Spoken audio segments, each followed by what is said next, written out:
Becoming an ancestor in another world from this day on. Chapter 1, Ancestor Simulator. Translator, HenIE Translations Editor, HenIE Translations. Magic Martial Continent. Wah! With a loud cry, the 18th generation descendant of the Nicholas family clan was born. As if a switch had been flipped, something beyond the realm of consciousness was awakened. Ding! System conditions fulfilled. System initializing. Ding! Ancestor Simulator activated. Ding! Host status detected. Host, Romo Nicholas. Identity, founder of the Nicholas family clan. Current status, deceased for 503 years, 3 months, and 3 days. Physical body, destroyed. Spirit, dormant. Can be activated. Activating spirit. Spirit activated. A transparent spirit, not visible to the naked eye, had emerged from the uppermost tablet in the ancestral hall of the Nicholas family clan. Romo was dumbfounded. What was happening? Wasn't he dead? Why was he alive? Buzz. A stream of information entered Romo's mind, and he instantly knew the cause of all this. Damn, Ancestor Simulation System? Are you messing with me? You didn't activate when I was alive, and now that I've been dead for hundreds of years, you then activated? Romo was especially speechless. He was actually a transmigrator who was originally a homebody on Earth. By chance, he had transmigrated to the magic martial continent. This was a world filled with magical power and martial arts, where the strong reigned and the law of the jungle ruled. He did not have a prominent identity, he was just a commoner. All his hopes had been placed on systems which might have existed. After all, he had read many web novels as a homebody. All transmigrators had the systems with them. However, he had exhausted almost all means to summon the system and still failed to make the system manifest itself in the end. After a year, he gave up. Fortunately, his mental strength was extremely powerful, perhaps because he had lived 2 lifetimes. It was also because of this that a wandering mage took a fancy to him and took him in as an apprentice of magical power.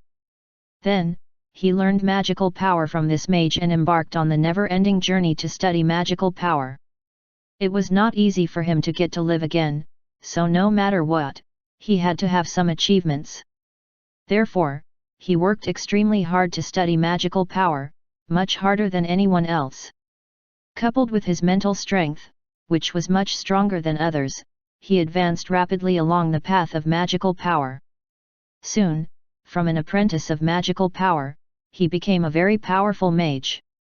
This enabled him to establish his own mage family, and they became renowned. However, because he did not have the background, he had to go around searching for the magical relics left behind by the predecessors. He searched for magic potions and magical power techniques that could help him increase his strength. However, in one such expedition, he was plotted against by a paladin and died. Initially, he thought that his life was over, just like that. However, who would have thought that he would come back to life again after having been dead for hundreds of years? And he was even awakened by the system, which was called the Ancestor Simulator. Romo did not know whether to laugh or cry at the required condition for the system to be activated. It actually required Romo's 18th generation descendant to be born. Just a moment ago, this condition had been met, so the system had also activated. Even Romo had been forcefully revived by the system. However, this revival had failed somewhat. Only his spirit had been revived, but not his physical body. According to how this world would put it, he was now a spirit. This was not a good state to be in. He had studied magical power for over 100 years and had some understanding of the special existence of a spirit. Spectral spirits were a strange and precarious existence. They did not become a spirit simply after a person had died.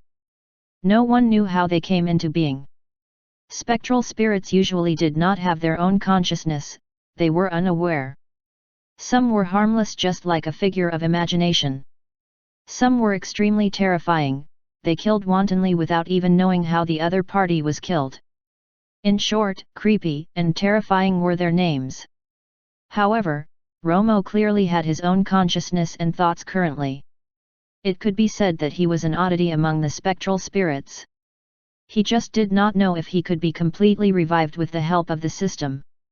As he thought of the system, he immediately spoke silently in his head, "System, open my attributes panel." With a flash of light, a transparent attributes panel, which only he could see, appeared in front of him. On it, his attributes were listed in detail. Host, Romo, Nicholas. Identity, founder of the Nicholas family clan. Status, spectral spirit, special. Level, spectral spirit level 1. Family clan rank, rank 1. Lowest rank, on the verge of bankruptcy. Family clan luck, level 1, lowest. Family clan members, 23 people. Family clan base location, Winterfrost. Family clan reputation, little known. Family clan assets, some minor assets.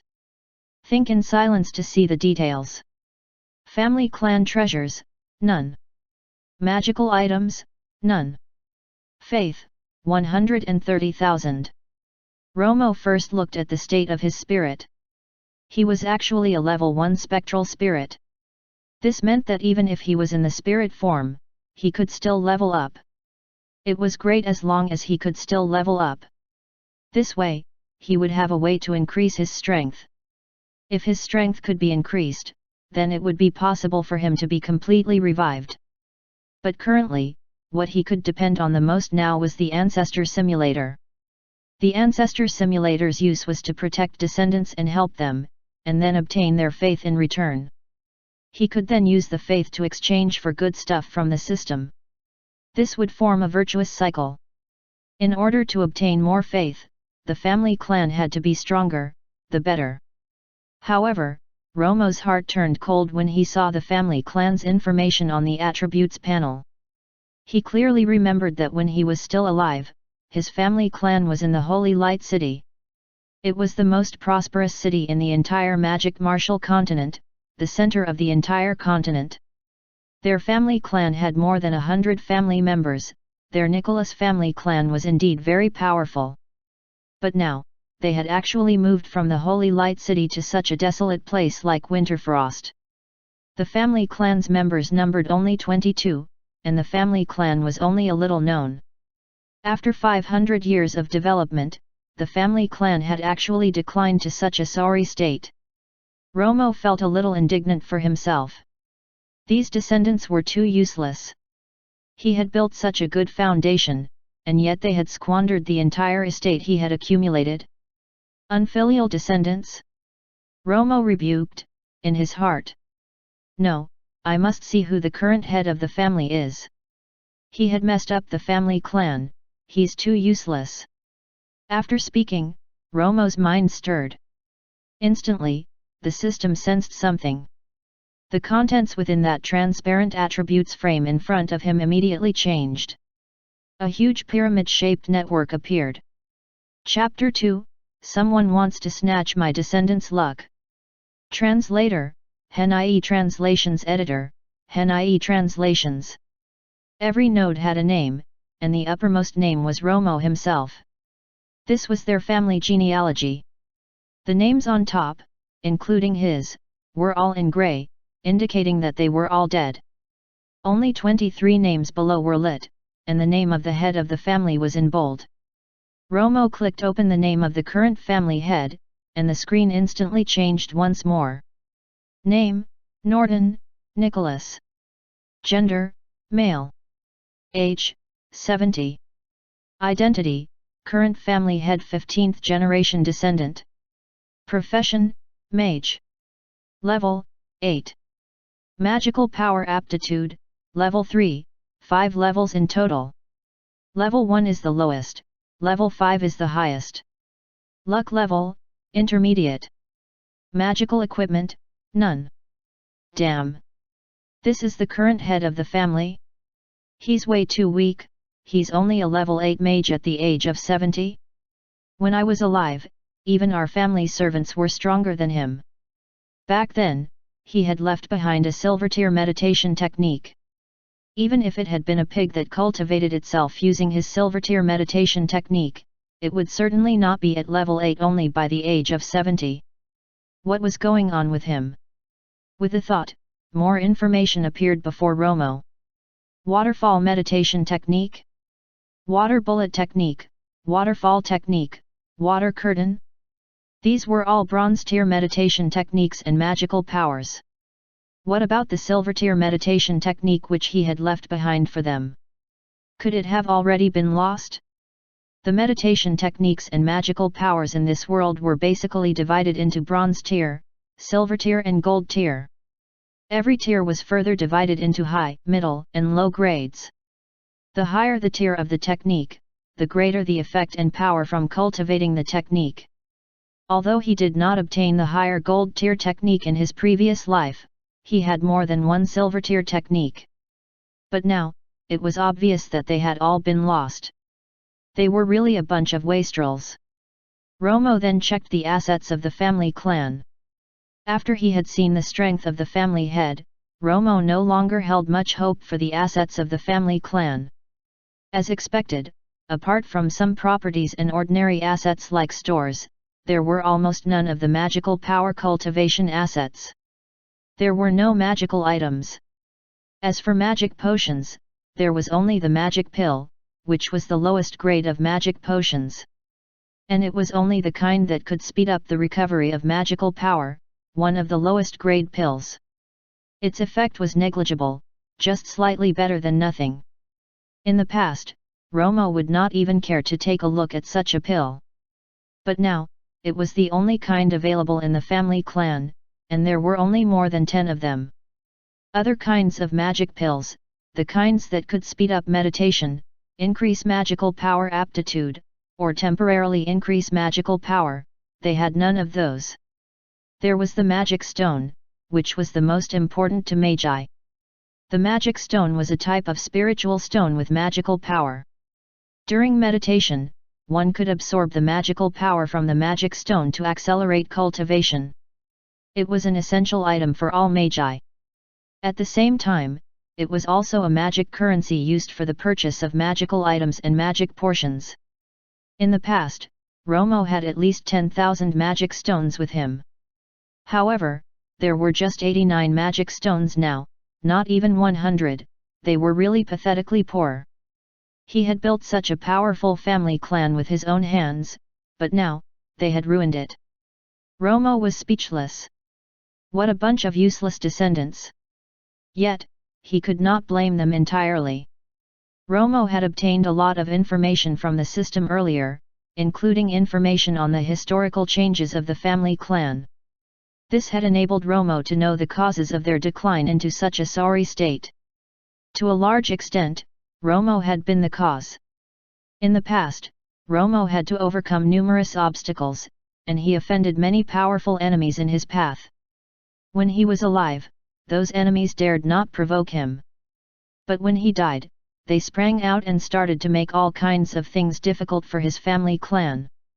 They openly and covertly attacked his family in retaliation. Although the attacks did not wipe out his family clan directly, they were gradually eaten away. The overall strength of his family clan declined year after year. And 100 years ago, several rival family clans joined hands and launched a devastating sneak attack on their family clan, intending to wipe out their entire family clan in one go. In the end, after a brutal battle, the head and almost all the elites of the family clan were killed in battle. Only a few clansmen managed to escape, and they fled all the way to this desolate place, Winterfrost.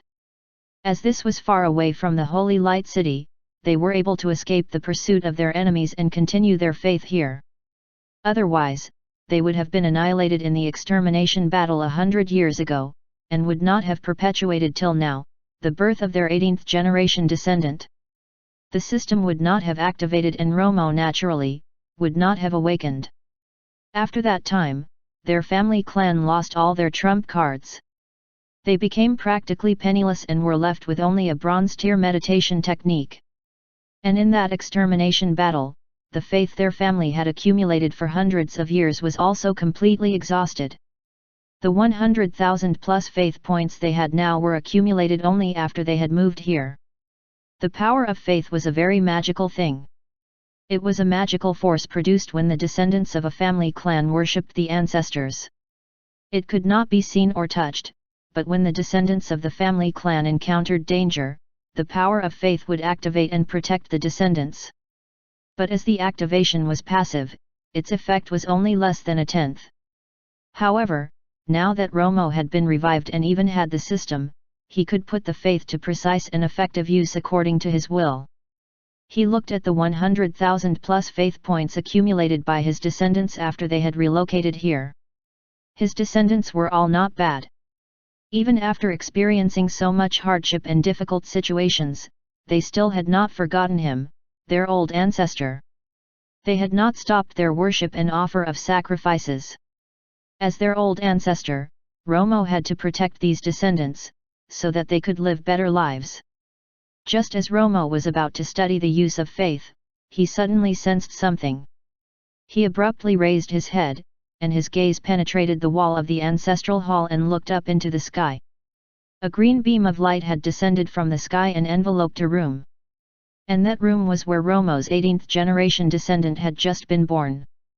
This is heaven's favor? This is luck. After a slight shock, it became clear to Romo what the green beam of light was. This was the light of providence descending from the heavens. With the blessing of luck, this was destiny's child.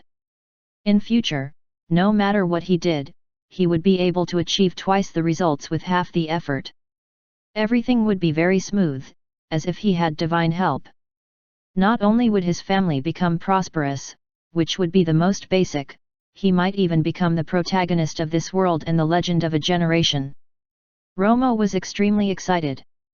He had never thought that such a destiny's child would actually be born into his family.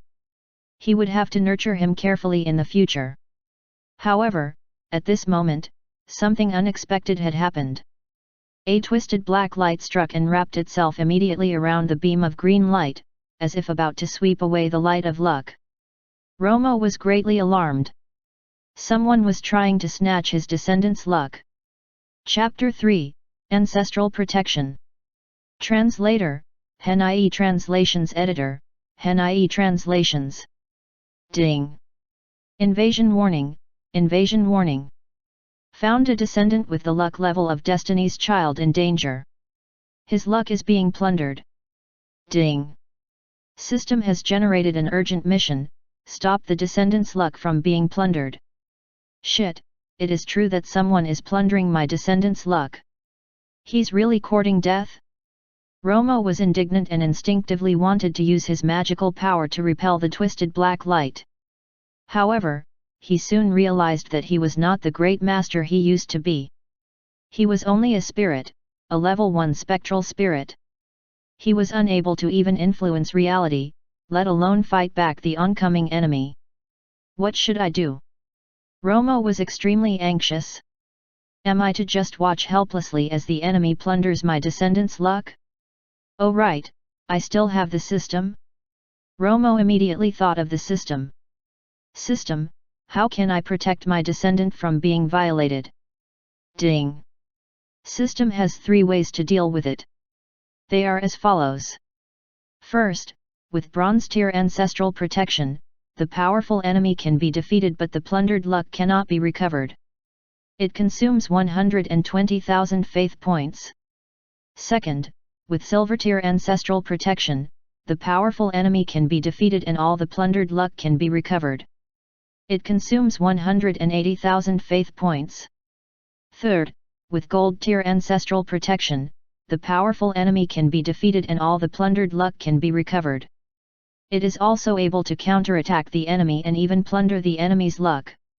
It consumes 240,000 points of faith. Romo looked at the 3 methods and was instantly depressed. Currently, the faith points he had could only be exchanged for the bronze tier ancestral protection. However, In this way, he would only be able to defeat the powerful enemy, but his descendant would certainly suffer some loss of his luck. This would definitely affect his luck level, which might even decrease by 1 level. This was unacceptable to Romo.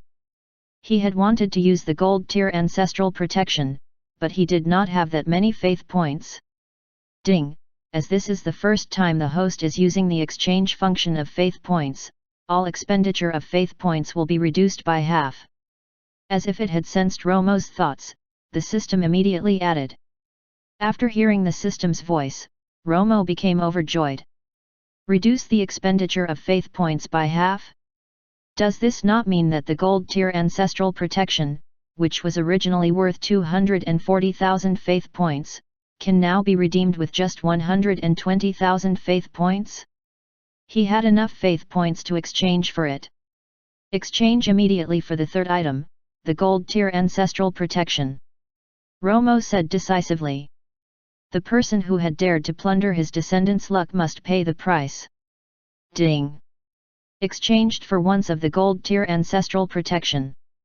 Consumed 120,000 faith points. Do you want to use it immediately? Use it immediately. Ding! Gold tier ancestral protection has been used. At the same time, in the Nicholas family's home, the members of the Nicholas family clan had gathered in the courtyard of John Nicholas. His child, the 18th generation of the Nicholas family clan, was about to be born. Naturally, everyone had placed great importance on this occasion. Currently, the child's grandparents and even the great-grandfather, Norton Nicholas, who was the current head of the family, were all present. Wah! Suddenly, the cry of a baby could be heard. The crowd, which had been waiting anxiously, became excited immediately. Master, it's a boy, a maid reported happily to Norton. Haha, this is great. We have another lion in the Nicholas family. Upon hearing, Norton laughed out loud in relief. The Nicholas family had suffered too much hardship and was in urgent need of fresh blood in the family to continue the family line. John, you're the child's father, give him a name. Norton said, but before he could finish, he sensed something. With a grave expression, he raised his head and looked into the sky. He saw a green beam of light descend from the sky and land on the roof in front of him. This is favor from the heavens.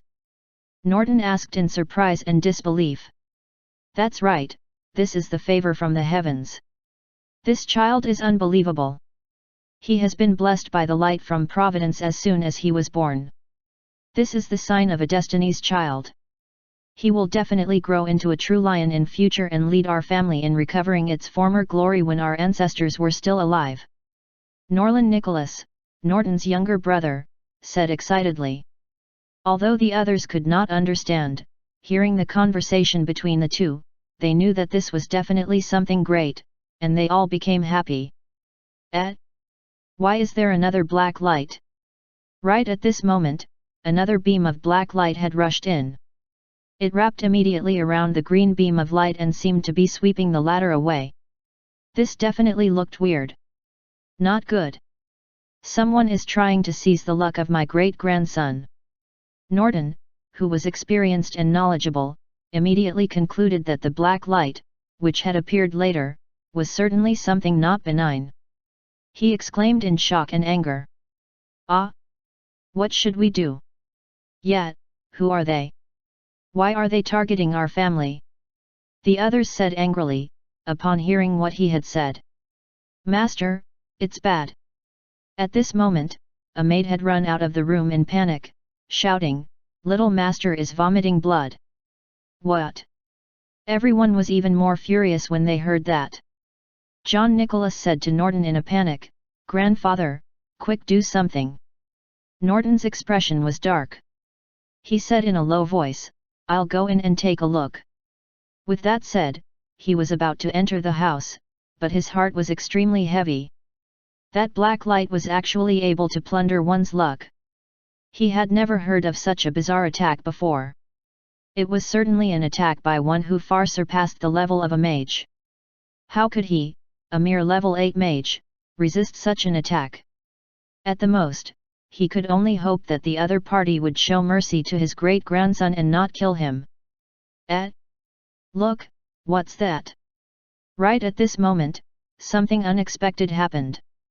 Norton turned around and was shocked to see a dazzling beam of golden light charging into the sky. It turned into a golden arrow and shot towards that black light. Chapter 4, The Death of a Great Archmage. Translator, Hen.ie Translations Editor, Hen.ie Translations. Boom! After the golden arrow had struck the black light, the latter twisted like a venomous snake that had been mortally shot. It tried to wriggle free from the golden arrow in vain. The power of the golden arrow was too strong. The black light struggled for a moment before it broke up and vanished. Then, the golden arrow turned back into golden light and plunged into the room, together with that green light of luck. Wah! Immediately, the sound of a baby crying emerged from the room again, and it seemed to be louder than before. Hoo! Everyone heaved a sigh of relief upon hearing this.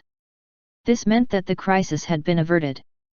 But what was that golden light arrow earlier? Did you see that? It was that golden light arrow which shattered the black light. I saw it, but what was that golden light arrow?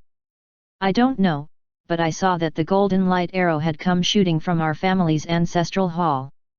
Hey? Ancestral hall? Doesn't that mean that it was the manifestation of our ancestor? That's right, it's our ancestor's manifestation.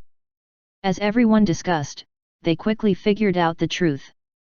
Norton's eyes lit up brightly as he looked toward the direction of the ancestral hall.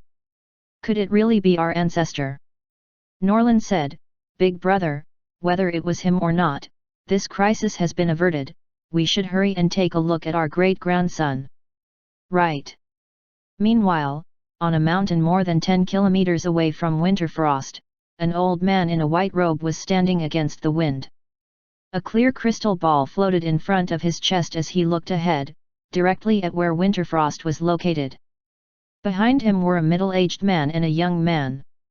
Both had sharp noses and deep-set eyes. They also had a head of blonde hair, typical of Westerners. At this moment, they were looking in awe at the old man in white robe in front of them, standing not far away. The young man said softly, Father, is there really going to be a Destiny's Child born into the Nicholas family? When the middle-aged man heard this, he softly reprimanded, Great Archmage Saruman specializes in divination. How could his divination be wrong? Don't speak nonsense. The young man hurriedly said, I wouldn't dare. Certainly, Great Archmage Saruman wouldn't make a mistake. I just find it a little strange. The Nicholas family clan has already fallen into such dire straits, and yet they are still able to produce a Destiny's Child. So what if they could produce a Destiny's Child? The middle-aged man mocked. To have luck but not the strength to protect it will only turn into a disaster in the end. That's right, it is still strength that is most important. The young man sighed and looked enviously at the old man in white robe. He saw a faint white halo around the old man in white robe. This was a phenomenon caused by the powerful psyche of one who had become a great archmage, affecting reality. He wondered when he could become such a powerful archmage. At this moment, the crystal ball in front of the white-robed old man suddenly vibrated, emitting a buzzing sound. The lips of the old man in white robe curled into a smile. What he had been waiting for had finally arrived. He was not seen to have made any movement, but a huge hexagram had appeared beneath his feet. A powerful aura radiated out from him.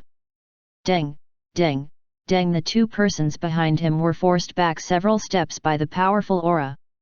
They managed to stabilize themselves only with great difficulty. Both of them turned pale. This is too powerful. Is this the strength of a great archmage? The young man looked at the great archmage in front of him, his eyes full of envy. The middle-aged man said, Envious? Envy is good. Great Archmage Saruman had promised me that once this task has been completed, he will take you in as his disciple. When the time comes, as long as you study hard under him, you will naturally have the opportunity to become a great archmage as powerful as him. When the young man heard this, he said excitedly, "Father, don't worry, I definitely won't disappoint you." Buzz. At this moment, Great Archmage Saruman drew a few magic formations in the air and quickly incorporated them into the crystal ball floating in front of his chest. Immediately, the crystal ball began to spin, turning from clear to a pitch-black color. It became deep and dark, like a black hole which could devour everything. "Go!" Saruman waved his hand, and a black light shot out from the crystal ball. With a flash of black light, it plunged into the darkness and headed towards Winterfrost. A short while later, faint green fumes had collected and were approaching. They were swallowed by the black crystal ball. Then, after transformation by the crystal ball, they entered Saruman's body. The corners of Saruman's mouth immediately curled up into a smile, and a look of pleasure appeared on his face. He had really been too lucky. Who would have thought of encountering a Destiny's Child in such a remote and desolate place? It was just opportune for him to seize his luck, after which the chance of him advancing to become a divine mage would be even greater. Just as Saruman was smug in his thoughts, a loud rumble sounded, like a bolt from the blue. Saruman opened his eyes suddenly and a divine light burst forth. He had just seen the flash of a beam of golden light in Winterfrost, and soon after he could sense clearly that the black light, which he had sent out earlier, had been destroyed. Shit! His expression changed drastically. He had wanted to retrieve the crystal ball, but before he could extend his hands, a huge force broke through the air and hit him directly. Pooh! Saruman flew backwards, blood spurting out. Crack! The crystal ball, which was hovering in mid-air, also shattered into power form. How is this possible? The strongest person in the Nicholas family clan is only a level 8 mage. How can he deliver such a powerful counterattack? A shock, Saruman thought.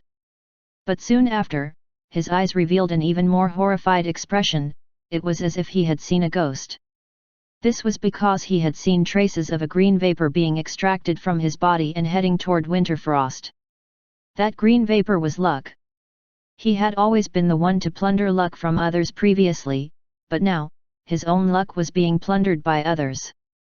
"No, don't! This is my luck! Stop!" Saruman cried out in horror, but it was of no avail. The luck in his body continued to be forcefully extracted rapidly. As the luck in his body vanished, the glow in his eyes quickly faded and his face rapidly aged. In just a short time, he had transformed from a ruddy old man to a person on the verge of death. He stretched out his hand, which was like a withered tree branch, and grabbed at the empty void, as if he wanted to grab onto something in the air. Seemingly reluctant to let go, he shouted, "Luck, my luck!" His voice gradually became weaker and weaker to the point it became completely impossible to hear him. Soon, his voice ceased abruptly as the last trace of green luck was extracted. He froze in position, with a hand outstretched to grab the air, and died. A gust of cold wind blew past. Saruman's body, like sand that had weathered 10,000 years, scattered with the wind. In an instant, no trace of Saruman was left in this world. What's going on here? The middle-aged man and the young man looked at each other in shock. Chapter 5, Abundant Gains. Translator, Hen.ie Translations Editor, Hen.ie Translations. At this moment, in the ancestral hall of the Nicholas family clan, the system prompts in Romo's mind kept ringing. Ding! Gold tier ancestral protections effect is over. Ding! Special effect has been triggered. Successfully plundered the other party's luck. Ding! Received family clan luck. Ding! Family clan's luck level has risen to level 2. Ding! Mission accomplished. Received mission reward gift bag. Looking at the series of notifications, Romo became very happy. The system was indeed awesome. Just a mere gold tier ancestral protection had not only averted his descendants' luck from being plundered, it had even plundered the other party's luck. The other party's luck had increased the family clan's luck directly, causing it to rise by a level. This invisible advantage was extremely beneficial to their family clan. Although luck was something that could not be seen or touched, it really existed and was extremely important, especially for those who cultivated. Those with strong luck were favored upon by the heavens, and during their cultivation, they would not encounter any bottleneck. Everything would be smooth sailing. They would become accomplished very rapidly and could even become the legend of a generation. If his own luck had been strong back then, and he had the protection of luck, he would not have been schemed against by others and be killed. This was true also for his family clan. If their family clan had been blessed with strong luck, they would not have been nearly exterminated. Instead, it would have been them who exterminate the other clans. After having plundered so much luck this time, it could be seen that the other party was definitely someone who had strong luck. His strength was definitely not weak either. To be able to generate that luck-plundering black light, he had to be at least a great archmage. Norton wondered if the other party had suffered a backfire from the gold tier ancestral protection and was killed. If he was not dead, then a hidden danger would remain. Once the other party had recovered from his injuries, he would definitely seek revenge. However, Romo had the system now. If the other party still dared to come, he would definitely not allow him to return alive. After thinking about this, Romo turned his attention toward the reward gift bag. He opened the gift bag immediately and started checking the items inside. Ding! Received 1 copy of Netherworld 9 Transformations Meditation Technique, High Grade, Gold Tier Cultivation Technique, exclusively for Spectral Spirits. Ding! Received Luck Plundering Technique, Incomplete Technique, High Grade, Silver Tier. Ding! Received 1 Super Experience Talisman. It can increase the host's strength. Ding! Received 1 Marrow Cleansing Pill. It can increase aptitude. Ding! Received 1 Dream Appearing Talisman. It can allow the skill to appear in dreams to be used once. Ding! Received 1 Faith Candle. Lighting the faith candle allows faith points to be doubled. Damn! This is great! I can't believe it has given me so many good things in one go. Especially the first, the Netherworld 9 Transformations. This is a meditation technique that I can cultivate. Romo had been worried previously that as a spirit, he would not be able to cultivate, but now, the system had given him a cultivation technique, and one which was even high-grade gold tier. This was the strongest cultivation technique. With this cultivation technique, his strength would definitely advance by leaps and bounds, and he would be even more powerful than he was when alive. With the thought from Romo, the cultivation technique instantly disappeared. All the contents of the cultivation technique were imprinted in Romo's mind. Furthermore, Romo did not need to comprehend it. He was able to directly use it as he wished. What was produced by the system seemed as if Romo had created the cultivation technique himself. Romo then looked at the Super Experience Talisman. With the thought, Romo used the Super Experience Talisman as well. Instantly, a powerful force surged into Romo's body. Ding! The host's strength has increased to level 2 Spectral Spirit. Ding! The host's strength has increased to level 3 Spectral Spirit. Ding! The host's strength has increased to level 12 Spectral Spirit. After using the Super Experience Talisman, Romo's cultivation level increased tremendously and he advanced directly to level 12 Spectral Spirit. He was equivalent to a level 12 mage, which was also the full level. He was a little short of being promoted to a higher tier. Now that Romo's strength had increased tremendously, he was naturally itching to see what he was capable of doing. With a thought, he unleashed his powerful mental strength and stirred the airflow in the ancestral hall. Instantly, the entire ancestral hall was like being blown by a level 12 wind.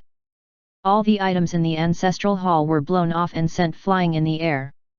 If Romo had not been inside his tablet would have been blown off and sent flying. Romo quickly retracted his mental strength.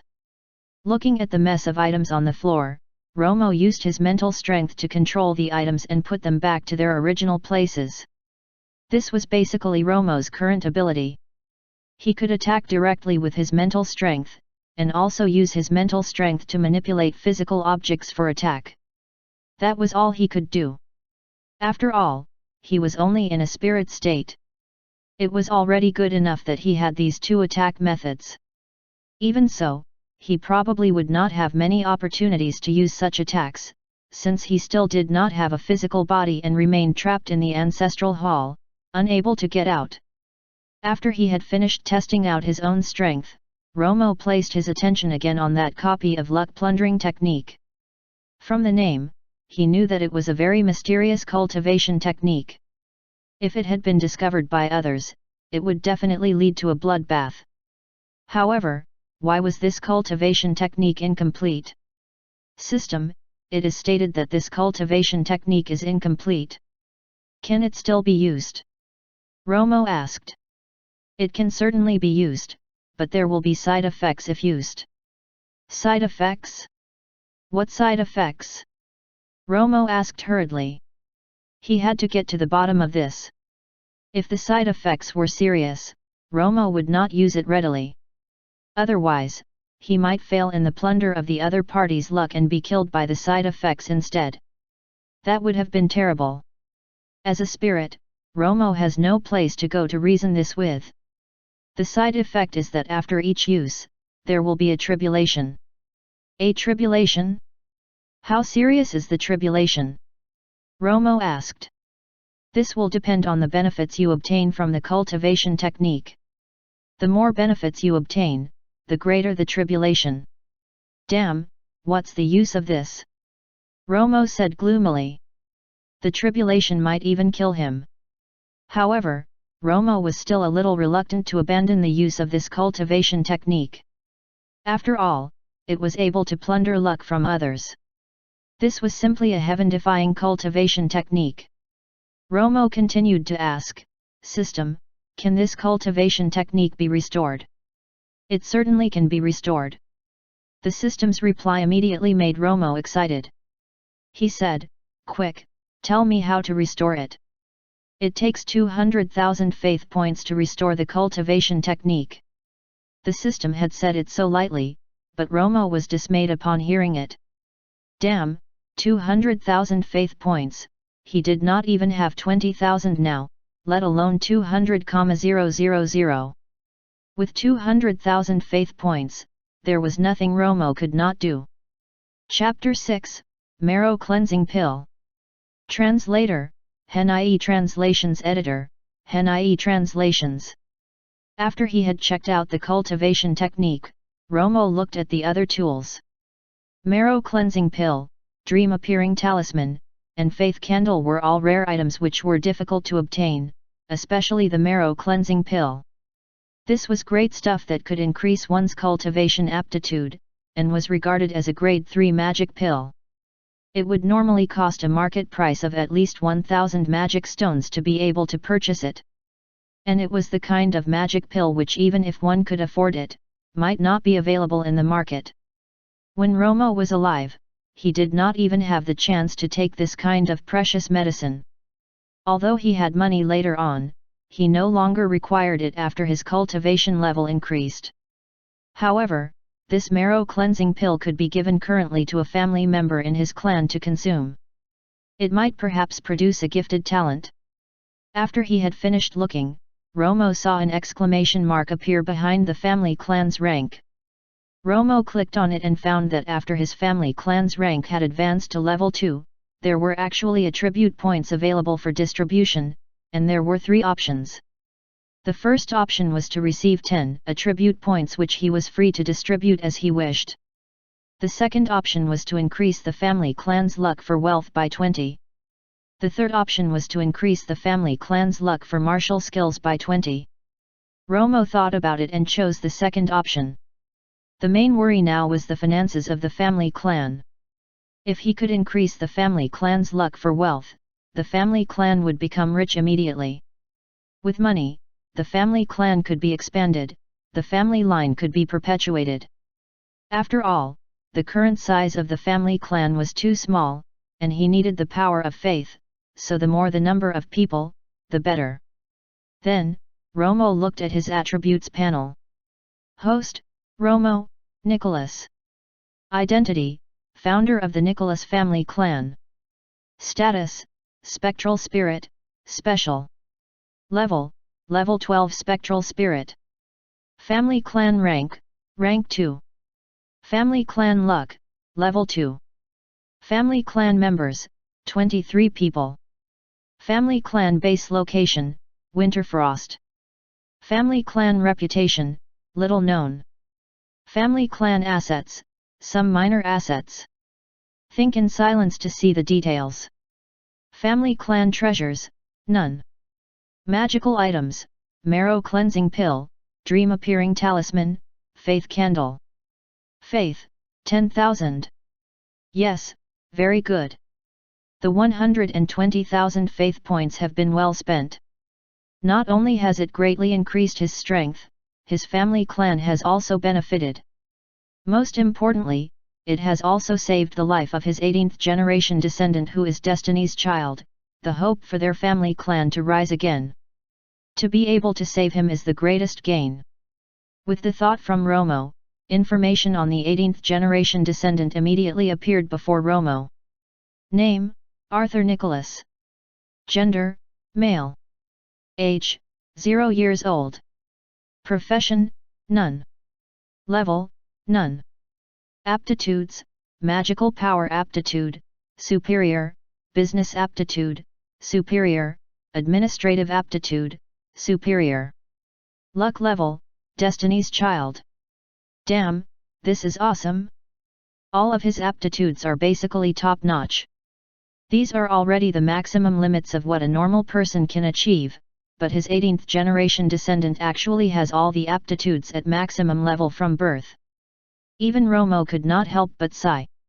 He was befittingly a Destiny's child upon which the favor from hundreds of thousands had been bestowed. However, for magical power aptitude, there was another tier, and that was the genius. This was actually an advancement by human interventions. For example, if one had ingested some precious heavenly substance, one's aptitude in a certain aspect could breach the maximum limit and get to the genius tier. Romo happened to have such a magic pill that could break through limits, and this was the marrow cleansing pill? Shall he give the marrow cleansing pill to little Arthur to ingest now? Forget it. Romo rejected this thought. Arthur had just been born, and his luck had nearly been snatched away. He could not afford to suffer any more. A tonic was also a medicine. If the tonic was too strong for him and caused side effects, Romo would have no place to sob. Furthermore, Arthur was still young, so it would not matter if he were to use the marrow cleansing pill a few years later. It was better to give the pill to someone who needed it more. With this in mind, Romo opened the family genealogy. He wanted to select a suitable candidate and let him use the pill. He went through the names, one by one, down the line. Norton, who was at the very top, was the family head, followed by Norlin, who was Norton's younger brother. They were the 15th generation descendants. They were also the two in the family with the highest cultivation bases. They were respectively a level 8 mage and a level 7 mage. Then there were the 16th generation descendants. There were 5 of them. The 17th generation was fronted by John Nicholas. There were 8 of them. Finally, the only descendant of the 18th generation, Arthur Nicholas. These were all the members with the Nicholas family bloodline. The rest were their wives. There were only 23 people in the entire clan. Compared to the large clan of 200 to 300 people when he was still alive, it could be said that they were in a sorry state. However, they had no choice. After all, they had fled to Winterfrost and had to start from scratch.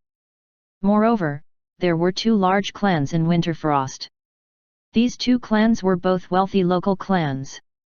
Their overall strength was much greater than theirs. Under the oppression by these 2 large clans, it had not been easy for them to gain a foothold here. If they wished to develop and grow, and even surpass them, it would not be possible if they did not have a genius with excellent capabilities. Romo first ruled out the 15th and 16th generation descendants. After all, they were too old. Even if they had been given the marrow cleansing pill now, they would not improve much. It would be a complete waste. His main target was the 17th generation. Level 2 aptitude, no. Level 2 aptitude, no. Level 1 aptitude, all the more no.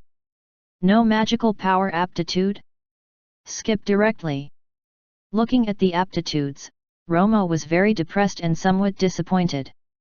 However, just at this moment, he saw a special case. Name, Ron Nicholas. Gender, male. Age, 17 years old. Profession, mage. Level, Level 0, Level 6.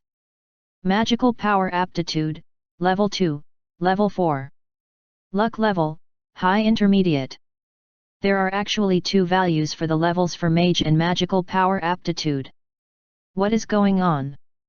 Romo took a careful look and understood immediately.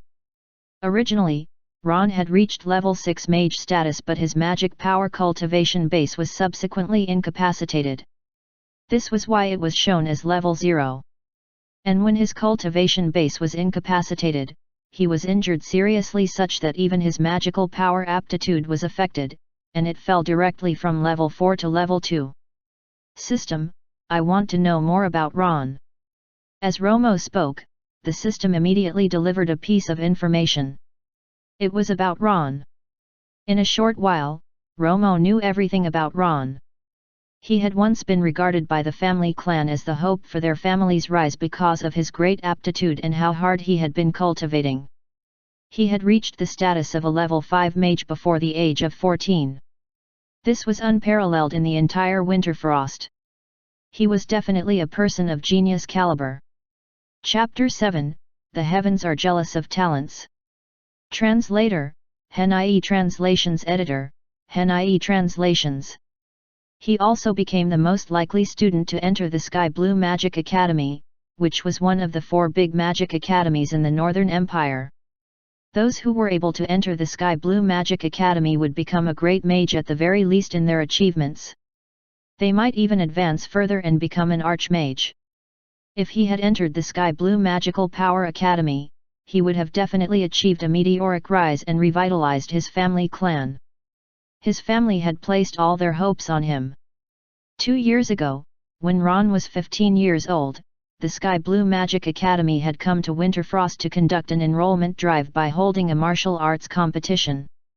If he had won the final victory, he would be able to enter the Sky Blue Magic Academy. Unfortunately, Ron not only failed in the end, he was also severely injured in the ring. His magical power cultivation base was completely lost and even his aptitude was reduced. Until now, he had not been able to condense magic runes again. It could be said that he had become a complete invalid, unable to cultivate magical power. Sigh, what a pity. Such a good sapling, yet died so prematurely. As Romo thought about this, his gaze could not help but pass through the layers of separating walls to see a young man sitting cross-legged on the bed, meditating. This young man was Ron. Meditation was supposed to be a very pleasant affair, but currently, Ron was sweating profusely as he meditated. His expression was that of pain. This was because all the magic runes in his body had been messed up after his previous injury, even though they still remained in his body. Currently, whenever he meditated, those shattered magic runes would go on a rampage throughout his body, causing him extraordinary pain. However, despite the excruciating pain, he had not given up on meditation. He wanted to restore the shattered magic runes in his body, but this had not been easy. During a mage's cultivation, the mage of each level had to condense a magic rune in his body. This was the foundation of magical power. It was like constructing a building. The higher the building, the higher the level of the mage. But now, all the magic runes in his body had been shattered. This was equivalent to a finished building collapsing and becoming a pile of construction rubble. If he wanted to rely on himself to restore the rubble back to the original building, this was basically impossible. However, he had not given up. Even if he had to suffer excruciating pain every day, he still wanted to try and recover his cultivation base. What strong perseverance! Upon seeing this scene, even Romo could not help but sigh. He had the aptitude, knew how to seek improvement, and had such tenacious willpower. If he had not been injured, this 17th generation descendant would definitely produce great achievements. Unfortunately, the heavens were jealous of talents. However, with the old ancestor around, I will definitely heal your injuries so you can cultivate once again. Romo made up his mind. He had to heal Ron. Then he opened the system shop immediately and started looking for items that could heal Ron. Aptitude Assessment Talisman, 100 Faith Points. Double Meditation Talisman, 1000 Faith Points. A random copy of High Grade, Gold Tier Meditation Technique, 100,000 Faith Points. Obtain the Legacy of a Divine Mage. 1 million Faith Points. There were simply too many items in the shop. Romo's eyes became blurry from the variety of choices. He had wanted everything but unfortunately did not have that many faith points. After searching for half an hour, Romo did not find anything that could heal Ron. System, is there anything that can heal Ron's injuries? Romo asked the system directly. Yes, there is. Damn, it is that simple? Why did he have to go through so much trouble to search for it himself? He could have just asked the system directly. Quick, show me. The system immediately showed a magic pill. Magic Essence Pill, Grade 3 Magic Pill. It can heal all injuries in the mage realm. This was a good magic pill. Romo wanted to buy it immediately upon seeing it, but when he took a look at the price, 20,000 faith points? Romo wanted to sob but had no tears. He did not have enough faith points. Currently, Romo only had 10,000 faith points left. It looked like young Ron would have to continue to suffer for a while longer. At this time, Norton had made a physical check on Arthur and found him to be in great health. The battle for luck earlier did not seem to have harmed him at all. His cheeks were rosy and he was sound asleep. Seeing that little Arthur was fine, Norton told everyone to leave and not disturb little Arthur's sleep. Then, they all left. Norton said to Norlin, "What do you think of what happened earlier?" Norlin said indignantly, "Someone was definitely trying to plunder little Arthur's luck earlier. It wasn't easy for our family to have a Destiny's Child favored upon by the heavens, and this person actually wanted to plunder his luck directly. He is our family clan's greatest enemy. If we find him, we certainly can't let him off." AI, you make it sound simple, but the person who could carry out such a luck-plundering attack would be at least of the great Archmage realm. At our current strength, if we run into the other party, we will surely die. How can we even talk about revenge? Norton was a little despondent. After hearing this, Norlin too felt depressed. At the end of the day, it was all because their strength was inferior to others. If they were as strong as their ancestors and the other party dared to offend them, they would kill them directly and annihilate their entire clan. Big Brother, the golden light arrow that shattered the black light seemed to have come from the ancestral hall. Could it really be a manifestation of our ancestor? After hearing this, Norton too said with a hopeful look, "I don't know either. Let's go take a look." Then, the two of them made their way to the ancestral hall. Upon entering the ancestral hall, the two of them looked solemn and respectful. They each took out 3 sticks of incense and lit them.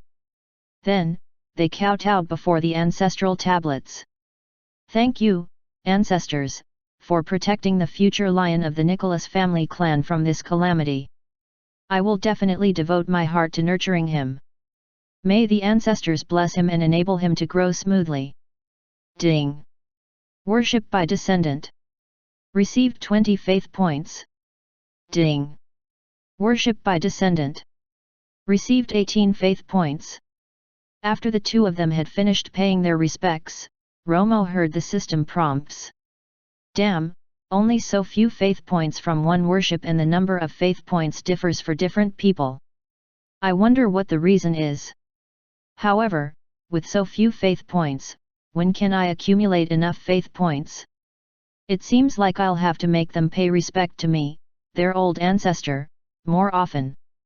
Norton had finished paying his respect and was about to leave. However, at this moment, he suddenly saw that the uppermost ancestral tablet was emitting a faint golden light above it. He was startled and immediately turned his gaze toward it, and looked again. However, this time, the golden light above the tablet had vanished. He was unable to tell if the golden light he had just seen above the tablet was real or if he had seen wrongly. Chapter 8, The Hardworking Ron. Translator, Hen.ie Translations Editor, Hen.ie Translations. Big brother, what's wrong? What are you looking at? Norlin asked when he saw Norton's surprised expression. Nothing. Let's go. Norton took his gaze away and looked at Norlin as he spoke. Noreen did not doubt him. When they reached the door, Norlin said, "Let everyone come back tomorrow to pay their respects to the ancestors." Norlin paused and said, "Call all of them back." Norton said, "That's right. Call all of them back. Our family has just been blessed with a Destiny's Child. This is a big occasion, and we must offer sacrifices to our ancestors." "All right." Upon hearing their conversation, Romo revealed a satisfied smile. It seemed that he could earn a wave of faith points tomorrow. In Ron's room, a little blue light had suddenly appeared in the dark room. It was very faint, yet it had illuminated Ron's determined face. This little light had come from his palm. It was a broken magic rune that looked a bit like a water droplet in shape. Yes, it was a water-based magic rune. It was the first rune that Ron had condensed himself. It was just that when he was injured, it was completely shattered. Now, after 2 years of relentless hard work, he had finally restored a little. But, in the 2 years, he had not been able to even fully restore the first rune. This was at least 10 times slower than when he was condensing runes when he was still little. If it had been anyone else, they would have given up, but Ron did not. He firmly believed that as long as he put in the effort, he would reap the gains. Currently, this broken rune was the result of his 2 years of hard work. The rune was just a little bit away from being fully restored. Once he had restored the last bit, he would become a level 1 mage again. "Come on, Ron," said Ron, cheering himself on. Then, an even smaller dot of blue light appeared in his other hand. This dot of light was the last bit missing from the broken rune. Once the two of them fused together, the restoration would be successful. 2 blue lights, one big and one small, came closer to each other, but the closer they got, the more unstable the rune became. Boom! The broken rune shattered with a bang, releasing a shockwave of level 1 magical power. Ron took the impact at close range and was sent flying. Fortunately, it was only a shockwave of level 1 magical power, and it was not very forceful. Ron was not injured, but he was still in a sorry state. At this moment, a young girl was walking over from outside the house. She was the maid of the Nicholas family, Tina, who had been specially assigned to take care of Ron. She had been called away to help out with the delivery of the baby and had been busy the whole night. After the safe birth of the little master and after everything had been tidied up, she rushed back immediately. However, she had just returned when she heard an explosion in the room of young Master Ron and his screams. Tina's heart skipped a beat. She rushed immediately into the room and saw that it was in a mess. She did not care about anything else but dashed toward Ron, who was on the floor, and helped him up. "Young Master Ron, are you all right?" "I'm fine." Tina checked on Ron and was relieved to find that he was only a little disheveled and not injured.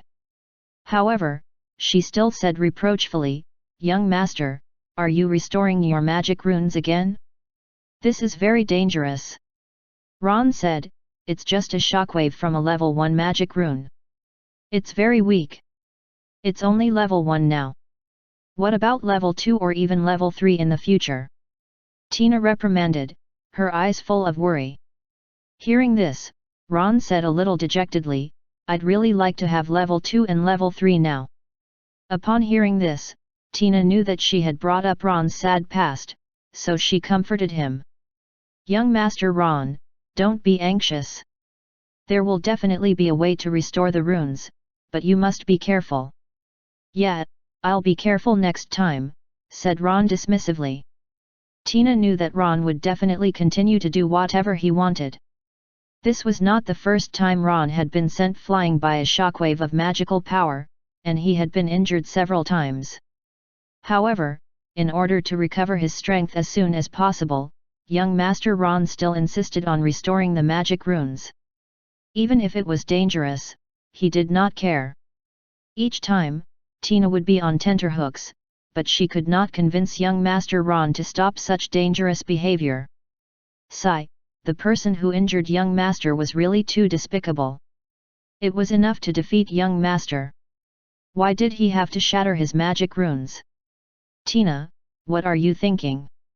Ah? No, no. Tina regained her senses and helped Ron onto the bed. Then, she began to tidy up the mess in the room. As she did so, she said, Young Master, young Madame Avril has just given birth to a little master. Oh? Really? That's great, our Nicholas family clan has another lion, said Ron happily. He was naturally happy that there was a new addition to the family. Ever since he was injured, he had hoped, more than anyone else, that the family clan would become larger and stronger. Tina replied, that's what the head of the family clan said as well. And, when little Master was born, a strange thing had happened. Strange thing? What was it? Ron pressed.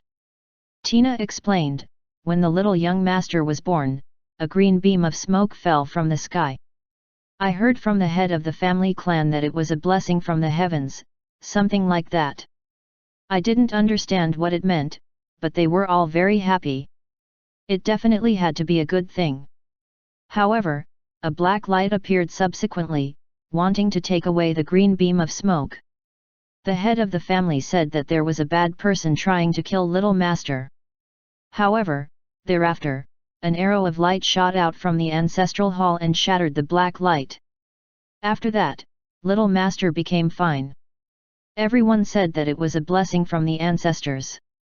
After the bad person was beaten and fled, little Master was then saved. I don't know if that's true. Blessing from the heavens? Black light? Light arrow? What was all this? After Tina had finished telling the story excitedly, Ron still did not know what had happened, but it was good that his nephew was fine. However, is there really such a thing as a blessing from the ancestors? If there is really such a thing, why has he not been blessed? Ron thought, a little resentful. His thoughts had immediately attracted Romo's attention. He looked at the lonely Ron and knew instantly what he was thinking. Rascal, am I not saving up money to buy a magic pill for you? The night passed uneventfully. The next morning, the entire Nicholas family was busy. As all the family members had been summoned overnight for the ancestral worship ritual, they were a little more busy because it had been a last-minute decision. Under normal circumstances, ancestral worship by the entire clan would only be held on Thanksgiving and Christmas, and also when there were major events in the family, such as succession by a new patriarch, and so on. Chapter 9, Ancestral Worship by Family Clan. Translator, Henai Translations Editor, Henai Translations. But this time, a Destiny's Child had come into their family. This was of great significance to the family clan, so it was normal for them to worship their ancestors. When everything was ready, the entire family looked solemn and respectful. They were led by the head of the family clan, Norton. Following behind him was the 17th generation descendant, John Nicholas. By seniority, he would not have stood behind Norton. However, he was carrying his son, the star of the day, Arthur Nicholas. The ancestral worship ritual was held for him, so he had to stand at the front. However, he was just a newborn baby, so his father, John Nicholas, had to carry him. Those who were behind followed a very typical order, they were all arranged according to seniority. After the 20 to 30 people had entered the ancestral hall, the family clan head Norton lit the incense and spoke in a loud voice, "Ancestors of the Nicholas family, your unfilial descendant, Norton Nicholas, leads the entire family to pay respect to our ancestors. May our ancestors bless our family forever. May our 18th generation descendant, Arthur Nicholas, thrive and grow, and become the lion of our family." After he had spoken, he offered incense to the ancestors. Ding! Worship by descendant. Received 20 faith points. Lighting of the faith candle has doubled the faith points. Additional 20 faith points received. Ding! Worship by descendant. Received 18 faith points. Lighting of the faith candle has doubled the faith points. Additional 18 faith points received. Ding! Worship by descendant. Received 15 faith points. Ding! The system notifications sounded continuously, making Romo very happy. Before the worship began, Romo had lit the faith candle. Instantly, all the faith points had doubled. This enabled Romo to reap a full harvest. As Romo listened to the system notifications, he looked at his descendants. Each of them had contributed a different number of faith points. Romo had learned from the system about the rules on the contribution of faith points. The number of faith points produced from paying respects corresponded to the person's devotion. The more devout the person was, the more faith points he would contribute. Presently, it seemed that the one who had contributed the most faith points was the family head Norton, which meant that he was the most devout. In addition, each descendant could only contribute faith points once a day. This made Romo's plan to let his descendants worship him continuously, so he could obtain faith points, fail completely. Also, for worship, it was not necessary to be in the ancestral hall to worship. As long as their worship was sincere, he would be able to receive faith points even if they were at the ends of the earth. Based on the number of faith points each descendant contributed, Romo would then be able to judge the extent of their filial piety. Ding! Worship by descendant. Received 10 faith points. Why so few? When Romo heard the notification, he was stunned. Previously, the lowest had been 15 faith points, but now, this person has breached the lowest limit with only 10 faith points. Does this mean this descendant is unfilial to him? No, I must see who this unfilial descendant is. Romo looked at the person who was paying his respects and was stunned. This person was none other than the 17th generation descendant, Ron Nicholas. Damn, what's going on? I had thought so highly of you and even wanted to save up money to buy you a magic medicine to heal your injuries. Are you going to repay me in this manner? Romo was saddened. However, he soon understood. It was probably because when he used the gold tier ancestral protection yesterday, all the other clansmen had seen that light arrow except Ron, who had stayed in his room because of his injuries, and had not seen the light arrow. Moreover, he had been injured for 2 years and had become depressed. That was why when he paid his respects to the ancestors, his heart was not devout enough. Sigh, knowing you are injured, I won't hold it against you. Romo thought magnanimously. Soon, the worship ritual ended. With the help of the faith candle, Romo obtained more than 1,000 faith points. Ding! The entire clan's ancestral worship ritual has been completed. 4 random items will be on discount. This will be valid for 24 hours. Host, please purchase them as soon as possible. Oh! There are discounted items for sale after the entire clan has performed ancestral worship? This is great. After hearing the system notification, Romo immediately opened the system shop. Sure enough, there were 4 items displayed at the top. The words 50% discount were written at the back. A random silver tier secret manual. Current price, 10,000 faith points. A random trade secret. Current price, 500 faith points. A random gold tier magical item. Current price, 50,000 faith points. 1 ancestral protection talisman. Current price, 100 faith points. There is actually a silver tier secret manual. Romo was overjoyed when he saw it. His family was in desperate need of a high-level secret manual. Currently, the meditation technique used by his family clan was only a bronze tier meditation technique. This was utterly a commonplace item. If he wanted his family to rise up, strength was the most important. Hence, Romo needed to find a high-level secret manual for them urgently. Although Romo did not have many faith points now, in order to increase the strength of his family as soon as possible, he bought the silver tier secret manual.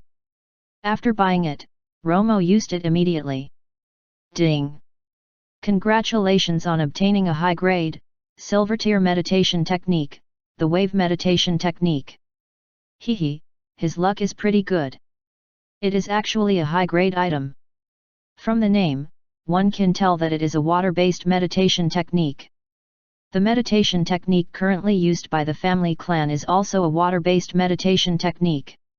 It is just nice that they can be coupled seamlessly without any side effects.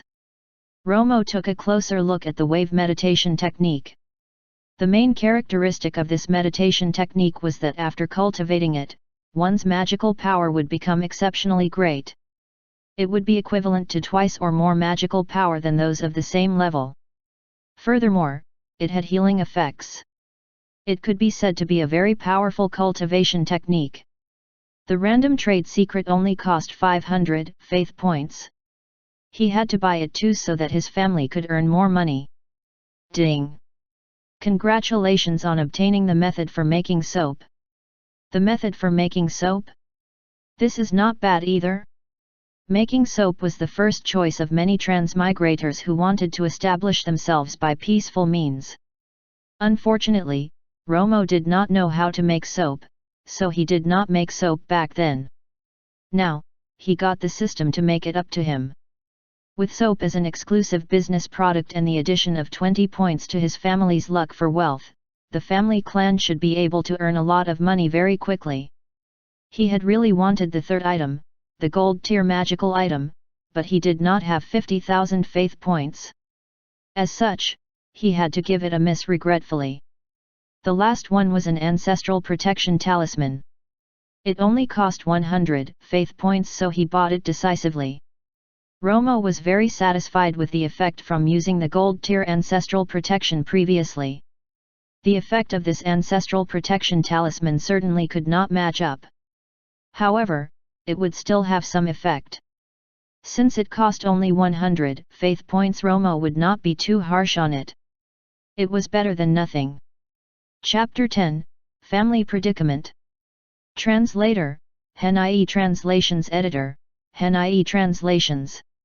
Romo immediately used the ancestral protection talisman on little Arthur. He was now the treasure of his family and had to be protected. Upon using it, the ancestral protection talisman turned into an invisible golden light and entered little Arthur's body. If he were to run into danger, the talisman would come into action. Discounted items are so sweet. System: will there be discounted merchandise for sale each time the entire clan worships the ancestors? Certainly not. Discounted items are only sold once a month.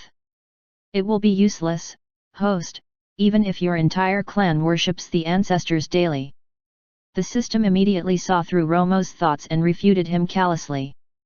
In the main hall of the Nicholas family clan. What? Someone has wanted to harm our Nicholas family? Who is it? Is this the Grimm family or the Campbell family? A middle-aged man said angrily. His name was Zorro Nicholas, the eldest son of the family head Norton. He was in charge of the most profitable family tea business.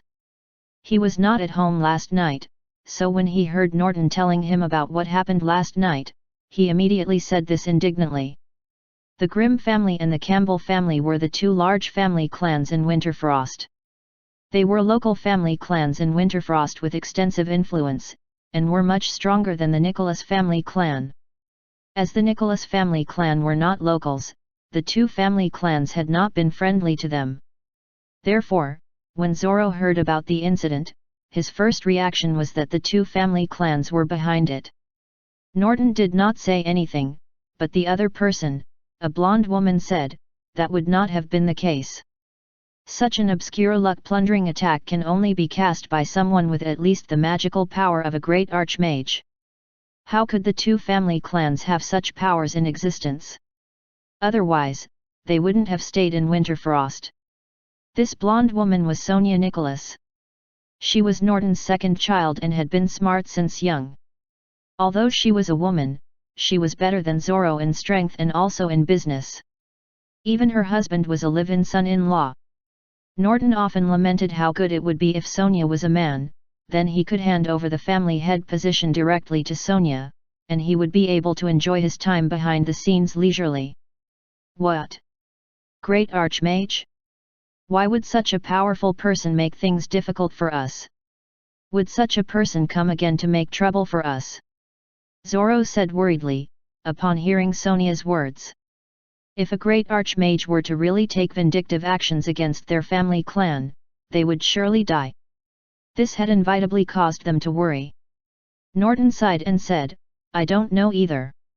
The realm of the great archmage is too far away from us. I don't know what will happen in the future.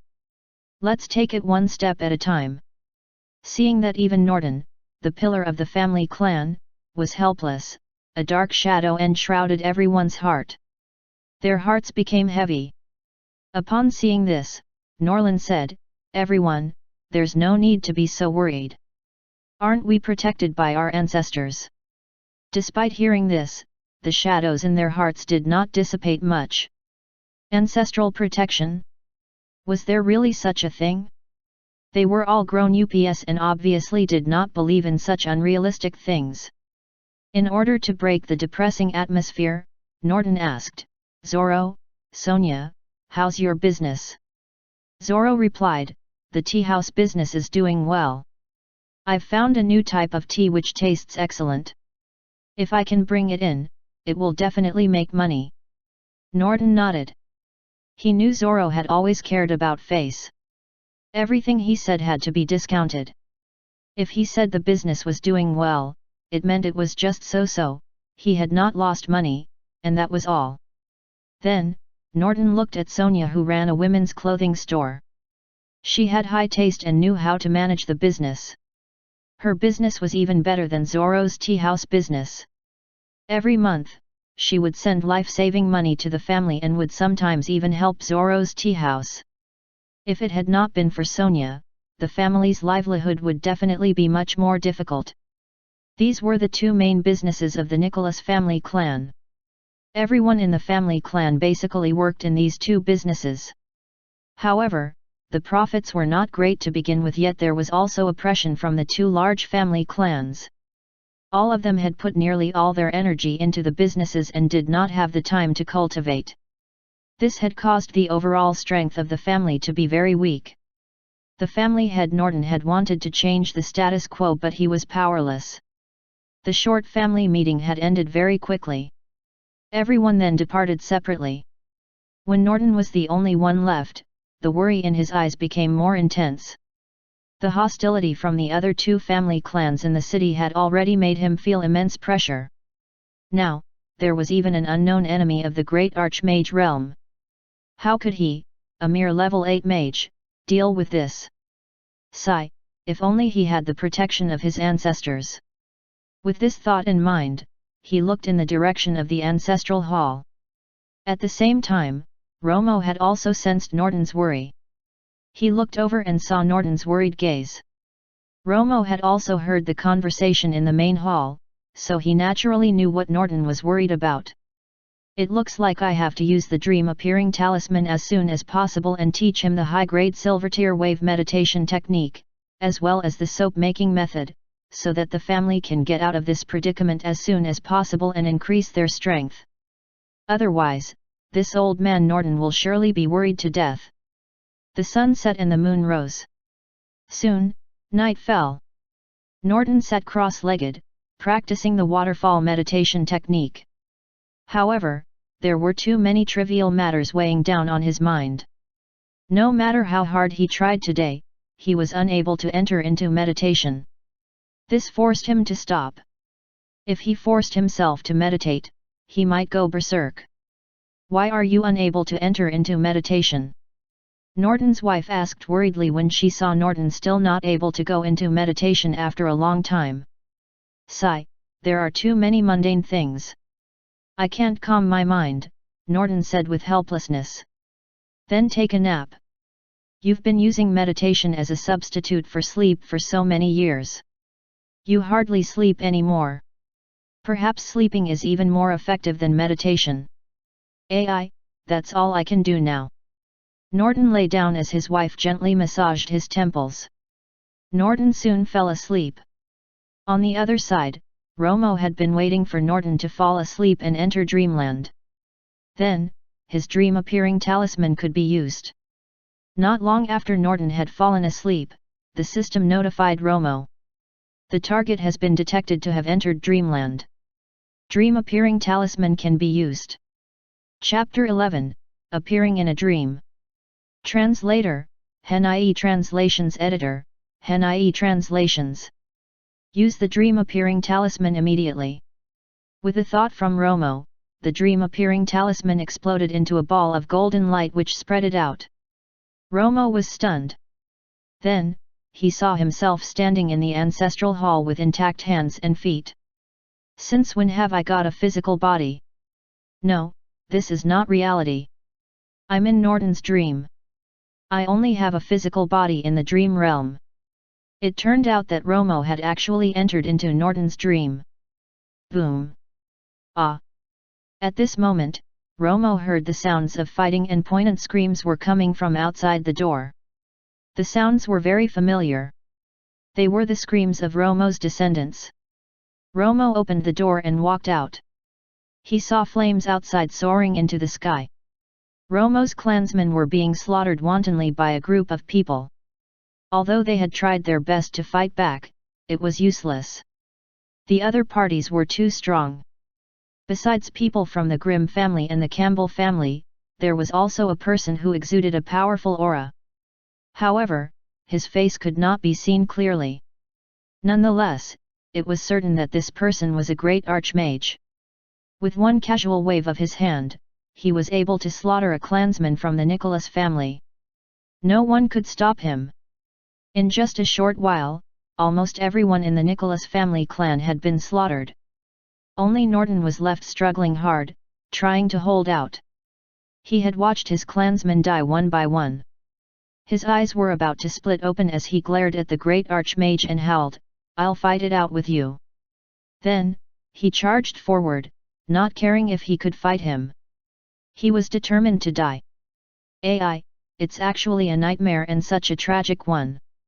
It looks like the two other large family clans of Winterfrost and that unknown great archmage have all caused tremendous pressure to Norton, being the head of the family.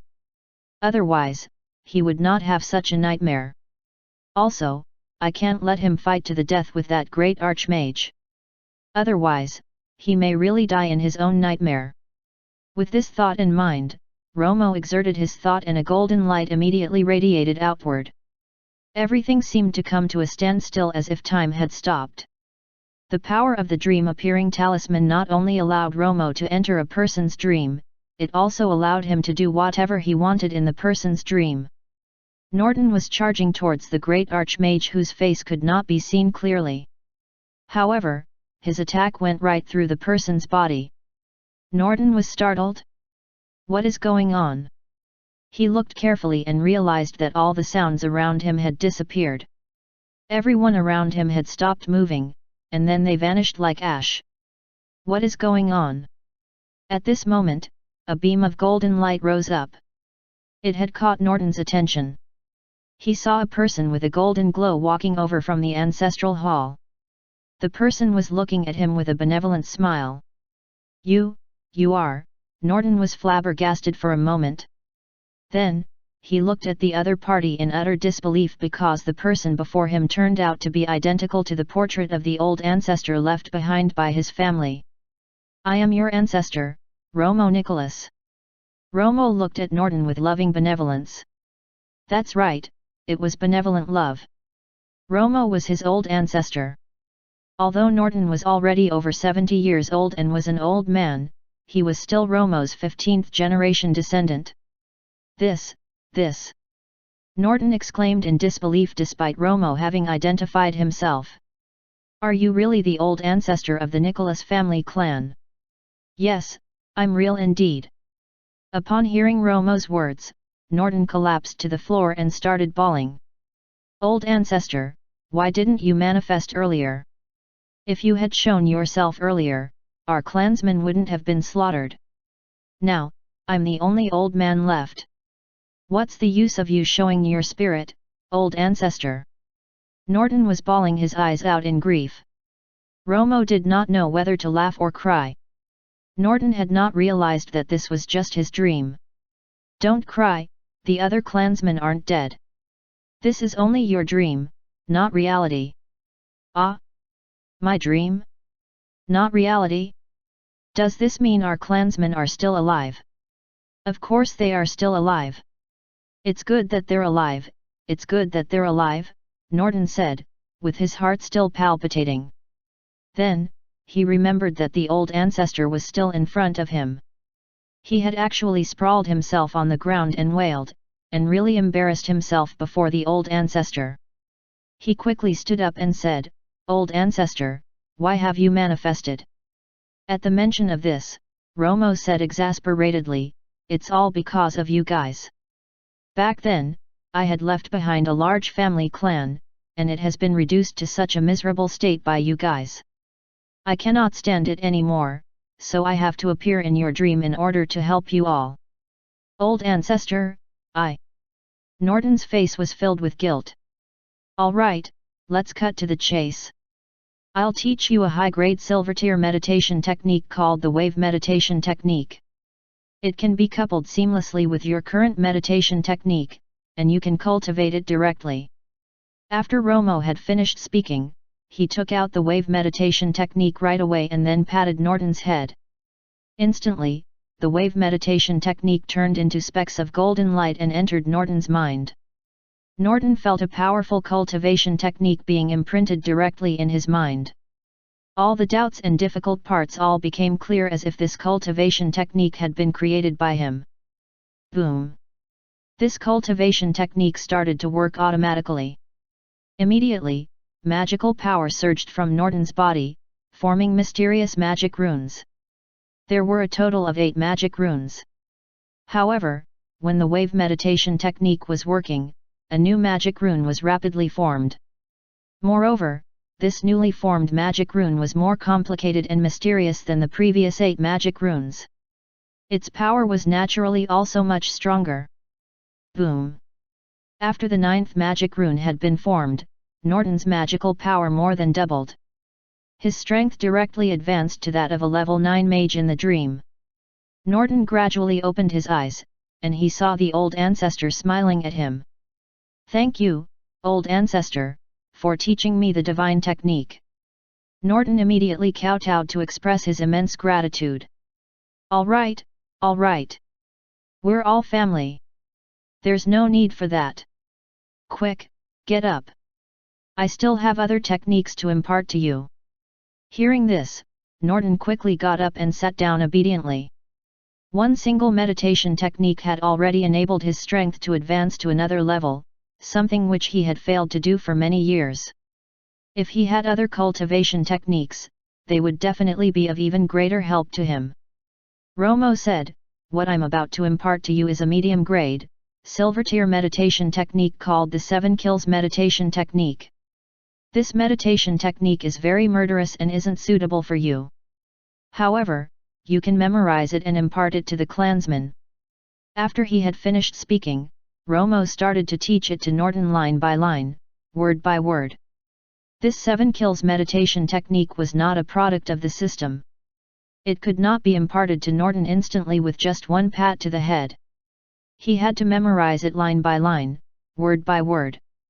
To be able to learn it later on would require one to be enlightened himself. Chapter 12, Impartation. Translator, Hen-IE Translations Editor, Hen-IE Translations. This is all of the 7 kills meditation technique. Have you memorized it? Old Ancestor, I've remembered everything, Norton said respectfully. Romo nodded and continued to impart many other techniques, spells, and magic potion formulas. This was all the knowledge Romo had when he was alive. His family clan also had a backup copy, but it had been lost later on. Now was the perfect time to impart everything to him in his dream. As a level 9 mage, Norton's mental strength was very powerful. Although he could not understand everything that Romo had said, he had no problem remembering them. Even so, after trying his best to memorize for an entire night, Norton's head was aching. He could not carry on any more. Upon seeing this, Romo knew that he was almost done imparting the knowledge, so he stopped. The knowledge and cultivation techniques would suffice for them to digest for a while. After Norton had rested for a while, Romo said, I also have a method here to make soap. Remember the formula. This is a daily necessity that every household needs. If you can make this, it can earn a lot of money. The method of making soap was also a product of the system. Romo directly slapped it into Norton's head. Norton thought for a moment and knew the method to make soap and the use of soap. He knew that this stuff was very valuable and was instantly overjoyed. Thank you, old ancestor. Norton kowtowed again. Well, in terms of business ability, Sonia is the strongest in the family. You can let her handle the soap business, and you'll definitely make a lot of money. Also, her husband, Jack, is a useful person. He's very loyal to our family, so you can use him without worry. Romo reminded him that Sonia's husband, Jack, had also participated in the ancestral worship ritual. He had contributed 20 faith points and was as devout American Samoa Norton. This showed Jack's loyalty to the Nicholas family. You don't have to worry about the great archmage who plundered little Arthur's luck. I've already dealt with that person. Even if he did not die, he would have been severely injured. He won't cause any trouble for you for the time being. This unknown great archmage enemy had been a huge weight in Norton's heart. Now that he heard the old ancestor had already injured him, and he would not come to make trouble for them, his worry was instantly reduced by a great deal, and he was exceptionally grateful. Also, from now on, hold a clan-wide ancestral worship ritual every month, and worship more often on regular days. Understood, old ancestor? Do you have any other instructions? Norton asked respectfully. No, that's all for now. Let's call it a day. With that said, Romo's golden light dimmed, and he was about to leave Norton's dream. Norton immediately shouted, Old ancestor, if there's anything in the future, how shall I contact you? I will always protect the family clan. If anything happens, I will know and visit you in your dream. Don't worry. The voice drifted away and gradually faded. In Norton's room, Norton sat up from his bed. His sight was a little blurry at first, but it quickly regained clarity. Then, he felt a sense of loss. Ah, so it was just a dream. How good would it have been if what happened in the dream was real? The old ancestor had imparted many high-tier cultivation techniques to him in the dream. These cultivation techniques were enough to increase the strength of their family clan in a short period of time. At least, they would not be oppressed by the other 2 family clans to the point that they could not breathe. Especially the wave meditation technique, which was a high-grade silver-tier meditation technique. As he thought of the wave meditation method, the cultivation technique started to work without him realizing it. Instantly, a layer of strong magical power appeared around Norton. Norton was stunned. This. He felt the strong magical power in his body, and there in his hand was the 9th magic rune which had been condensed in his dream. He was stunned for a moment, and then he became ecstatic. Is this cultivation technique actually real? My strength has indeed advanced to a level 9 mage? Did this mean that the old ancestor had really imparted so many cultivation techniques to him? Master, what are you doing? Asked Susan, Norton's wife, who had woken up and seen Norton condensing magic runes. Norton quickly put away his cultivation technique and the magic rune disappeared. He turned to his wife Susan and said excitedly, Susan, hit me quickly. Hey? Are you okay? You're so worked up late at night and you want me to hit you. Susan looked at Norton doubtfully. Yeah, I told you to hit me, just do so. I want to see if I'm dreaming right now, Norton said anxiously.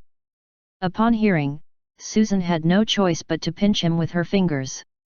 Feeling the pain in his arm, Norton became even more excited. It is painful. This means that this is not a dream. Oh my God! The old ancestor has really appeared and imparted cultivation techniques to me in my dream. Apart from the high-grade Silvertier wave meditation technique, there was also the medium-grade Silvertier 7 kills meditation technique, as well as some other offensive magical power and other knowledge. No, he must record them down immediately. If he forgot any of them, it would be a great loss. With this thought, Norton got off the bed without even putting on his shoes. He walked to the desk, picked up the swan quill pen, and started to write quickly. Master, put on your shirt, otherwise, you'll catch a cold. Susan quickly caught up with Norton and draped his shirt over his body. She felt that Norton the old man must be hysterical, otherwise, why would he suddenly wake up in the middle of the night and want her to hit him? Why was he writing so furtively? It must be because the family had run into too many difficulties recently, and Master was under great pressure. Sigh. Susan's heart ached as she thought of this. She stayed by his side after she had given Norton his shirt. Norton wrote one sheet after another. It was not until noon that he finished writing down what his ancestor had imparted to him in his dream. He immediately sorted the sheets out. The first copy was the wave meditation technique. Seeing that it was identical to the meditation technique imparted in the dream, he became even more excited. There were also some other things, and he had also recorded them completely down. Looking at Norton's excited expression, Susan asked, Master, what are these that you have written? This is the hope for our family clan to rise up. Norton said excitedly. Susan did not question further. She had never asked about the matters in the family clan. All she needed to do was to serve Norton well. She said, Master, you better eat something quickly. Norton looked up and saw that it was already bright outside. He had experienced so many things that night, and his stomach was already rumbling with hunger. However, he did not have the time to eat now. He said immediately, I'm not eating. Quick! Get my bath ready and a new change of clothes for me. I want to go to the ancestral hall to thank the old ancestor. Oh, and give instructions to call all the clansmen back. Chapter 13, The Meeting. Translator, Hen.ie Translations Editor, Hen.ie Translations. Hey? Didn't we just call our people back for a clan-wide sacrifice yesterday? Why is there a sacrifice again? Susan asked, perplexed. Don't ask so many questions. Just do as you're told. Norton then took a bath and changed into a set of clean clothes. He then came to the ancestral hall and looked at the ancestral tablets. He was excited and bowed reverently. The 15th generation descendant, Norton Nicholas, pays respect to our ancestor. Thank you for imparting the cultivation techniques to us. Ding! Worship by descendant. Received 100 faith points. The faith candles effect has been activated. Received an additional 100 faith points. Shit, his faith points has jumped from 20 points to 100 points directly, a 5-fold increase. It looks as if Norton is not just kowtowing devoutly this time but is worshipping zealously like a fanatic. However, after thinking about it, it did make sense. After all, Paying respect to his ancestors previously had been done out of mere respect for his predecessors. But now, he knew this old ancestor really existed, and that he had been protecting them all the time. He had even imparted cultivation techniques and secret manuals to him, as well as the method to create wealth. These were all real, solid benefits. He was even able to defeat a great archmage directly, so how could all this not make Norton fanatical? After the worship had ended, Norton looked at Romo's ancestral tablet. Romo gave a thought and a faint beam of golden light was emitted. Norton was overjoyed. This was the old ancestor's response to him. "Don't worry, old ancestor. I won't let you down. I'll bring our family clan to greater heights." After saying that, he kowtowed sincerely again. However, this time, there were no more faith points as he could only contribute faith points once per day. On the other side, Zoro, Sonia, and others had again been summoned back. They all looked puzzled. When Sonia saw Zoro, she asked directly, "Big brother, why has father called us back again? Didn't the worship ritual just end yesterday? Has something happened?" "I'm not sure either." Zoro was also clueless. Sonia said, "Sigh, my clothing store is doing very well today. In just half a day, it has exceeded half a month's sales. I also hope to go back quickly." "Oh? Is the business that good?" "Well, I don't know why, but the business has suddenly become better today. It's very strange," Sonia said happily. Then she saw Zoro's happy face and that his usually tightly knitted brows were relaxed. She knew something good had happened to him and said, "Brother, have you encountered some good things? Why are you so happy?" "Yes." Zoro nodded and said, "That's right, you know, I went earlier today to bring in that new tea. When I got there, I wasn't confident if I would be able to bring it in myself because the Grimm family and the Campbell family had also sent people there. They are more powerful than us, but the boss of the new tea has actually agreed to cooperate with us directly. Everything went so smoothly. This is good news. Looks like luck has descended upon our family." Everyone was discussing happily. As their businesses had suddenly improved, everyone's mood had also improved. However, they naturally would not have known that all this was happening because Romo had added 20 points to their family's luck for wealth. At this moment, Norton had finished paying his respects to the ancestors. Everyone stood up immediately and bowed to welcome Norton in. After the greeting formalities, Norton sat down at the head of the table, his expression solemn. He looked around at everyone and said, "I have called all of you back today because something big happened last night." When everyone heard this, they all sat up ramrod straight. Sure enough, something big had happened, otherwise, the family head would not have called them back so soon. However, Norland's eyes were filled with doubts. He had not gone out. Last night, he was at home the entire night. If something big had really happened, it was impossible for him not to know. What was this big thing? Norland was becoming even more perplexed. Everyone looked at Norton, waiting to hear what he would say next. Norton said, "I dreamt of our old ancestor yesterday." Zoro, Sonia, Norland, the others. Everyone became collectively petrified. "Damn, this is the big issue? You have dreamt of our old ancestor? Is this the big issue you are talking about? It's only a dream?" A few seconds later, everyone reacted and looked at each other. They looked like they had wanted to say something but hesitated. Norton saw everyone's expressions and naturally knew what they were thinking. He said, "I know all of you may be thinking that I'm making a mountain out of a molehill, but let me tell you, this is a very important matter. Last night, in the dream, our ancestor imparted many things to me, including powerful meditation techniques and magical skills, as well as something that can make our family create wealth very quickly. These things can allow our family to rise up rapidly." After hearing this, everyone still did not believe it. After all, for such things, if they had not personally experienced them, they certainly would not believe. And they all looked at Norton with some worry in their eyes. Norton knew what they were worried about. They were probably thinking that he, this old man already in his 70s, had encountered too many troubles of late, that he was perhaps no longer able to bear the pressure and had fried his brain. Norton knew that no matter what he said, they would not believe him. Instead, they would become even more worried. Hence, with the thought, he unleashed the magical power. Instantly, a powerful wave of magical power swept across the entire place. What a powerful magical power! No one had expected Norton to suddenly erupt with magical power. They were all shocked by the suddenness of what had happened. After experiencing the might of the magical power, everyone was all stunned.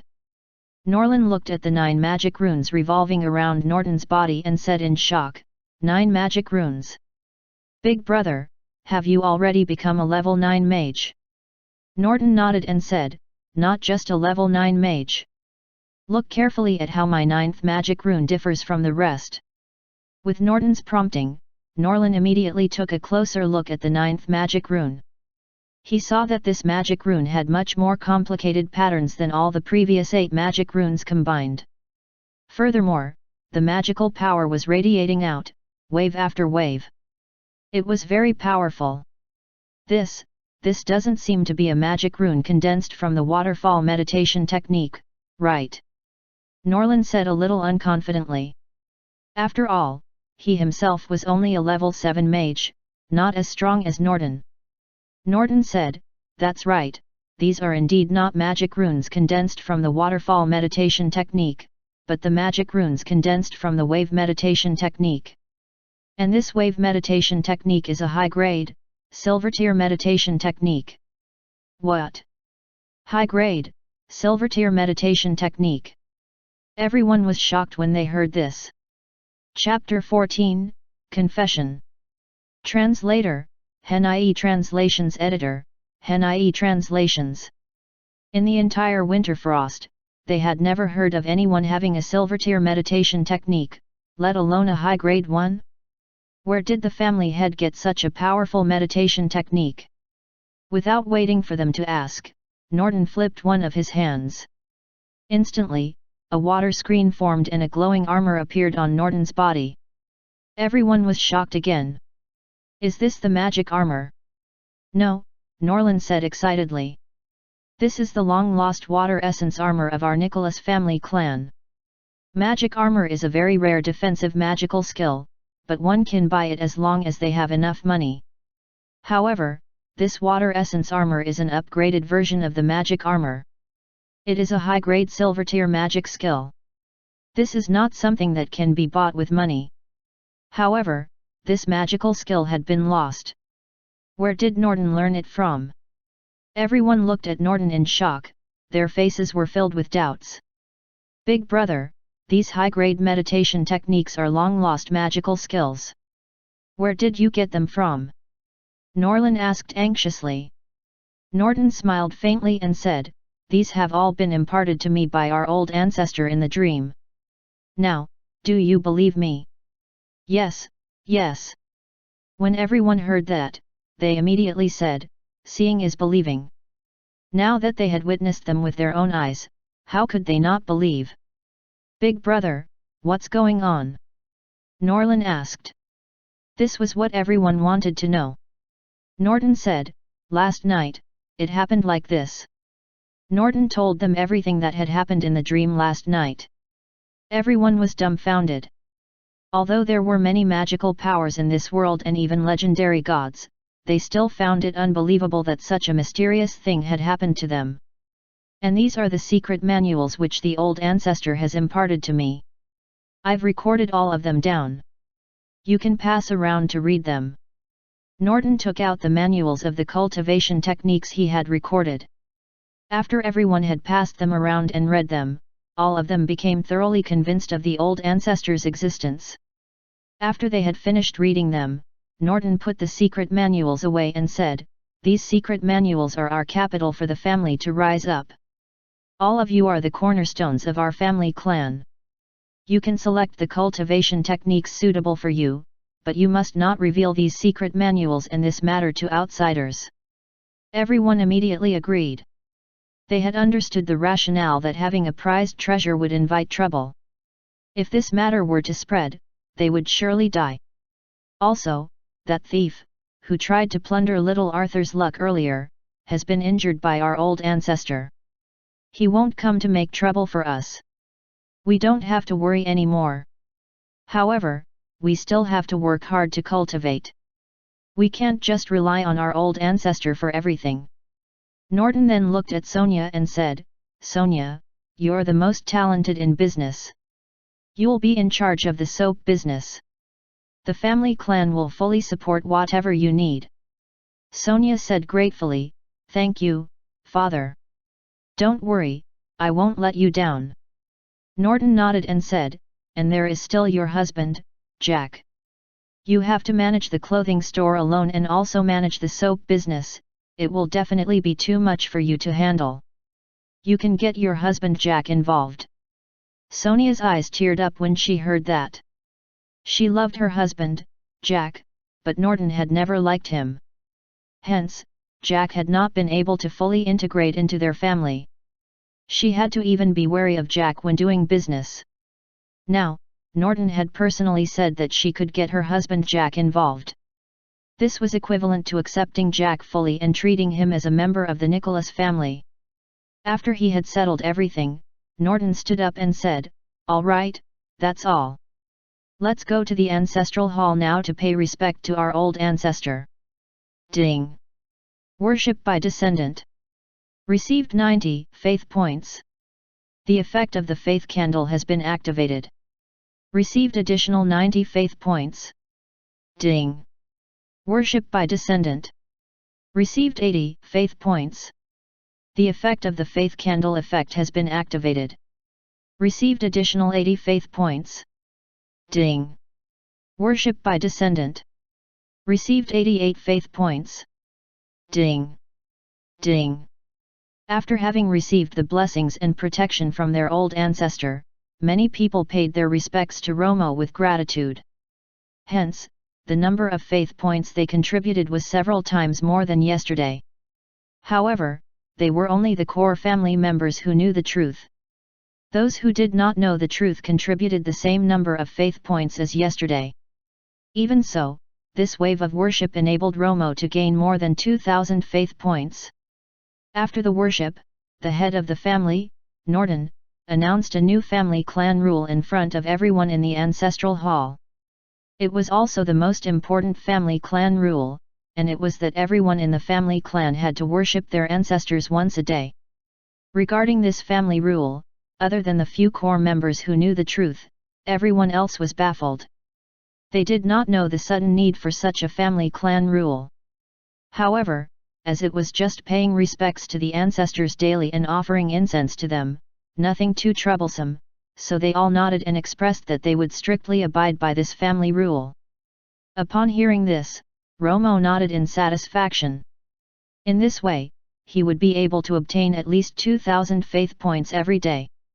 After the worship had ended, everyone went back to their own work.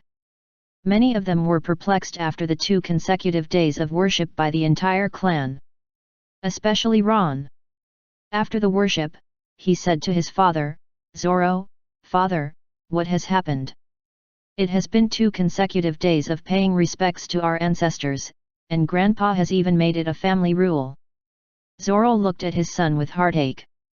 If he had not been so seriously injured previously, he would have been a student of the Sky Blue Magic Academy by now, with a high rank and great power.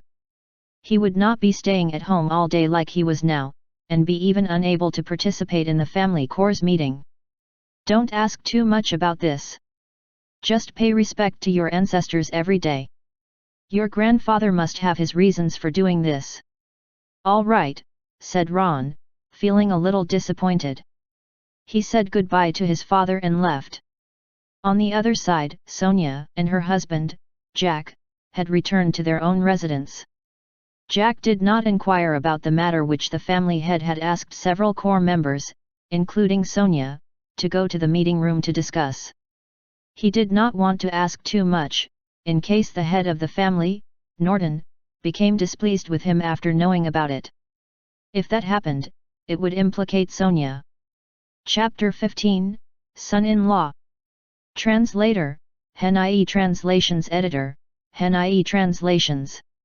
Sonia's husband, Jack, was not from Winterfrost but had fled to this place 3 years ago in the winter.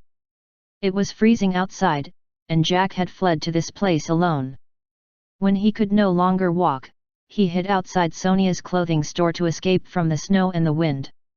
When Sonia found him, he was almost frozen. After Sonia's rescue, Jack came back to life, and she learnt that Jack had no place to go. If he had no place to stay, Jack definitely would not be able to survive that winter, so Sonia let Jack stay in the clothing store to help out. She did not expect Jack to be so talented in business. Ever since Jack came to the clothing store, their business had improved by 20 to 30%. This made Sonia value Jack even more. Moreover, Jack was tall and handsome, and he had a sense of humor. Soon, the two of them fell in love with each other and became husband and wife. However, this matter made the head of the family, Norden, unhappy. Norden had his own plans for Sonia's marriage, which was to form a marriage alliance to enable the Nicholas family clan to gain a firm foothold in Winterfrost. However, before he could suggest it, Sonia had already decided on her marriage, and the husband she chose was a poor man who had fled here. This did not benefit her family clan at all. Norden naturally did not like him. After failing to persuade Sonia, he allowed them to get married eventually. However, Norden had not treated his poor son-in-law well. Jack was also a very smart person. He knew naturally that he was not liked by his father-in-law, so he had always been very well behaved and would not do anything overboard. He was even a little too cautious, and when Sonia, who loved Jack deeply, saw this, it made her feel very sorry for her husband. "Honey, I'm going to the clothing store. Business is very good today. I can't delay further," Jack said after he had sent Sonia back home. Sonia pulled Jack back and said, "Honey, let's take a day off today. I have something more important to tell you." "Ah? What is this matter? More important than the clothing store business?" Jack said, puzzled. "It is certainly important. Let me show you something first."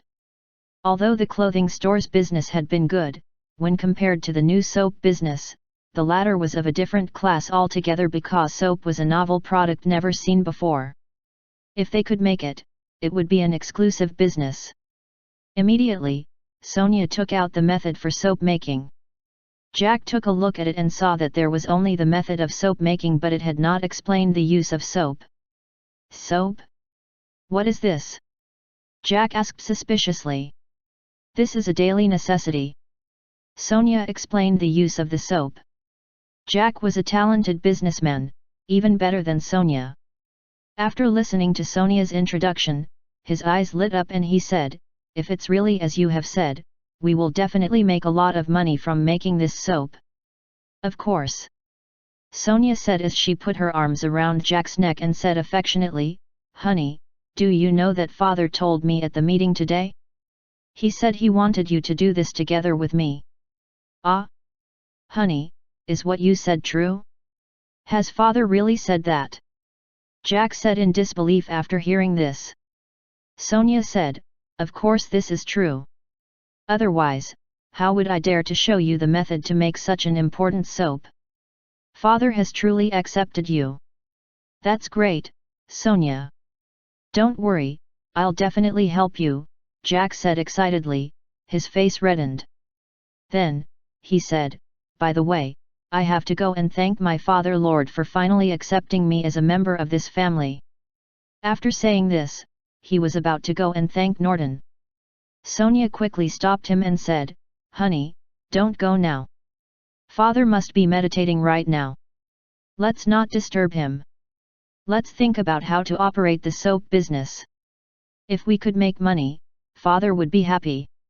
"Yes, honey, you're right." In the few days that followed, everyone in the Nicholas family clan became busier, but all this was due to good happenings. Their tea house had introduced new tea leaves, which tasted great. After drinking the new tea, many people could no longer drink other types of tea. Hence, there were people queuing up every day to buy the new tea. This had made the tea house business extremely brisk. It was the same for the clothing store. Overall, although they were busier and more tired than before, everyone was happy to see so much revenue daily. They saw hope for their days ahead. Some core members of the family clan had also received the higher tier cultivation techniques. Every day, they were busy studying, cultivating, and striving to improve their current strength as soon as possible. They had been intimidated by the Grimm and Campbell family clans previously, but now that they had received the higher tier cultivation techniques, they were especially diligent and hard-working in their cultivation. Sonia and Jack, on the other hand, had already succeeded in their attempt to make the first piece of soap. After using it, they were very happy with the effects they saw. They were even more certain that they could make a lot of money from it. Then, they started to make preparations to build the factory. Once the factory was ready, they would be able to mass-produce the soaps. And they had not forgotten the most important thing, which was to pay respects to their ancestors every day. After all, this had already become the family clan rule, so everyone had to pay their respects even if they were unwilling. As such, Romo had a stable income of more than 2,000 faith points every day. The person who gave Romo the most comfort was the family head, Norton. Ever since he had received the wave meditation technique, other than eating, drinking, and going to the toilet, he spent almost all his time meditating and cultivating. Perhaps because the wave meditation technique was a product of the system, Norton did not have any difficulty with the meditation technique. He was like a fish in water when cultivating it. Or perhaps, it was because he had already accumulated large amounts of reserves in his body. It was because the meditation techniques he had used previously were too garbage that his realm had been suppressed, and he was not able to advance. After obtaining the powerful meditation technique, his strength had improved rapidly, he was advancing by almost one level every day. Over the past few days, he had already condensed 3 magic runes and had successfully advanced to become a level 12 mage. This was the full level of the mage realm. One more step, and he would be able to break through and successfully become a great mage. This was to be a giant leap. That night, Norton continued to meditate in the quiet room. The 12 magic runes he had condensed revolved around him continuously, and they became faster and faster. Chapter 16, Breakthrough. Translator, Henai Translations Editor, Henai Translations. Is he about to break through to the realm of a great mage? Seeing the situation, Romo immediately knew that Norton was trying to break through to the realm of the great mage. He had not expected his accumulated reserves to be so steep. In the past few days, he had advanced several levels in a row, and now he was even trying to advance directly to the realm of the great mage. As expected, Norton could be seen slowing down the magic runes around him and starting to arrange them in a certain order, finally forming a hexagram. For a mage advancing to become a great mage, he had to arrange all the magic runes, which he had previously condensed, in a certain order to build a magic formation. To cast a magic spell, a mage would have to arrange the magic runes in his body into a temporary magic formation before he could unleash the magical power. However, after one had advanced to the great mage realm, all the magic runes in his body would have already been arranged into a powerful magic formation. As such, he could save the step of the temporary magic formation and directly unleash the magical power. Moreover, as the magic formation was a permanent one formed by all the 12 magic runes, its power would also increase by several folds. For the same magic spell, the power released by a great mage would be at least 5 times that of a level 12 mage. It could be said that after reaching the realm of a great mage, one had just touched the threshold of magical power. Before that, the person could only be said to be familiar with magical power. Therefore, this was a very important hurdle. If he could not condense the 12 magic runes currently in his body into a magic formation, then the 12 magic runes would likely go berserk, or even be utterly shattered. Then the situation would be like Ron's case. The person would be seriously injured, and he might not even be able to restore magic runes again, becoming a complete invalid. As he thought of this, Romo watched Norton condense the magic formation. He was also a little worried. Romo would think that Norton should have at least continued to build up his strength for a period of time, and wait till he had enough strength before attempting to break through to the realm of the Great Mage. By that time, he would certainly be able to advance to the realm of the Great Mage with ease. But now, he had advanced several levels in a row, and this had already consumed most of his previously accumulated reserves. It would be a little risky for him to continue to tackle the most difficult Great Mage level. However, Norton could not be faulted for this. After all, although his family clan had Romo's protection, as head of the family clan, Norton had continued to feel constantly threatened by the Grimm and Campbell family clans.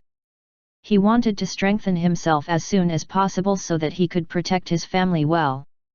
Because of this, Norton was trying to charge directly toward the realm of the Great Mage despite the lack of adequate preparation. Romo fixed his gaze on Norton as he was setting up the magic formation. He saw that the 12 magic runes had occupied many critical nodes. In the beginning, these magic runes were separate and did not have any direct connection with each other. However, under Norton's control, the magic runes connected up with each other. If he could connect up all the magic runes and fused them together, then he would have successfully advanced and become a great mage. After connecting 5 to 6 magic runes, there was a problem connecting to the 7th magic rune. This was because the first few magic runes had all been condensed by Norton using the waterfall meditation technique, but the current magic rune had been condensed using the wave meditation technique, although they were all water-based magic runes, and there were no conflicts between them. However, there was still a difference. The magic rune condensed subsequently using the wave meditation technique was more profound. By analogy, if the original magic runes were junior high school students, the latest magic rune was an undergraduate. The gap between them was too great, and it was impossible for them to work together. The current situation was such that when the magic rune condensed from the wave meditation method was connected with the earlier magic runes, the energy of the magic formation instantly became unbalanced and turbulent. As such, the magic formation immediately started to become unstable. Even those magic runes which had already been connected earlier by magic threads showed signs of breaking up. Norton had also clearly sensed this. He had to quickly exert all his strength before he managed to stabilize the magic formation, but fine beads of sweat had formed densely on his forehead. It could be seen how risky this tackling attempt had been this time. He almost failed. Romo too was very worried for Norton. This won't do. If this continues, Norton will certainly fail in his attempt to become a great mage. When this happens, not only will it be difficult for him to save his current cultivation base, he may even become an invalid. This will be a huge blow to the family clan which is yet to rise up. I can't let this happen. I must help him advance. As Romo thought about this, he immediately summoned the system. System, is there any way to help him advance? Ding! With reference to the host's request, the system recommends that the host use the Realm Upgrade Protection Talisman. Soon, an item appeared on the system interface. Romo took a look at it. Realm Upgrade Protection Talisman, upon use, the success rate of realm advancement can be increased by 50%. It can be used for all realms. However, the consumption of faith points will correspond with the advancement realm and difficulty level of the user. If there are insufficient faith points, the success rate will be reduced accordingly. Impressive, it could actually increase the success rate by 50%. The success rate of Norton advancing on his own should be around 50%.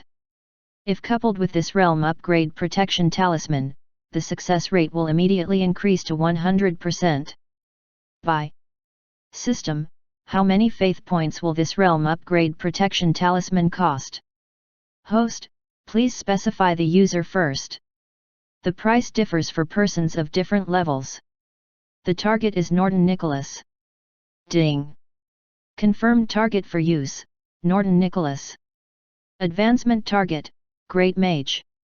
Requires 10,000 faith points. The system had specified the price. After seeing the price, Romo's heart bled immediately. Damn, another 10,000 faith points.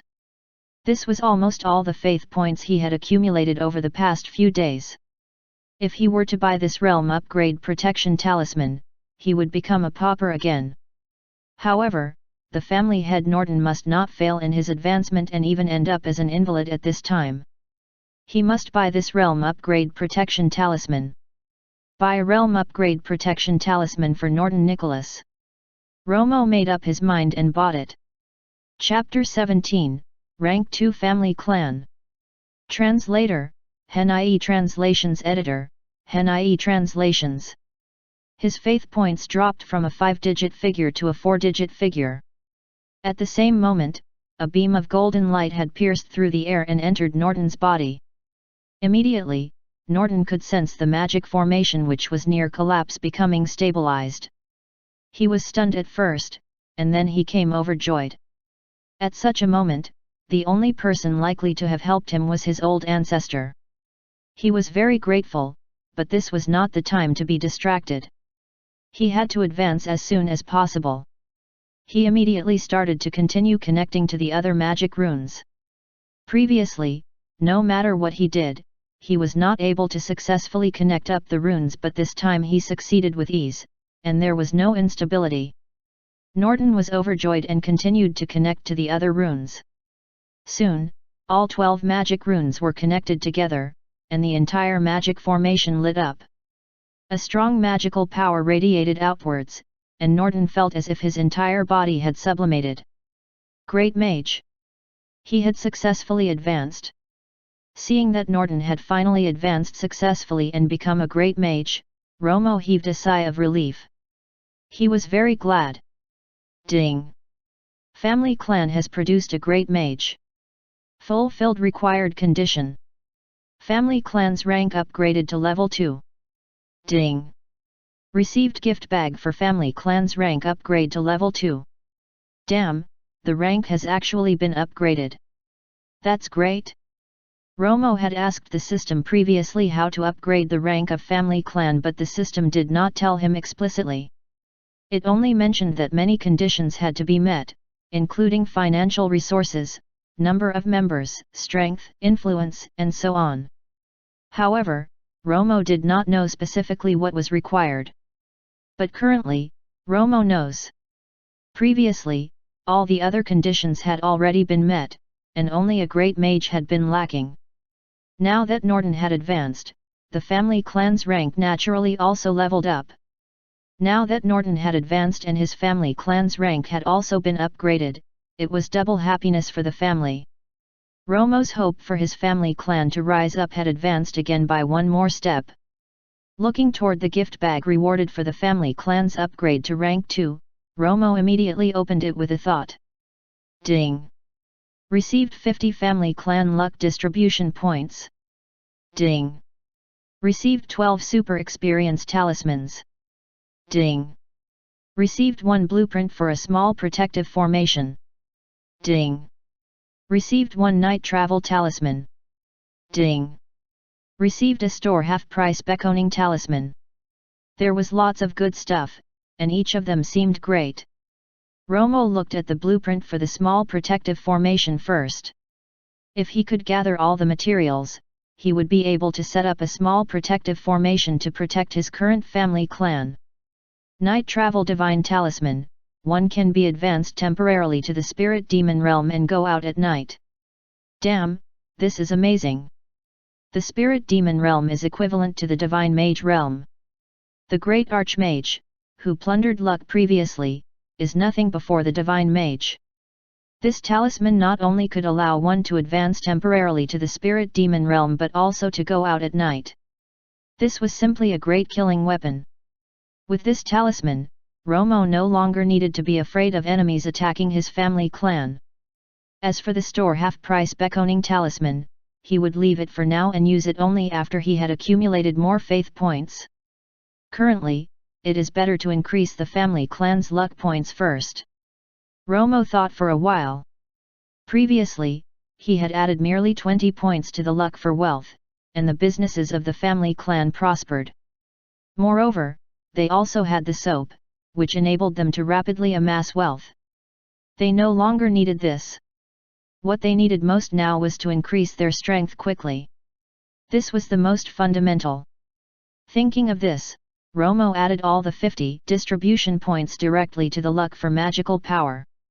With the increase in luck for magical power, the cultivation speed would increase for the entire family clan.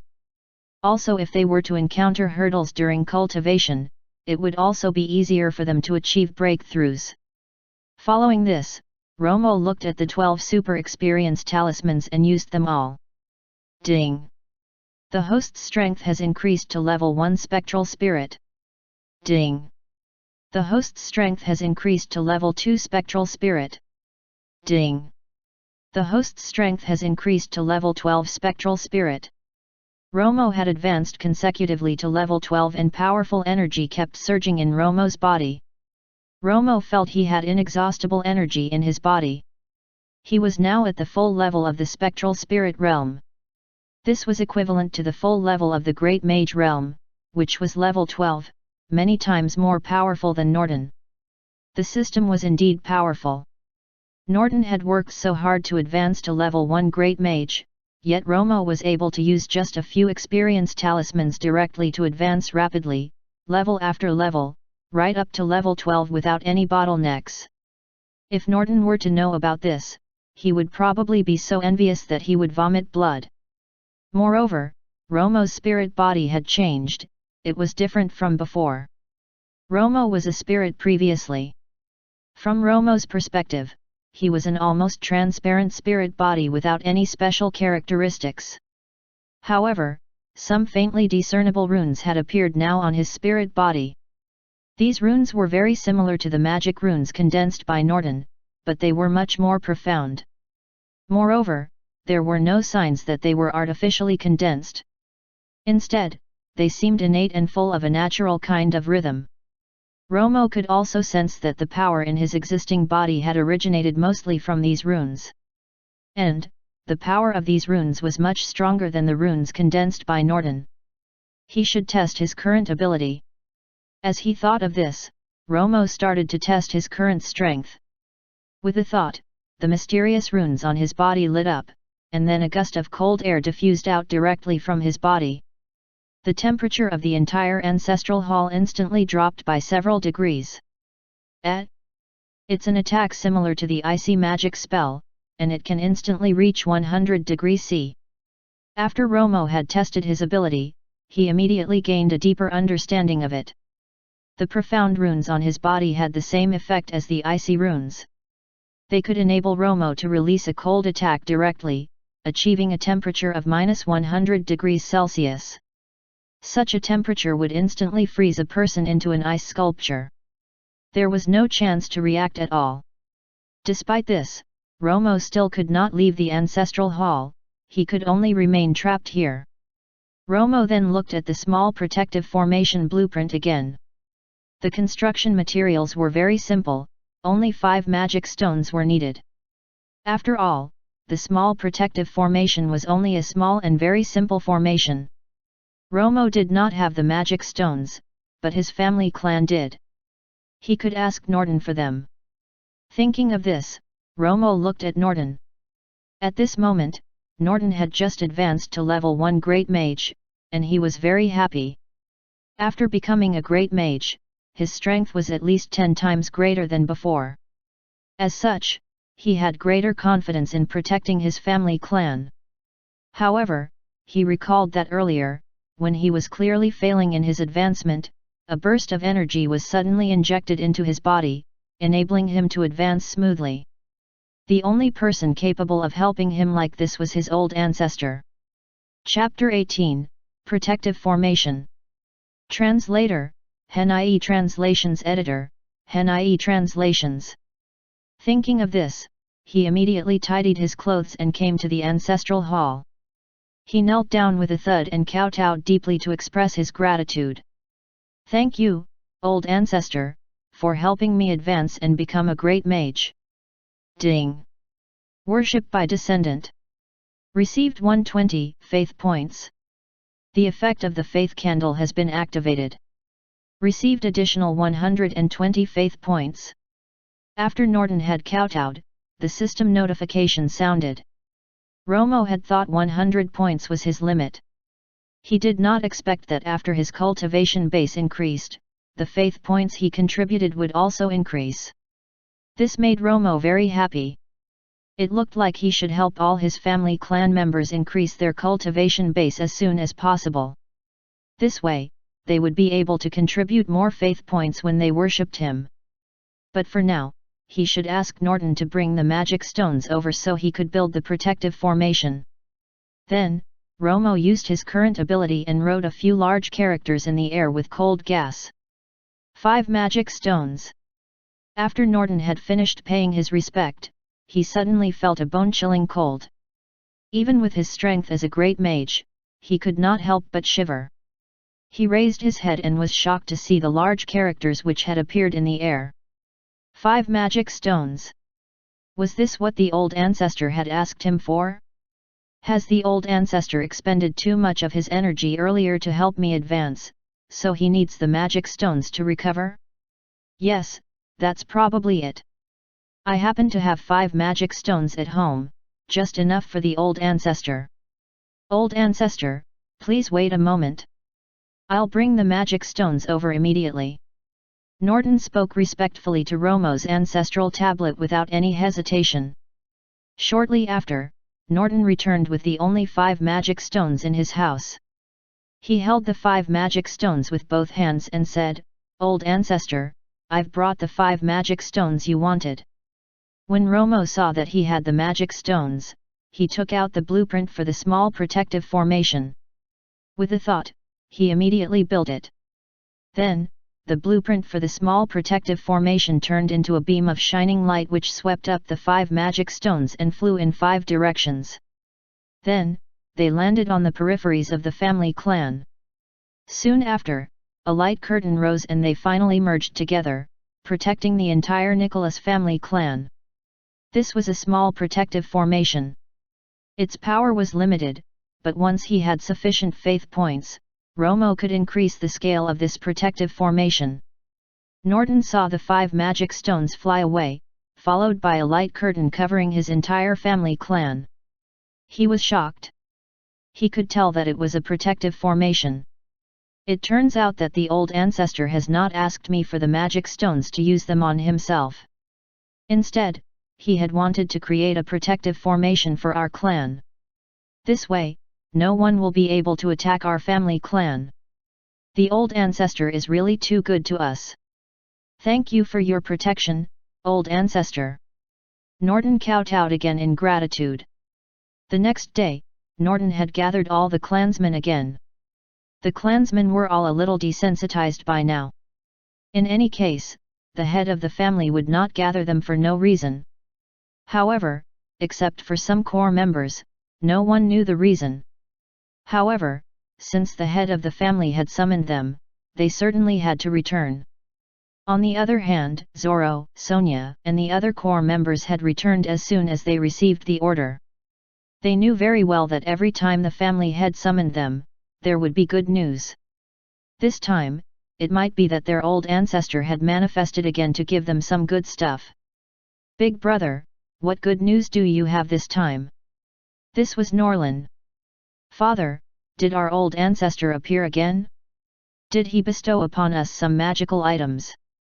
This was Zoro. Sonia also looked at Norton with a hopeful expression. Norton laughed and said, "Indeed, our old ancestor had appeared again, but he didn't give us anything." "Ah? Then why did the old ancestor appear?" everyone asked curiously. Norton smiled faintly and said mysteriously, "Let me show you my current strength." After speaking, Norton unleashed his magical power directly. Instantly, a large magic formation appeared beneath his feet. A huge wave of magic power appeared and radiated outward, wave after wave. The entire conference hall seemed to have been blown by a level 12 wind, shocking everyone. "Big brother, you've advanced to the realm of a great mage." Norlin looked at the large magic formation under Norton's feet in utter disbelief. A mage would only have magic runes. It was only those who had advanced to the level of a great mage would be able to arrange all the magic runes into a formation. And it was obvious now that Norton had successfully arranged all the magic runes into a formation. Moreover, there was this unbelievably powerful aura. He was definitely a great mage. "Haha, that's right. With the help of our old ancestor, I'm indeed a great mage now." Norton laughed heartily as he said this. Then, he put away his magical power. Instantly, the entire conference hall became quiet again. Although the conference room had turned calm, everyone here could not be calm. Norlin, Zoro, and Sonia's eyes were blazing with excitement. The family clan finally had another great mage. Now, they no longer had to fear the Grimm family clan and the Campbell family clan. It should be known that the last great mage of the family clan was Norton's great-grandfather, Ramo Nicholas, who was also the family head that led their family to flee here. He was a level 6 great mage. It was precisely because of his strength as a level 6 great mage that he was able to successfully establish his family clan in Winterfrost, taking root here and even becoming on par with the other two large family clans.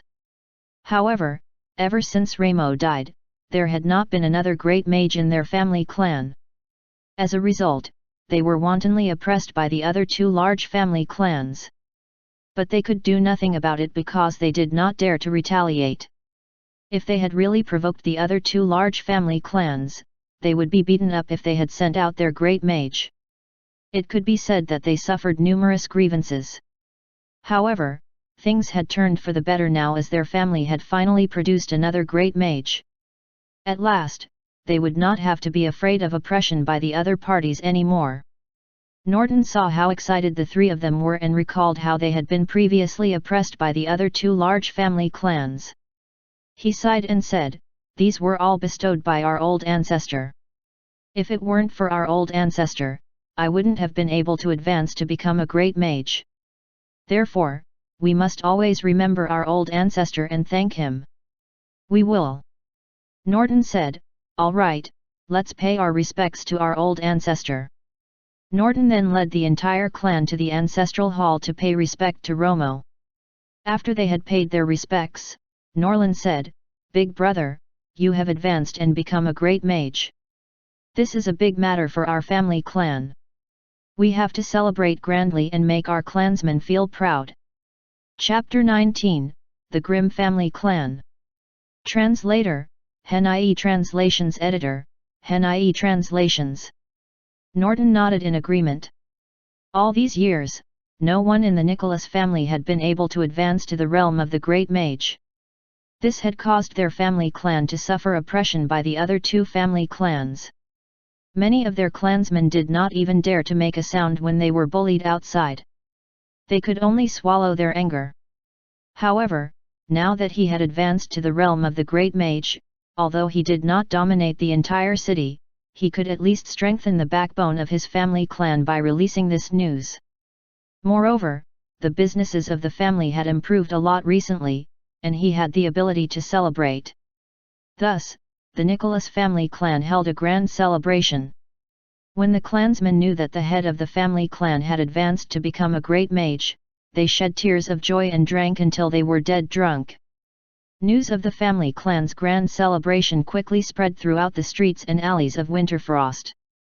Almost everyone knew that the head of the Nicholas family clan had become a great mage. Cyril Grimm, the eldest son of the Grimm family, thought of this as a very important piece of information when he heard the news. Immediately, he hurried to look for his father in his room. This was the room of the current patriarch of the Grimm family clan, Merrill.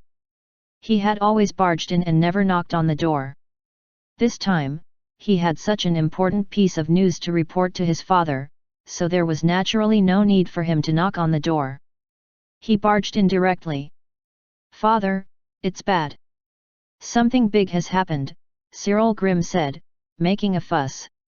Meryl, who was studying an ancient book and did not think that someone would suddenly barge in, had a rude shock. If it had been a family servant, he would definitely beat him directly to death. However, this was his son, so he could not do anything. He was his beloved son. Would he beat him to death over such a trivial matter? How many times have I told you not to make a fuss? Do you know how unbecoming it is to be charging around like this? Meryl chided. All right, father. I know what you're saying, but I have something very important to tell you right now. Cyril did not care at all about his father's reprimand. What's so important? Meryl could not do anything about this son, he could only ask him the questions so that he could finish what he wanted to say and leave quickly. Norton, the head of the Nicholas family, had just become a great mage, Cyril said with an exaggerated expression. Oh? Norton, that old fellow, had become a great mage? Wasn't he only a level 8 mage? Meryl asked, puzzled. Cyril said, that's right. There are quite a few levels to get from a level 8 mage to a great mage. How could he suddenly become a great mage? As such, this old man must have concealed his cultivation base. He must have already become a level 12 mage a long time ago but has kept it a secret all this while. It looks like he's up to no good. Hee hee. Upon hearing this, Meryl laughed. Cyril replied, Father, why are you laughing? Am I wrong? Meryl said, you're right. This old fellow is indeed guarding against us. So what if he has become a great mage? He's just a newly promoted great mage, much like a level 12 mage. There's no difference to us at all. He's just an ant, albeit a slightly bigger ant. We don't have to worry at all. Cyril thought about it and realized that it was indeed the case. But father, I've noticed that their family has been a little strange recently. It seems like they have been very lucky. Oh? Tell me about it. Meryl looked at the ancient book, and then asked. Cyril said, recently, their businesses have also suddenly improved significantly. A new type of tea has been introduced into their tea house, and it tastes great. People are queuing to buy it now, and our household has also been going to their tea house to buy tea. And there is still their clothing store. In short, their businesses are much better than before, and their family clan seems to have also developed a brand new product. They're currently hiring workers and building a factory. Oh? In that case, their luck has really turned for the better. That's right. Moreover, all this has happened after the birth of that little fellow in their family. Previously, that great archmage. Shut up. Cyril was reprimanded before he could finish. He quickly shut up. Don't speak about that matter again, said Meryl. I understand, father. Cyril said, that old man had said that the little fellow from the Nicholas family clan has great luck. I wonder if it is his birth that has brought so much good luck upon the Nicholas family clan. Meryl pondered for a moment before saying, I don't know about that either. Luck is really somewhat mysterious. Even the likes of the divine mage can't completely grasp it, let alone me. Shall we ask Grandpa? Meryl said solemnly, your grandfather is at the critical moment of his advancement. Let's not disturb him. Got it, father. Cyril took a glance at the ancient text on the table, and said, Father, are there any details about luck in this ancient text? It was quite clear that Cyril also knew about this ancient text. Meryl said, no. Don't say anything about this ancient book too, lest others remember it. Got it. If there's nothing else, you can leave. I'm going to continue to study this ancient text. As for the Nicholas family clan, you just have to keep an eye on them. A mere great mage can't do much. All right, father. I'll be leaving now. After that, Cyril turned around and left. Meryl flipped open the ancient book in his hand. The title of the book was Luck Plundering Skill. It was actually the same as the luck plundering skill Romo had obtained. He flipped to one of the pages and started to read it carefully. The title of this page was Family Fate Plunder Formation. In the blink of an eye, half a month had passed. In this half a month, the Nicholas family clan had developed very rapidly. Their businesses were booming. The money earned in this half a month was comparable to the amount earned in the past year. This made everyone happy from the bottom of their hearts, especially now that the family head had advanced to the realm of the great mage. This made everyone in the family clan proud. It made everyone feel as if they had been revived. Overall, the entire family was rapidly improving and becoming stronger. The family would worship Romo every day. In this half a month, Romo had accumulated more than 30,000 faith points. Chapter 20, Appearing in the Dream Again. Translator, Henai Translations Editor, Henai Translations. Romo had originally thought that once he had enough faith points, he would immediately help treat Ron and solve his problem completely.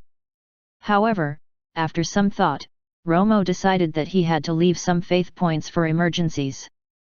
For instance, if he had not intervened to help Norton during his previous attempt to advance, he would have failed and the consequences would not be something he would want to see. Therefore, since Ron's current situation had already persisted for 2 years, waiting a few more days would not matter. One day, while Ron was still meditating to attempt to restore his magic runes, a servant came in to tell him that the family head was looking for him. Hearing this, Ron immediately stopped meditating and hurried to Norton's residence. "You were looking for me, Grandpa," said Ron respectfully. "Sit down, my dear grandson," Norton said happily as soon as he saw Ron. In fact, he felt a little guilty. If he had not been too anxious to let his grandson enter the Sky Blue Magic Academy, his grandson would not have gone into the ring to fight, would not have been injured, and would not have ended up like this. If he was able to continue to cultivate, even if he could not advance to become a great mage, he would at least be a mage at level 12, the full level. What a pity! Norton sighed, but he quickly composed himself and said to Ron, "I've just returned from the Campbell family and have received news that Serena is coming back." Serena. When he heard the name, Ron looked startled. There was a flash of love in his eyes, but it was immediately concealed. This Serena Campbell was Ron's fiancée. Serena Campbell was the granddaughter of the current head of the Campbell family clan. She happened to be of the same age as Ron. When the Nicholas family clan first arrived in Winterfrost, as they were foreigners, they were naturally ostracized. And the Grimm family clan had ostracized them the most.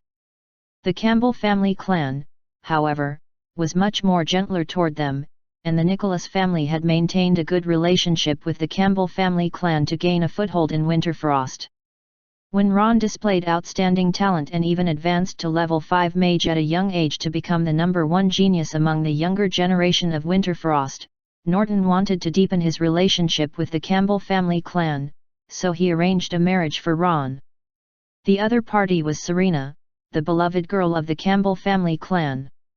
Serena was also the most talented person in the Campbell family clan.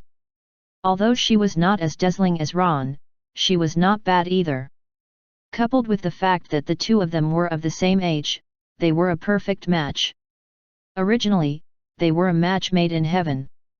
If it had continued, the two of them would certainly get married. Unfortunately, 2 years ago, when the Sky Blue Magic Academy came to enroll students, they both participated in the ring competition. Serena was selected but Ron was defeated. His cultivation base was even incapacitated, and he became an invalid. From then on, the two of them had not contacted each other again. One reason was that Ron had not left his house after his injury, and the other was that Serena had entered the Sky Blue Magic Academy, and she was not allowed to go home until she had reached a certain level. It was also 2 years ago, when the Campbell family clan learned that Ron had lost his cultivation base and became an invalid, that the relationship between the two family clans turned cold. "Has she reached the realm of the great mage?" Ron asked with mixed feelings, after pondering. "That's right, she is truly gifted. She has only been in the Sky Blue Magic Academy for 2 years and has already advanced to become a great mage." She's one of the rare few geniuses in the entire Sky Blue Magic Academy. Hearing this, Ron felt even more bitter. If he had also entered the Sky Blue Magic Academy back then, he would definitely have become a great mage. Norton had called Ron over mainly to give him the news. Seeing Ron low in spirits, he asked him to go back. All of this had been seen by Romo. He looked at the distracted Ron and felt very uneasy. Ron had always been very strong. Even when his cultivation base had been incapacitated, he kept working hard at trying to recover it. He had never been in such low spirits before. It was only the mention of Serena, who had occupied the softest spot in his heart, that would cause him to become so distracted. Sigh, forget it. I'll help you first. Romo really could not bear it. Then, he opened the system shop and bought a magic essence pill that could heal Ron's injuries, as well as a dream-appearing talisman. When Ron returned, he drank, which he rarely did, till he lost consciousness. Even in his sleep, he was still thinking of Serena. In the vastness of the Winterfrost City, Ron was anxiously searching for someone. "Brother Ron, are you looking for me?" A sweet voice sounded in Ron's ear, and then a beautiful silhouette appeared in front of him. It was Serena. "Serena, it's really you. It has been 2 years. I missed you so much." Seeing Serena, Ron poured out his pinings for her and was about to rush forward to hold her. "Kid, Junior Serena is the genius of our Sky Blue Magic Academy. She has already advanced to the realm of Great Mage before she has even turned 18. She's not someone a piece of trash like you can match up with. You'd better get lost, the further the better." A man in the uniform of the Blue Sky Magic Academy suddenly appeared, berated Ron loudly, and pulled Serena into the campus of a huge academy. That academy was none other than the Sky Blue Magic Academy. The large gate of the academy had a very tall threshold. Serena was able to enter easily, but he could not. The Sky Blue Magic Academy is nothing. Right at this moment, a thunderous voice sounded, and a man, who was glowing all over with golden light, descended from the sky. He landed directly on the insurmountable gate of the Sky Blue Magic Academy, and then crushed it into pieces directly by stamping on it. Ron was shocked. Who is this person? He has actually crushed the gate of the Sky Blue Magic Academy directly. He is really powerful. At this moment, the person, who was glowing all over with golden light, had already descended in front of him. When Ron took a closer look, he was shocked because he was too familiar with this person's facial appearance. He had just seen this person today, but it was in Norton's room, where a portrait was hung. It was the portrait of the old ancestor of the Nicholas family clan. The person in front of him was identical to the person in the portrait. Old ancestor," Ron said, confused and shocked. Not bad. You have actually recognized me in an instant." Chapter 21, Not According to Usual Rules. Translator, HenIE Translations Editor, HenIE Translations. "That's right, I'm your old ancestor. Kid, you're quite impressive. You have actually recognized me instantly. I had thought that you would be so entrapped by love that you would not even recognize me," Romo said in a pleased manner. I am not," Ron said, embarrassed. "It's good that you aren't. She's just a woman. A man's ambition lies in the 4 directions. How can you be entrapped by the word love? You have to pull yourself together immediately. Otherwise, you're not fit to be a member of the Nicholas family clan," Romo reprimanded. "But I'm currently." Ron had also wanted to pull himself together, but it had been 2 years and he had not been able to restore a single magic rune, so he could hardly see any hope. "Don't worry, it's just restoring magic runes. I'm here to help you," said Romo as he had seen through Ron's thoughts. Ron looked at Romo and said in shock, "Old ancestor, how did you know that my magic runes had been broken?" Romo smiled and said, "Haha, there's nothing in the Nicholas family clan that I don't know. Not only do I know that your magic runes have all been broken, I also know that you have continued to meditate and endure the pain daily to try to restore your magic runes. What? You knew all that, said Ron, shocked. Romo replied, I am your old ancestor. Of course, I know everything. I even knew who had injured you. I will help you recover and quickly increase your strength. By then, what can a mere great mage do? I, your old ancestor, can even help you advance to become a great archmage or even a divine mage. When the time comes, you can go and find those who have bullied you, beat them up till they kneel down and address you as father. Let them know the might of our Nicholas family clan. Also, if your little fiancé dares to break off the engagement and look down on you, you can just break off the engagement. You can then tell her that one's fortunes may change like how a river flows east for 30 years and then flows west for 30 years, and not to bully the poor in his youth. If you still can't vent your anger, then make a 3-year pact with her. After 3 years, go straight and tear down that Sky Blue Magic Academy. The more Romo spoke, the more excited he became. Even the Sky Blue Magic Academy in the dream was reduced to dust by Romo's anger. Looking at the scene, Ron's expression became weird. He immediately interrupted Romo in a low voice, Old Ancestor Romo. What is it? Actually, Ron tried to explain, actually, Serena and I are in love with each other. It's not like what you're saying. She won't look down on me or break the engagement. Hey? What's going on? Under normal circumstances, isn't it always the girl who wants to end the engagement? Why is this not going according to the usual rules? Romo analyzed it for Ron and said, Ron, look, you haven't seen her for 2 years. Can you really guarantee that she won't change her mind? Well, I believe her, said Ron, his gaze steady. Romo was speechless. He was still young and inexperienced. He did not know that women were the most fickle. Romo said, all right, since you trust her so much, when you recover from your injuries later, don't tell anyone first. When your little fiancé comes back, let's see her attitude first. What do you think? Certainly, but, Ron said excitedly, Old Ancestor, can my injuries really be healed? Romo replied, of course. If I, the Old Ancestor, intervene, what else cannot be done? It's just a case of broken magic runes. Old Ancestor, I can heal you with just any of my magic pills. Really? Ron asked excitedly. It had not occurred to him that the problem, which had plagued him for 2 years, could be so easily healed by his old ancestor. Of course it's true. Here is a magic essence pill. You'll recover immediately after you ingest it.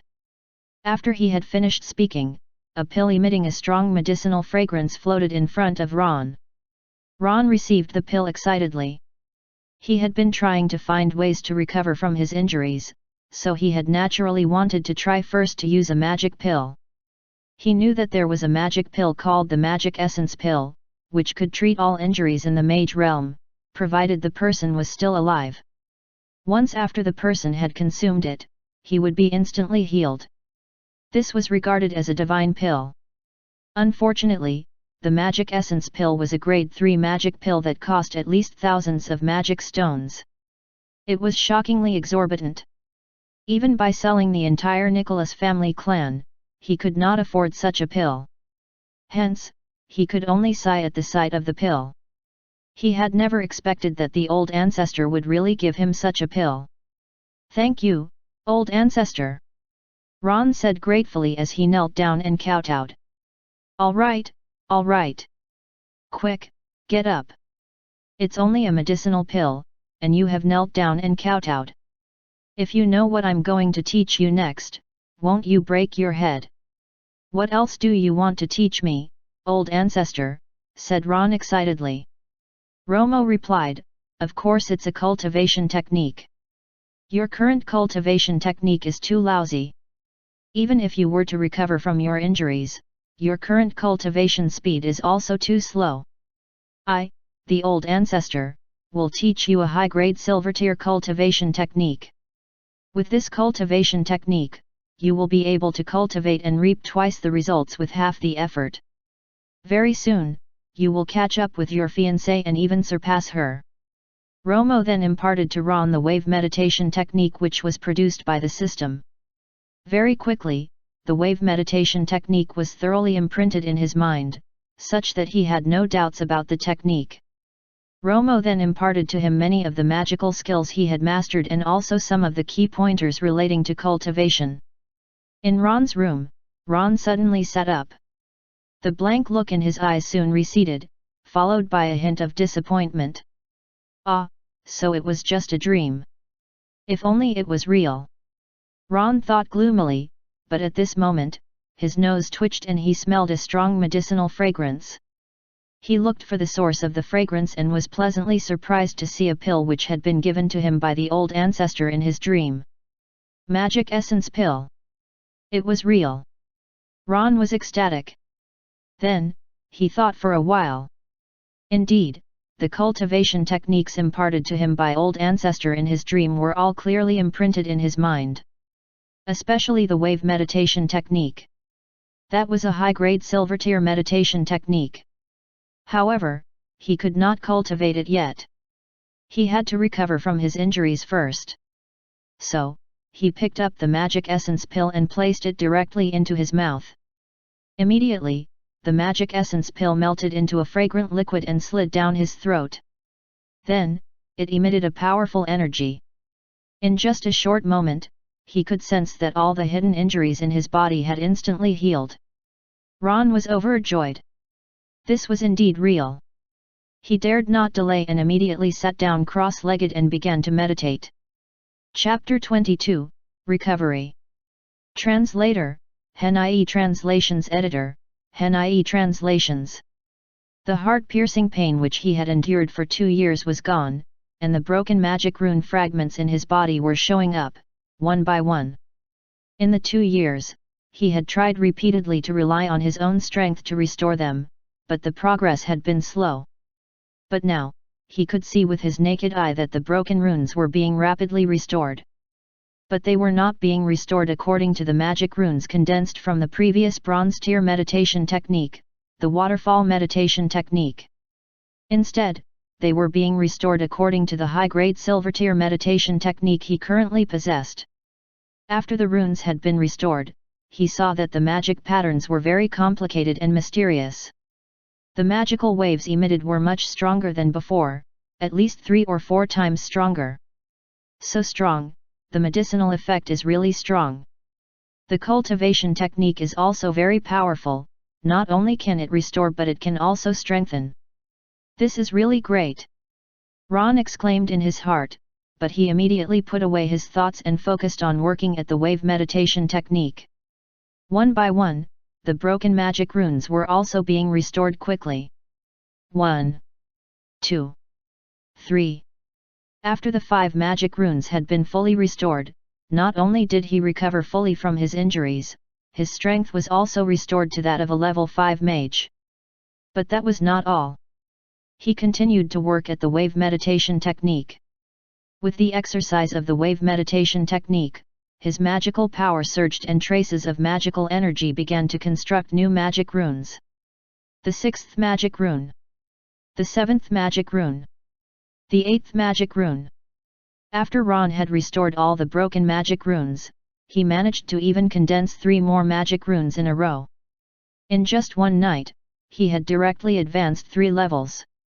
No one would believe it if they were told this, because even the greatest genius would not be so fantastic as to advance 3 levels in one night. However, Ron's situation was different. Although he had been injured in the past 2 years, he had not stopped meditating. Instead, he had spent even more time meditating than before and had cultivated more painstakingly. Moreover, the excruciating pain during his cultivation had been constantly stimulating the potential in his body. Now the 2 years of suppressed potential and the 2 years of meditation had all been converted into his strength after he had recovered from his injuries. This was what had caused such a small miracle now. He had advanced 3 levels in a row overnight. He was now a level 8 mage. Ron felt a strong magical power in his body which he had never felt before, and he was so excited that he could not calm down for a long while. All of a sudden, he tasted something salty on the corners of his mouth. Ron was stunned, and then he realized immediately that tears were streaming down his face. He had never thought that he would cry. When he was injured, and his cultivation base was incapacitated, he did not cry. When he was mocked for being a piece of trash, he also did not cry. When his clansmen looked at him with disappointment, he also did not cry. However, now that his cultivation base was restored, he had cried. But, he allowed his tears to flow freely. He had waited too hard for this day to arrive. At daybreak, Ron got dressed, washed up, and came to the ancestral hall directly, greeted by the first rays of the morning sun. Then, he burned incense and kowtowed, kneeling heavily before Romo's ancestral tablet. "Thank you for giving me back my life, old ancestor." Ding! Worship by descendant. Received 100 faith points. The effect of the faith candle has been activated. Received additional 100 faith points. Upon hearing the notification from the system, Romo nodded in satisfaction. When Ron paid his respects previously, there were only 10 faith points, which meant that he had paid his respect to his old ancestor out of politeness, but had not believed in the existence of his old ancestor. However, now his faith points had reached the maximum value of the mage realm. To get more faith points, he would have to advance to the realm of the great mage. Romo then took a look at Ron's cultivation base. Not only has he recovered his cultivation base, he has also advanced by 3 levels and become a level 8 mage. He is truly amazing and befittingly, the hope of the family. It seems really worthwhile to nurture him. With this thought, Romo immediately remembered that he still had a marrow cleansing pill in his possession. This pill could cleanse the marrow and improve one's aptitude. Now that Ron's magical power aptitude was already level 4, he could give the marrow cleansing pill to Ron and let his magical power aptitude improve further. This way, his cultivation would definitely be faster. With this thought, Romo's tablet emitted a faint golden light. Seeing this, Ron became excited. This was obviously the old ancestor's response to him. Then, he saw a golden pill slowly floating toward him. He looked at the pill excitedly. Although he did not know what pill it was, it certainly would not be just any ordinary pill, since it was given by the old ancestor. He caught the pill with both hands and immediately, a medicinal fragrance richer than that of the magic essence pill drifted into his nostrils. "Old ancestor, is this for me?" Ron looked at Romo's tablet excitedly and said. Romo was unable to speak to the other party directly, so he had to use his cold spell ability again. Immediately, the entire ancestral hall was filled with cold air. Ron saw several large characters appear in front of him, condensed from the cold air. Marrow cleansing pill, it can increase one's aptitude. Ingest it. It is indeed for him, and it is the legendary marrow cleansing pill? Ron was beside himself from the excitement. "Thank you, old ancestor." Ron kowtowed again. Then, he directly sat down cross-legged in the ancestral hall and ingested the marrow cleansing pill in one gulp. Instantly, Ron felt the powerful medicinal effects consuming his entire body. He felt as if his entire body was burning in flames and he was in so much pain that he wanted to scream. However, as he had been in such pain for the past 2 years, he was still able to fully endure this level of pain, except for some sweat on his forehead. Romo nodded. This kid is indeed determined. The pain from the marrow cleansing pill as it cleanses the bone marrows is no ordinary pain.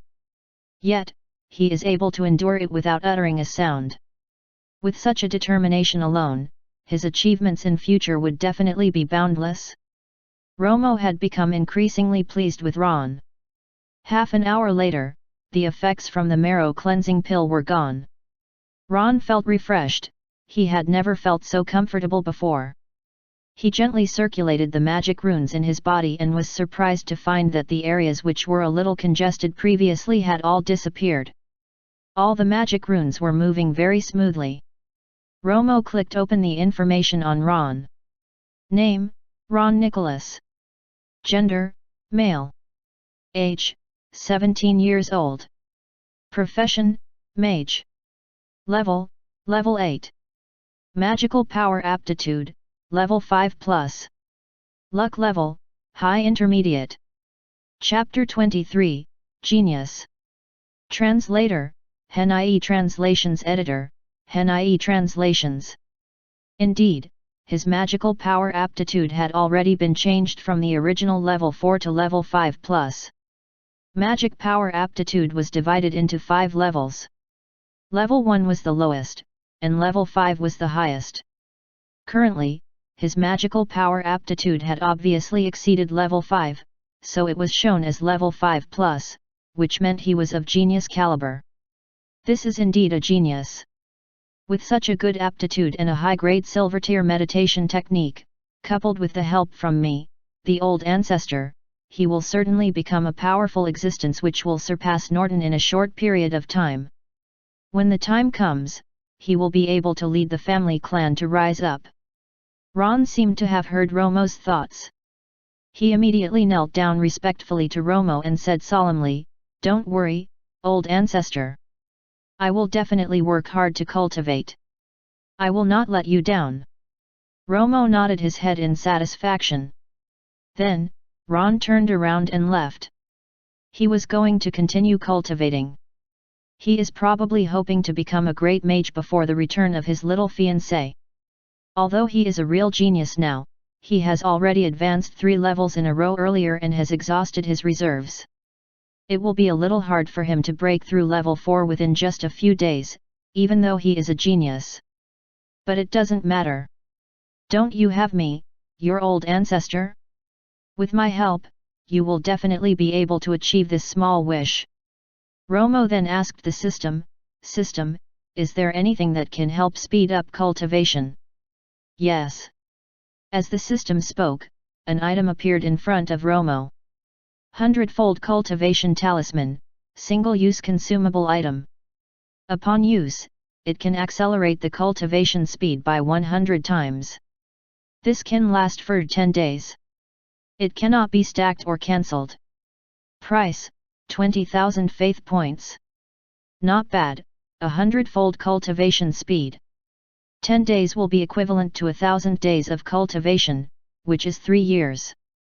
Hehe, this is enough to make up for the 2 years of injury in between and even more. When the time comes, becoming a great mage is definitely attainable. However, Romo looked at his current faith points. He only had 10,000 left. This was not enough to buy anything. He could only wait a few more days. Over the next few days, Romo saw that, apart from coming over on time to pay respect or to eat, Ron was cultivating so hard as if his life had depended on it. He even used meditation as a substitute for sleep. When the rest of the family saw him cultivating so hard, their hearts all ached a little. They thought that he had been so provoked by the news of Serena's imminent return and her advancement to the realm of the great mage that he was cultivating so zealously. In order not to provoke him further, the clansmen did not disturb him, they just let him cultivate. Perhaps, he would really be able to restore 1 or 2 broken magic runes. If this happened, it would bring some comfort. What they did not know was that Ron's strength had fully recovered, and that it had even far surpassed that of before. He had kept it from others because Romo had not allowed him to reveal this. The other family members had been very busy as Arthur was about to turn a month old. Norton planned to hold a grand celebration. After all, the finances of the family clan had greatly improved, and even their strength had increased tremendously. They had to make use of this opportunity to show their strength to the entire Winterfrost. I have 40,000 faith points now. There are only 10 days left until little Arthur's full month. Romo looked at Ron, who was working hard at his cultivation, and knew that it was time to buy the 100-fold cultivation talisman to help him cultivate. With this thought, Romo immediately opened the system shop and spent 20,000 faith points to buy the 100-fold cultivation talisman. Target for use, Ron Nicholas, said Romo, and then the 100-fold cultivation talisman turned directly into a golden light and flew directly into Ron's head. Ron, who was meditating, was suddenly shaken. He opened his eyes suddenly. A look of disbelief appeared on his face as he had just suddenly felt his cultivation speed increase drastically. He was now a genius, and his cultivation speed was already very fast. However, his cultivation speed had just increased suddenly by 100-fold, and the magic runes in his body were spinning crazily as if he was having a fit. Although so far there was no problem, this abnormal situation had frightened him, and he stopped cultivating immediately. Just when he was at a loss of what to do, he suddenly felt the temperature of the whole bedroom plummeting. He was shocked at first, and then he calmed down. This was because previously, when the old ancestor was giving him the marrow cleansing pill in the ancestral hall, the temperature had also plummeted. Sure enough, he saw a familiar scene appear in the air before him. A few large characters formed by the cold air appeared, "Relax and cultivate. This is old ancestor helping you." Indeed, it is the old ancestor helping me. Ron was overjoyed. He was also completely relieved. He kowtowed to Romo on the bed and said, "Thank you, old ancestor." Then he resumed his cultivation at a speed 100 times faster. Old ancestor is indeed amazing. After a night of cultivation, Ron had condensed another magic rune. Level 9 Mage. Ron was ecstatic and he immediately went to the ancestral hall to pay his respect to the old ancestor. After kowtowing hard a few times, he immediately returned to his room to continue cultivating. A day passed, another magic rune had been condensed. On the fourth day, Romo watched nervously as Ron used all 12 magic runes to set up a magic formation. For the past few days, Ron had advanced a level each day, and his speed was astonishing. However, this was normal. He was a genius now, and with the 100-fold cultivation speed, it would be strange if he was not fast. However, Romo was still a little worried as he saw him about to advance to the Great Mage level.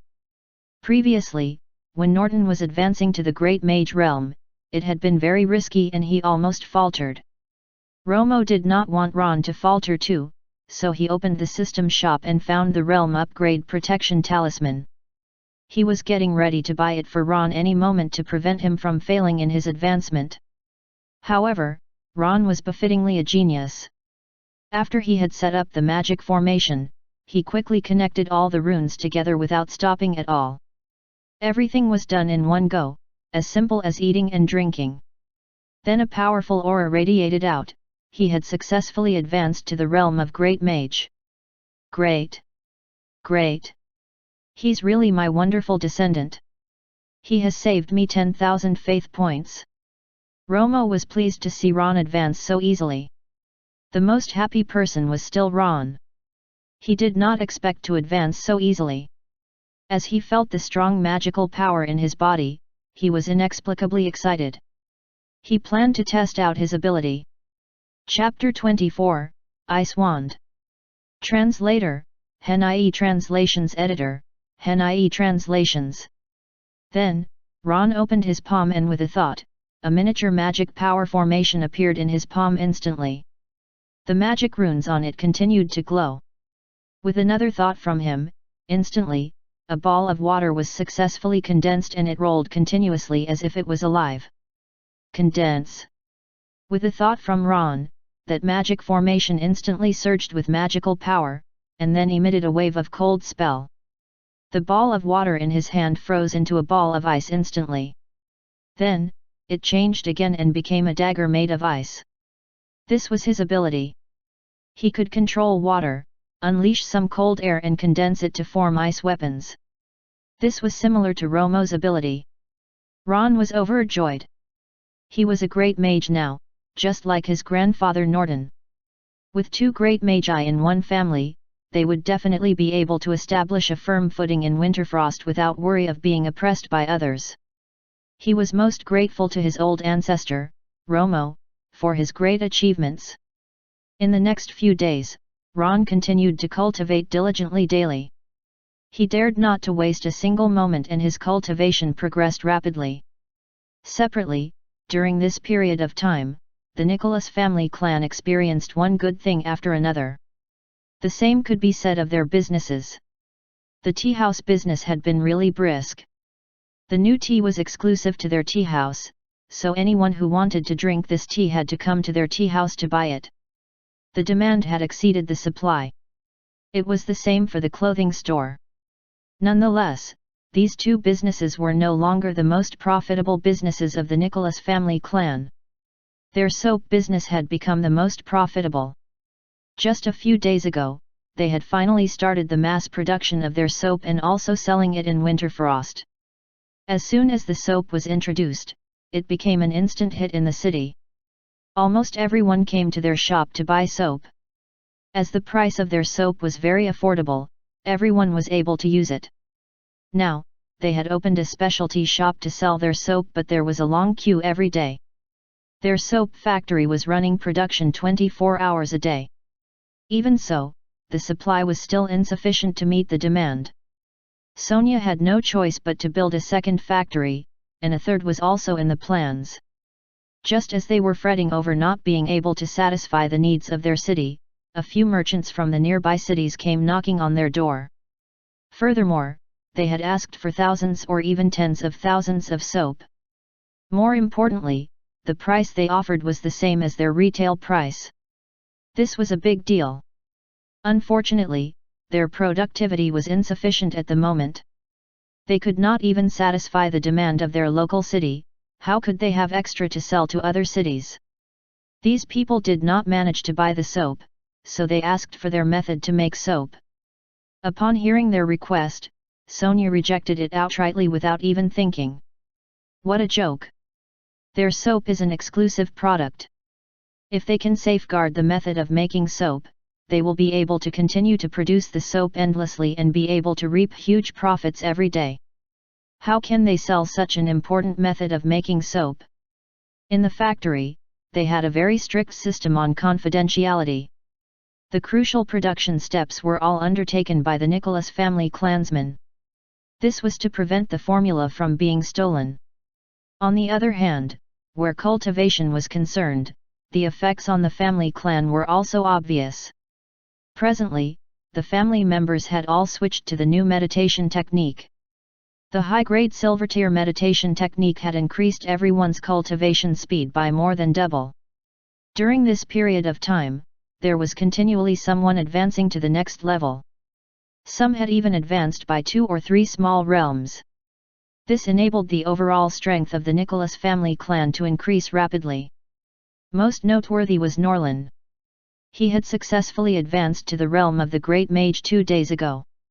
On the surface, the Nicholas family clan already had 2 great magi. This morning, everyone from the Nicholas family had returned, and they had already been busy since early in the morning. It was Arthur's full month today. After everyone had gathered, they came to the ancestral hall under Norton's lead to pay respect to their old ancestor, Romo. Ding! Worship by descendant. Received 200 faith points. Ding! Worship by descendant. Received 200 faith points. Ding! Worship by descendant. Received 200 faith points. Currently, the several core members of the family clan contributed the most faith points during their worship, as they all knew clearly that the old ancestor existed. Even for the ordinary clansmen, their faith points had also been increasing. However, it was a pity that all the faith candles had been used up. Hence, the faith points did not double. Even so, the worship by the entire clan this time had enabled Romo to obtain more than 3,000 faith points. It could be said that he had a bountiful gain. Ding! The worship by the entire clan has been completed. You have received 4 half-priced items. The host, please check them out as soon as possible. The system's voice sounded again after everyone had paid their respects.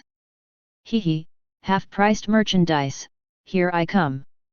When Romo heard the system prompt, he immediately opened the system shop. Sure enough, the top 4 items were all half-priced items. The first item is the Fertility Enhancement Talisman. Needless to say, it is something to increase the family size. It is priced at 1000 faith points.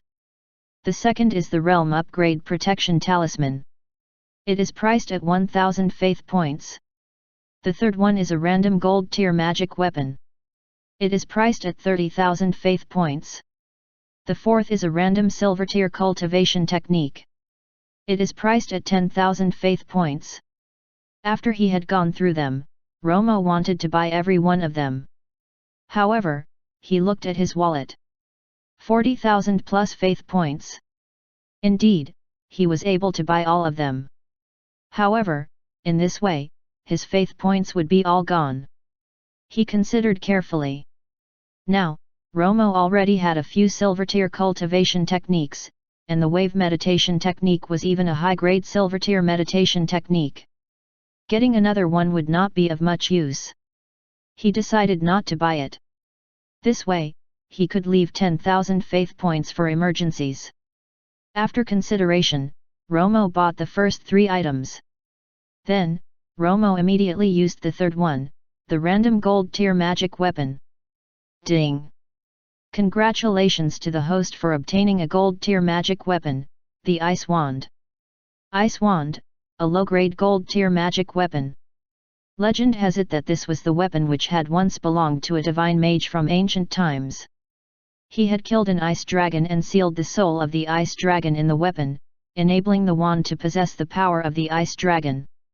However, for some reason, the soul of the ice dragon has become extremely debilitated and is no longer able to unleash its full power. Faith points can be used to restore the soul of the ice dragon and reproduce the power of this divine ancient weapon. Chapter 25, Banquet. Translator, Hen.ie Translations Editor, Hen.ie Translations. Damn, amazing! An ice dragon's soul has been sealed inside. The ice dragon is an extremely powerful magical creature. If it is a full-grown ice dragon, its strength will be comparable to a great archmage. There are even some powerful ice dragons comparable to a divine mage. To be able to kill an ice dragon and even seal the soul of the ice dragon intact in a weapon, this can only be accomplished by at least a divine mage. It seemed that he had randomly picked a remarkable weapon. Furthermore, this was a weapon that could grow. In its current damaged state, it was already a low-grade gold-tier weapon. If it was repaired, there was no telling what grade it could grow to. Even when Romo was still alive and already very powerful then, his weapon was just a low-grade gold-tier weapon, and one that could not grow. This weapon, which was capable of growing, was definitely better than the weapon he had when still alive. However, when Romo tried to spend faith points to upgrade the ice wand, the system notified him that he did not have enough faith points. It seemed like 10,000 faith points was far too insufficient to upgrade the ice wand. Even so, the ice wand was a rare killing weapon for the Nicholas family clan. It would suffice for their current use. After the ancestral worship had ended, everyone began to be busy with the lunch banquet. This time, in order to increase the reputation and influence of the Nicholas family clan, they had invited almost everyone in Winterfrost. The more guests, the better. They had prepared more than 100 tables for the banquet. If it had been a month ago, they would not even have dared to think of this because it would have cost 2 years of hard-earned money to organize a banquet of 100 tables. However, things were different now. Any one of their businesses, whether it was the tea house, the clothing store, or the soap business, alone was enough to support 100 tables, especially the soap business which had been very profitable. The money it had earned in the past half a month could easily support a banquet of 1,000 tables. The banquet had also been divided according to the seating. There were more than 100 tables in the courtyard outside and a few tables in the main hall. The main hall was where the VIP banquet was held. The guests were all people of high status. When it was almost noon, the guests gradually arrived. The eldest son, Zorro, as well as John and Nicholas, had gone to the door to welcome the guests. Even the star today, Arthur, had been carried out. And then there was Ron. He had stopped cultivating today and came out to attend the banquet. He and his Aunt Sonia had been setting up the table, but he was obviously preoccupied and distracted. Even when Sonia talked to him, he appeared distracted. Sonia had to ask him questions several times before he could hear her clearly. Seeing Ron constantly looking toward the door, Sonia burst out laughing. "What are you laughing at, Aunt?" said Ron, snapping out of it. "I'm laughing at someone's one-sided love," said Sonia teasingly, and then she laughed so hard that Ron blushed instantly. "What are you talking about, Aunt? I'm not in a one-sided love," Ron retorted emphatically in defense. "But," it became an admission. Sonia said, "Haha, look, I didn't even say it was about you, yet you admitted it yourself. You even said that it wasn't a one-sided love." Now Ron had nothing to say. Although he was a genius in magical power, he was a noob when it came to relationships. He was no match for Sonia. "A few days ago, I had already heard that the gifted girl from the Campbell family was coming back. Have you not seen her yet?" Sonia asked. "No," she said she was going to carry out a mission for the academy. "She was probably delayed," said Ron. "Oh? You've already communicated with her in writing," said Sonia, catching the loophole in Ron's words. Said Ron, cornered again by Sonia's words. He stopped saying anything, knowing that he was no match for his aunt. Sonia was right. Ron had indeed corresponded with Serena. A few days ago, a maid from the Campbell family clan had come over, all of a sudden, to deliver a letter to him. It was from Serena. She said that the main reason she was coming back this time was to complete the mission assigned to her by the academy, and returning home to visit her family members was just by the way. But Ron was very delighted that she had specially written such a letter to him. At the same time, he had begun to worry. He wondered if the mission assigned by the academy to Serena was dangerous. If only he could be by Serena's side, then he could protect her. Unfortunately, he could only think about this. Even up to now, he dared not reveal his strength without instruction from the old ancestor. However, I do really wish to see her immediately. Ron thought. The head of the Campbell family clan has arrived. As Ron was lost in thought, a sudden announcement interrupted his thoughts. He was delighted and craned his neck to look at the door. At the same time, almost everyone present, whether they were from the Nicholas family clan or some other guests, stood up and looked toward the door after they had heard the arrival. After all, the Campbell and Grimm family clans were the two most powerful family clans in Winterfrost. The Nicholas family clan could only take a back seat. Now that one of the two most powerful persons in Winterfrost had arrived, they naturally had to be respectful. They saw a group of people walk in from the door. The person in the lead was wearing a white robe and had a kind expression. He was the head of the Campbell family, Colin Campbell. At the same time, Norton, who had received the news, came out immediately from the main hall. When he saw Ron, he said to him, "Come with me to welcome him." Ron naturally could not refuse, and he immediately followed behind Norton. When the guests in the courtyard heard Norton's words, they immediately looked at Ron. There were looks of envy, disdain, mockery, and so on. There was even a great deal of murmurings. "Damn, is that Ron? He's really handsome. It's a pity that he is wasted as he cannot cultivate any more. I have heard that he used to be engaged to the princess of the Campbell family clan. I wonder if this is still the case." Chapter 26, The City Lord Arrives. Translator, HNIE Translations Editor, HNIE Translations. I'm sure the Campbell family clan is going to annul the engagement, but Ron, the good-for-nothing, is definitely not willing. That's right. Such a great beauty and one that is even a genius at cultivation. I heard that she has already advanced to become a great mage. This is such a great opportunity for a freeloader. If it were me, I wouldn't agree to cancelling the engagement either. Although these murmurings were deliberately in lowered voices, Ron could hear them clearly with his current cultivation base. If it had been in the past, he would definitely have felt very uncomfortable, but now, he did not care at all. Let these clowns talk. Oh, my brother Norton, congratulations on having a great-grandson. Colin Campbell said happily when he saw Norton. Same to you, same to you. He's going to call you great-grandfather in future, Norton said happily. He even glanced at Ron after saying this, meaning that he was talking about Ron and Serena's marriage. If the two of them got married, their family clans would naturally become one, and Norton's great-grandson would naturally be Colin Campbell's great-grandson. Norton was actually worried that the Campbell family clan would renege on their engagement.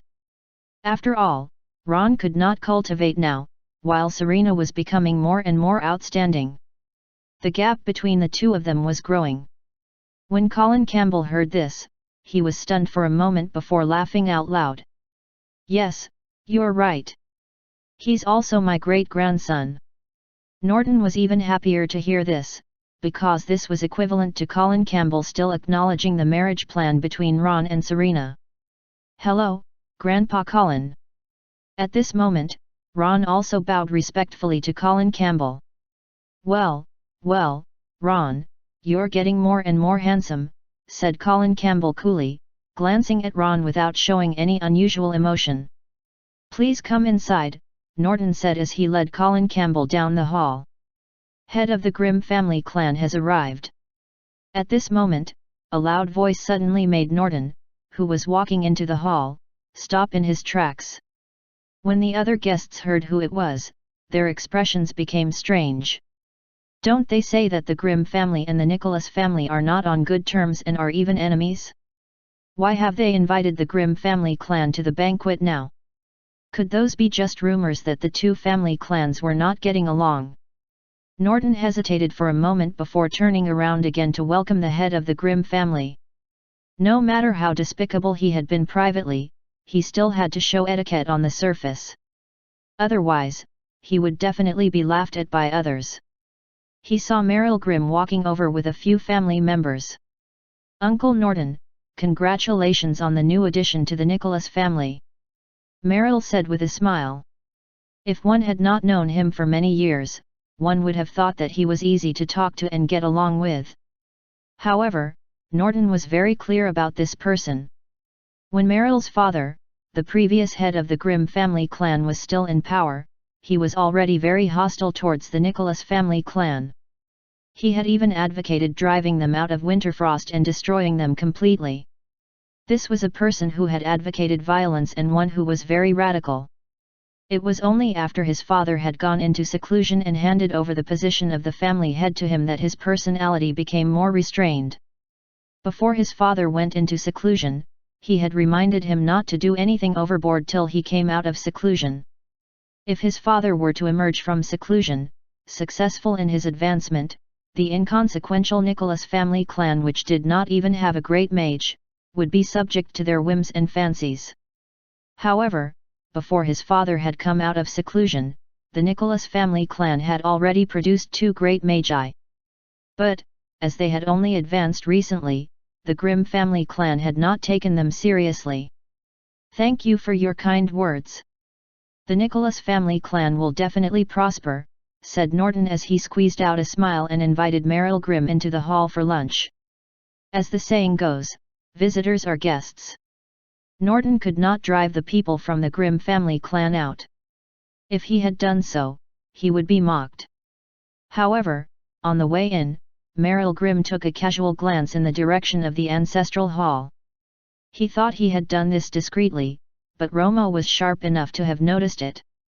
Indeed, Meryl Grimm was checking out the ancestral hall. Looks like this guy is up to no good. Humph, you better behave yourself and not cause any trouble. Otherwise, I will definitely make you suffer. Romo said coldly in his heart. At the same time, Meryl had suddenly sensed a hint of murderous vibes. It disappeared without a trace in an instant, making him wonder if it was perhaps just his imagination. But soon, he felt relieved. Who from the insignificant Nicholas family clan would dare to harm him? If this were to happen, he would be most glad. He could then have a reason to exterminate the entire Nicholas family clan. They had come into the main hall. When they had just sat down, they heard a loud announcement from outside. The city lord has arrived. Everyone stood up and went out to welcome him. A middle-aged man with white hair and a ruddy complexion strode in. He was Lean Dupont, the city lord of Winterfrost. He was also the only great archmage in Winterfrost currently. The guests were surprised to see the city lord. They had thought that a prominent figure such as the city lord would not attend such a small banquet held by the Nicholas family clan. At most, he would just send his subordinate to congratulate them. No one had expected the city lord to attend in person. This had meant that the Nicholas family clan was highly regarded. It looked like the Nicholas family clan's luck had really turned for the better recently.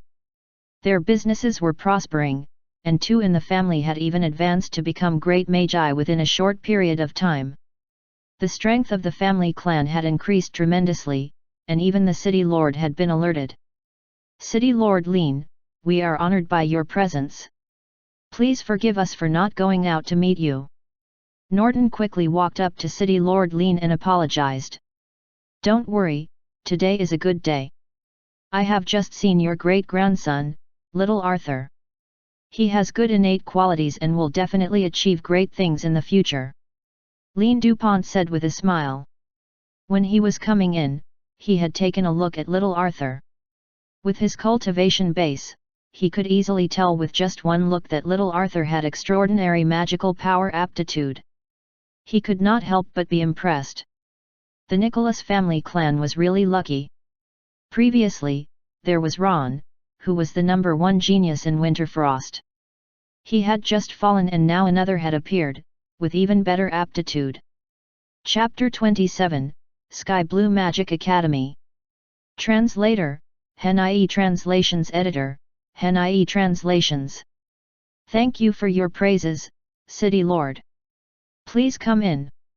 Norton was very happy to hear his great-grandson being praised by the City Lord. The City Lord being able to attend his family's banquet in person was a great honor for the Nicholas family clan. Then, a group of people followed the City Lord into the hall like stars surrounding the moon. The City Lord sat in the main seat while the rest sat beside him. After the City Lord had sat down, the banquet officially began. Everyone was very happy. With the City Lord around, Meryl did not dare to say anything excessive. The entire banquet was harmonious. While they were chatting happily, City Lord Lean suddenly looked outside the door and said, "Looks like your family has another distinguished guest." Eh? Another distinguished guest?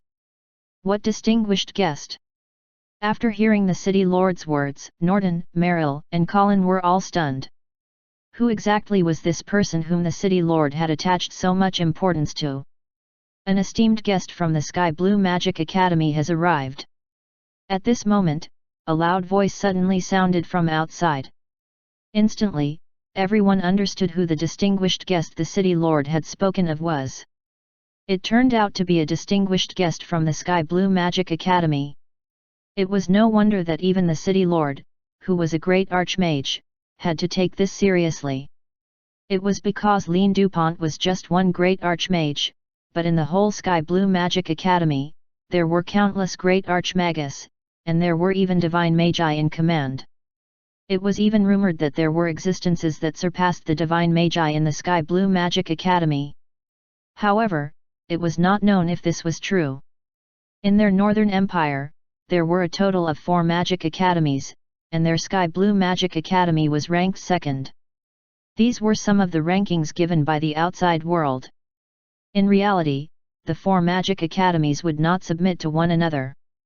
Their strengths were unfathomable. Even in the entire magic martial continent, their existences were not to be underestimated. The most critical thing was that Winterfrost happened to be in the sphere of influence of the Sky Blue Magic Academy. Otherwise, the Sky Blue Magic Academy would not have come to Winterfrost to enroll students. Therefore, if he wanted his position as the city lord of Winterfrost to be secure, he would have to maintain a good relationship with the Sky Blue Magic Academy. Otherwise, if he had made the Sky Blue Magic Academy unhappy, he would not be able to hold on to his position as the city lord. 4 young people had walked in, 2 men and 2 women. The men were handsome while the women were pretty. The young lady at the front was around 17 or 18 years old. She was petite with fair skin and long golden hair. She was as beautiful as a fairy. At this moment, the 3 family heads and the city lord had walked to the entrance of the hall to welcome them. Upon seeing them, that young lady immediately rushed over to Colin Campbell and hugged him. She said sweetly, "Grandpa, I miss you so much." "Okay, okay, okay. Grandpa misses you too." Colin Campbell, who was very pleased, smiled as he spoke happily. This girl was Serena Campbell, the princess of the Campbell family clan and Ron's fiancée. Colin Campbell looked at Serena and said happily, "All right, don't make a scene. The city lord and the 2 family heads are here. Come and greet them." Then, Serena immediately greeted the city lord, Norton, and Meryl. They naturally returned the greeting, they could not treat her like an ordinary junior. Serena had even introduced the 3 persons who had come with her. They were all top students of the Sky Blue Magic Academy, and would definitely be the cream of the crop in the future. Their status would definitely not be lower than theirs, so every one of them was very respectful. Then, Norton invited them to sit in the VIP seats in the main hall. Serena searched the crowd and quickly found the person she was looking for. She saw that Ron was also staring at her intently. Immediately Serena blushed. Ron nodded slightly, indicating that they could talk later. Only then did Serena withdraw her gaze. And all of this was seen by someone who had come with Serena. This person was dressed in fiery red clothes, and even his hair was fiery red. He looked like a man made of fire. This person glanced coldly at Ron, a hint of disgust flashed in his eyes. At this time, the servants had already replaced the dishes on the main table with new ones. They had also added 4 chairs, prepared just for the 4 people from the Sky Blue Magic Academy. After they had sat down, they immediately became the focus of the entire banquet. Even the city lord deliberately played down his influence to make these 4 the center of attention. Serena had once again introduced the 4 people in detail. The other lady was called Fiona Clinton, the flame-like man was called Howen Lincoln, and the other man was called Klein. When she introduced Howen Lincoln, Ron glanced at him and then lowered his head to drink his tea. He clearly remembered this person. 2 years ago, when the Sky Blue Magic Academy came to recruit students, he was one of the people in charge, and he was also the person who had mocked Ron. After the introduction, Colin Campbell asked Serena about her time at the Sky Blue Magic Academy.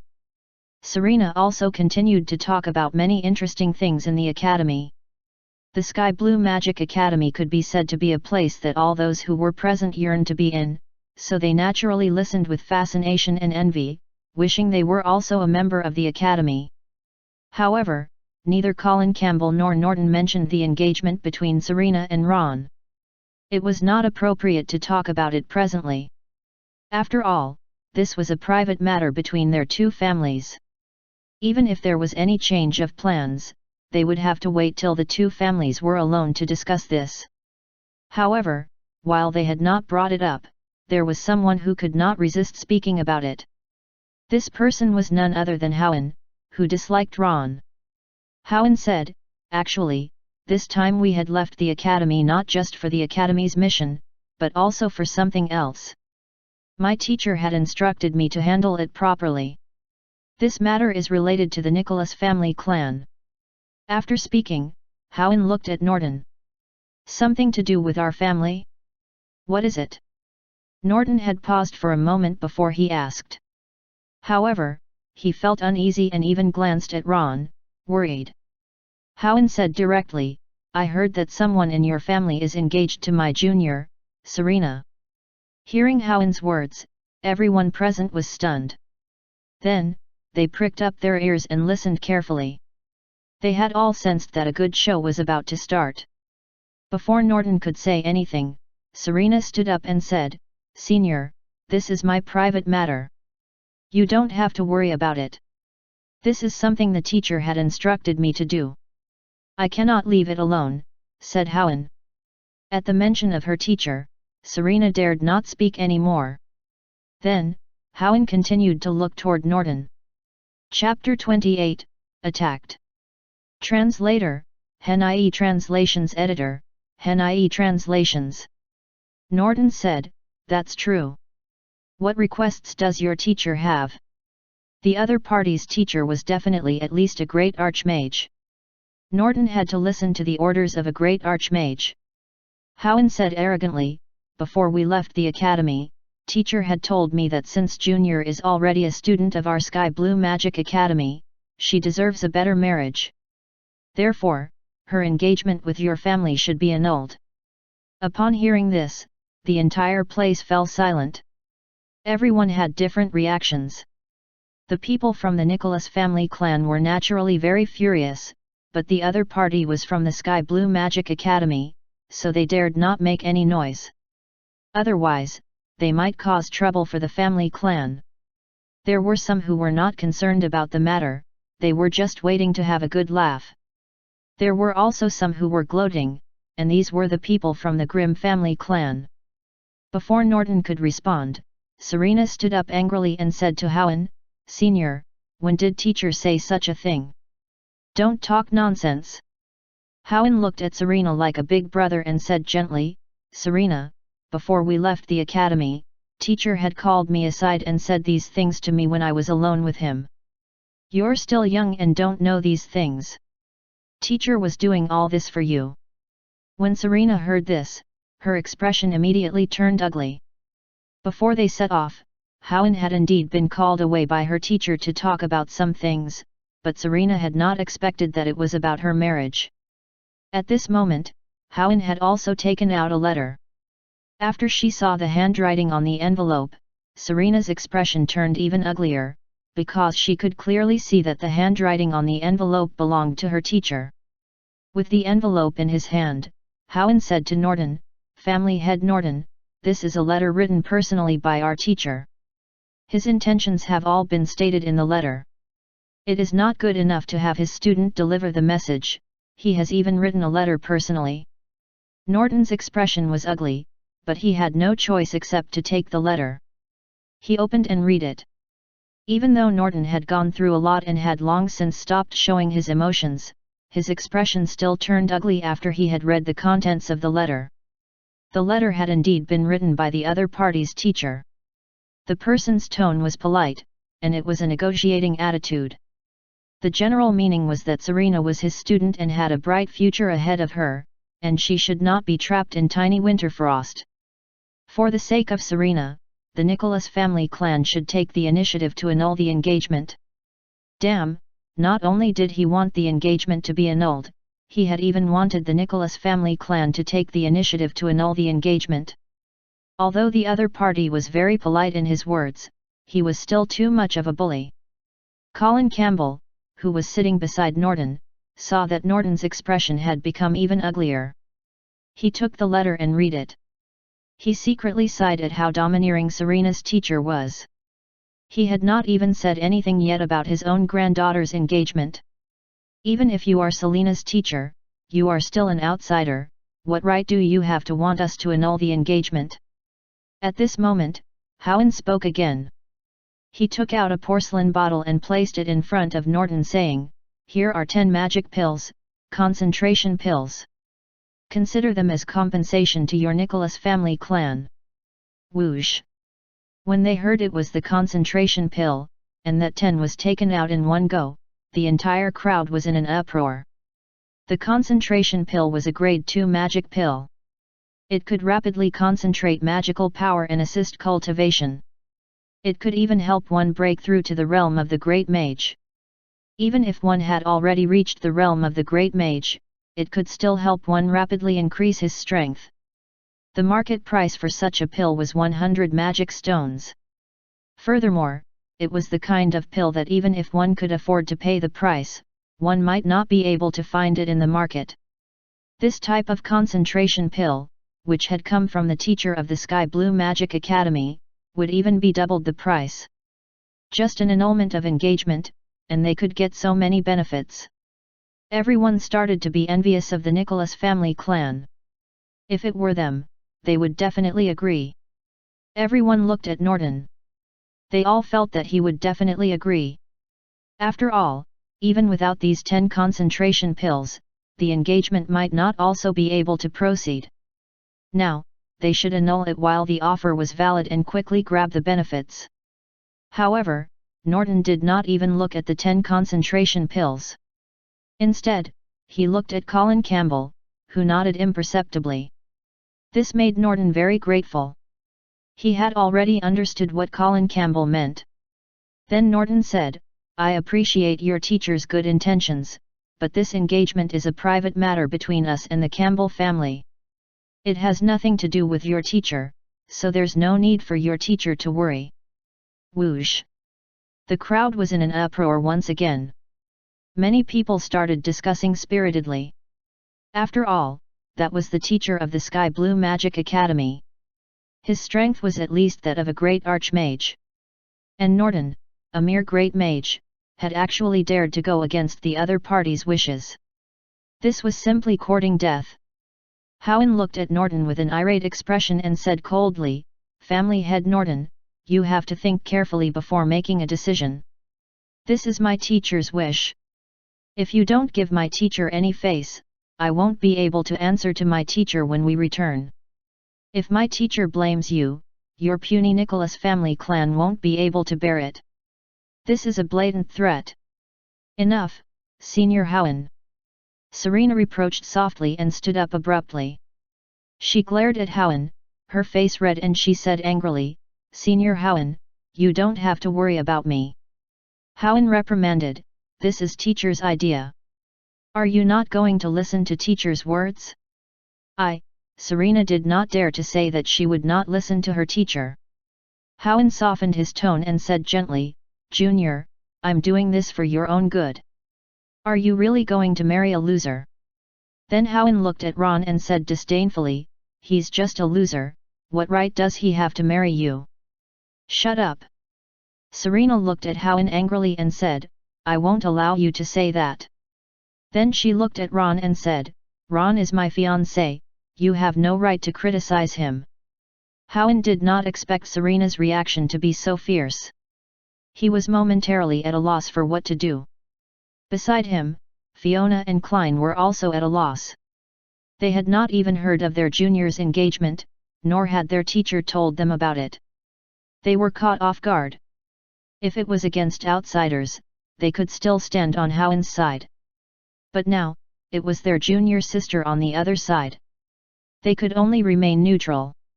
Looking at the expressions on their faces, Howen knew that he could not count on them. Chapter 29, None of Your Business.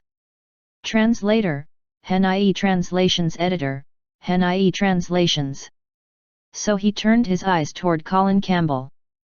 The young lady had been insensible. An elder ought to be sensible. Family head Colin, what are your thoughts on this matter? I think you would have to consider your granddaughter's future, right?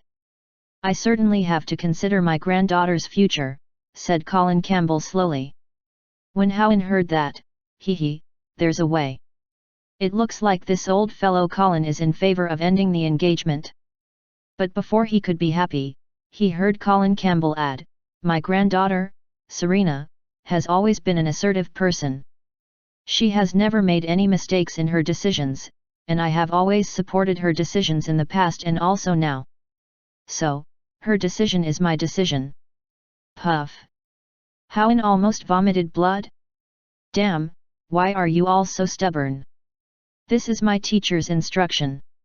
You guys are not giving my teacher any face. If it were an outsider, Howen would not have tolerated the other party's repeated defiance of his will.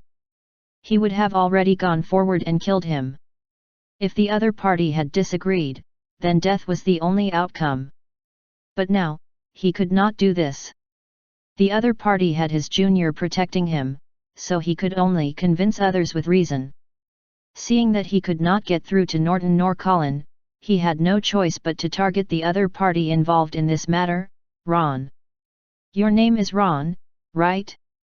You should know your own situation. You can't cultivate right now, so you're just wasted. You're not worthy of Serena at all. For the sake of Serena and for the good of your family clan, I advise you to be sensible and cancel the engagement. He was not as polite to Ron as he had been to Colin Campbell. Instead, he spoke in a commanding tone and even used insulting words. In his eyes, Ron was just a loser. There was no need for him to be polite to a loser. Moreover, after he had finished speaking, he immediately applied the intimidating pressure of a great mage to suppress Ron. Howen, stop it! But at this moment, Serena ran directly in front of Ron and used all her strength as a great mage to block Howen's suppression. Howen, I told you, Ron is my fiancé. You have no right to criticize my fiancé. Otherwise, we cannot continue our friendship even as classmates. As for the engagement, I'll explain it to teacher when I get back. You don't have to worry about it. Seeing Serena so protective of Ron, Howen looked at Ron with a murderous intent. The others, who had witnessed this, had also reacted but differently. The one who was most pleased was naturally Norton. He looked at Serena, who was protecting her fiancé like an angry kitten, and felt gratified. He had been worried earlier. Although Serena and Ron had been in love previously with each other, that was 2 years ago.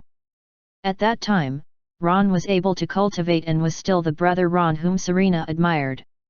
But now, Ron's cultivation base had been completely ruined, and they had been separated for 2 years. Even if she really had a change of heart, it was completely understandable. Now, not only had Serena not changed her heart, she was even protective of her husband-to-be. How could he not be happy? And then there was Ron. Ron looked at Serena, who was shielding him in front, his eyes brimming with love. Hee, old ancestor, I was not wrong, right?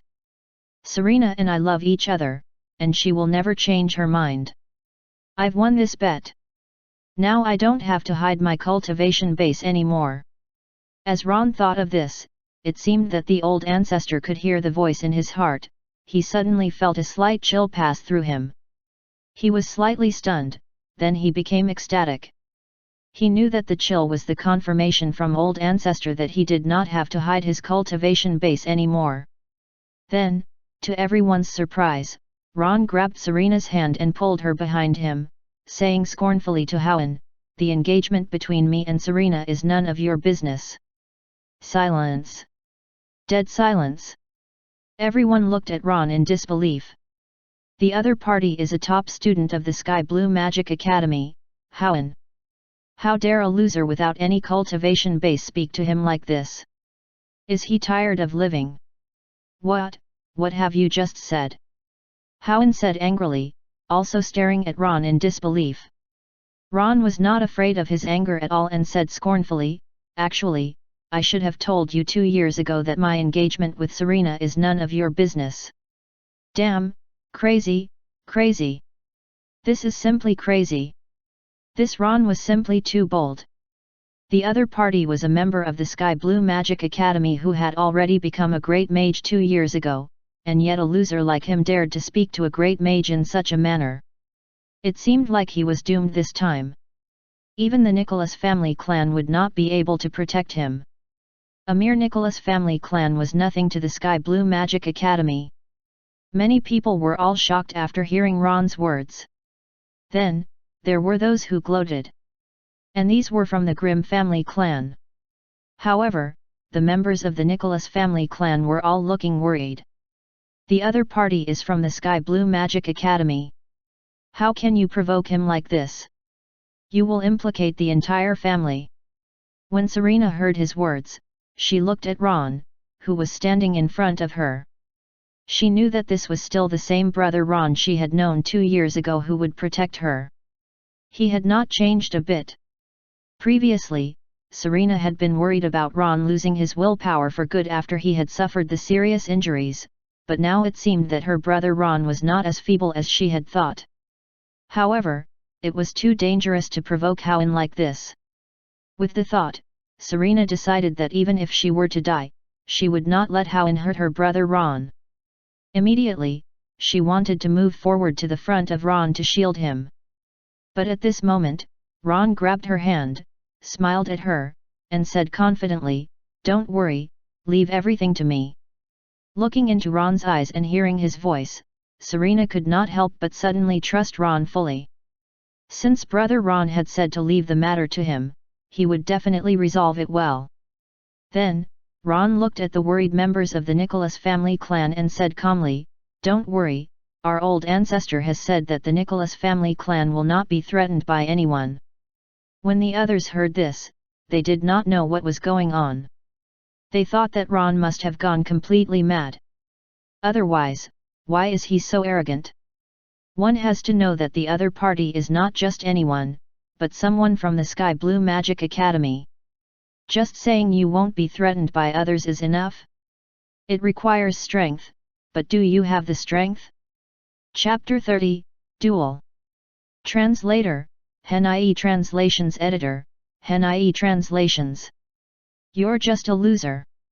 How dare you boast like this? However, the core members of the Nicholas family clan immediately understood the meaning behind Ron's words.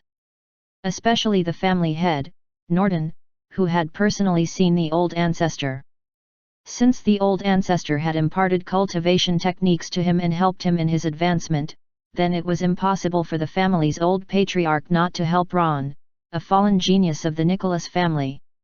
Moreover, Norton knew his grandson very well. He had never been an arrogant person, but now, he was not afraid of Howen at all.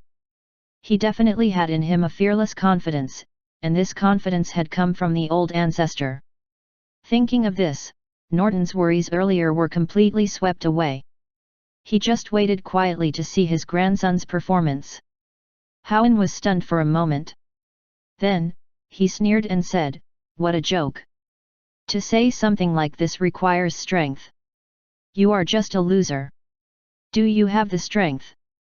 Ron did not care about Howen's mockery and insults at all. He continued to look at Howen calmly and said, "Whether I have the strength or not isn't up to you. It's up to my fists."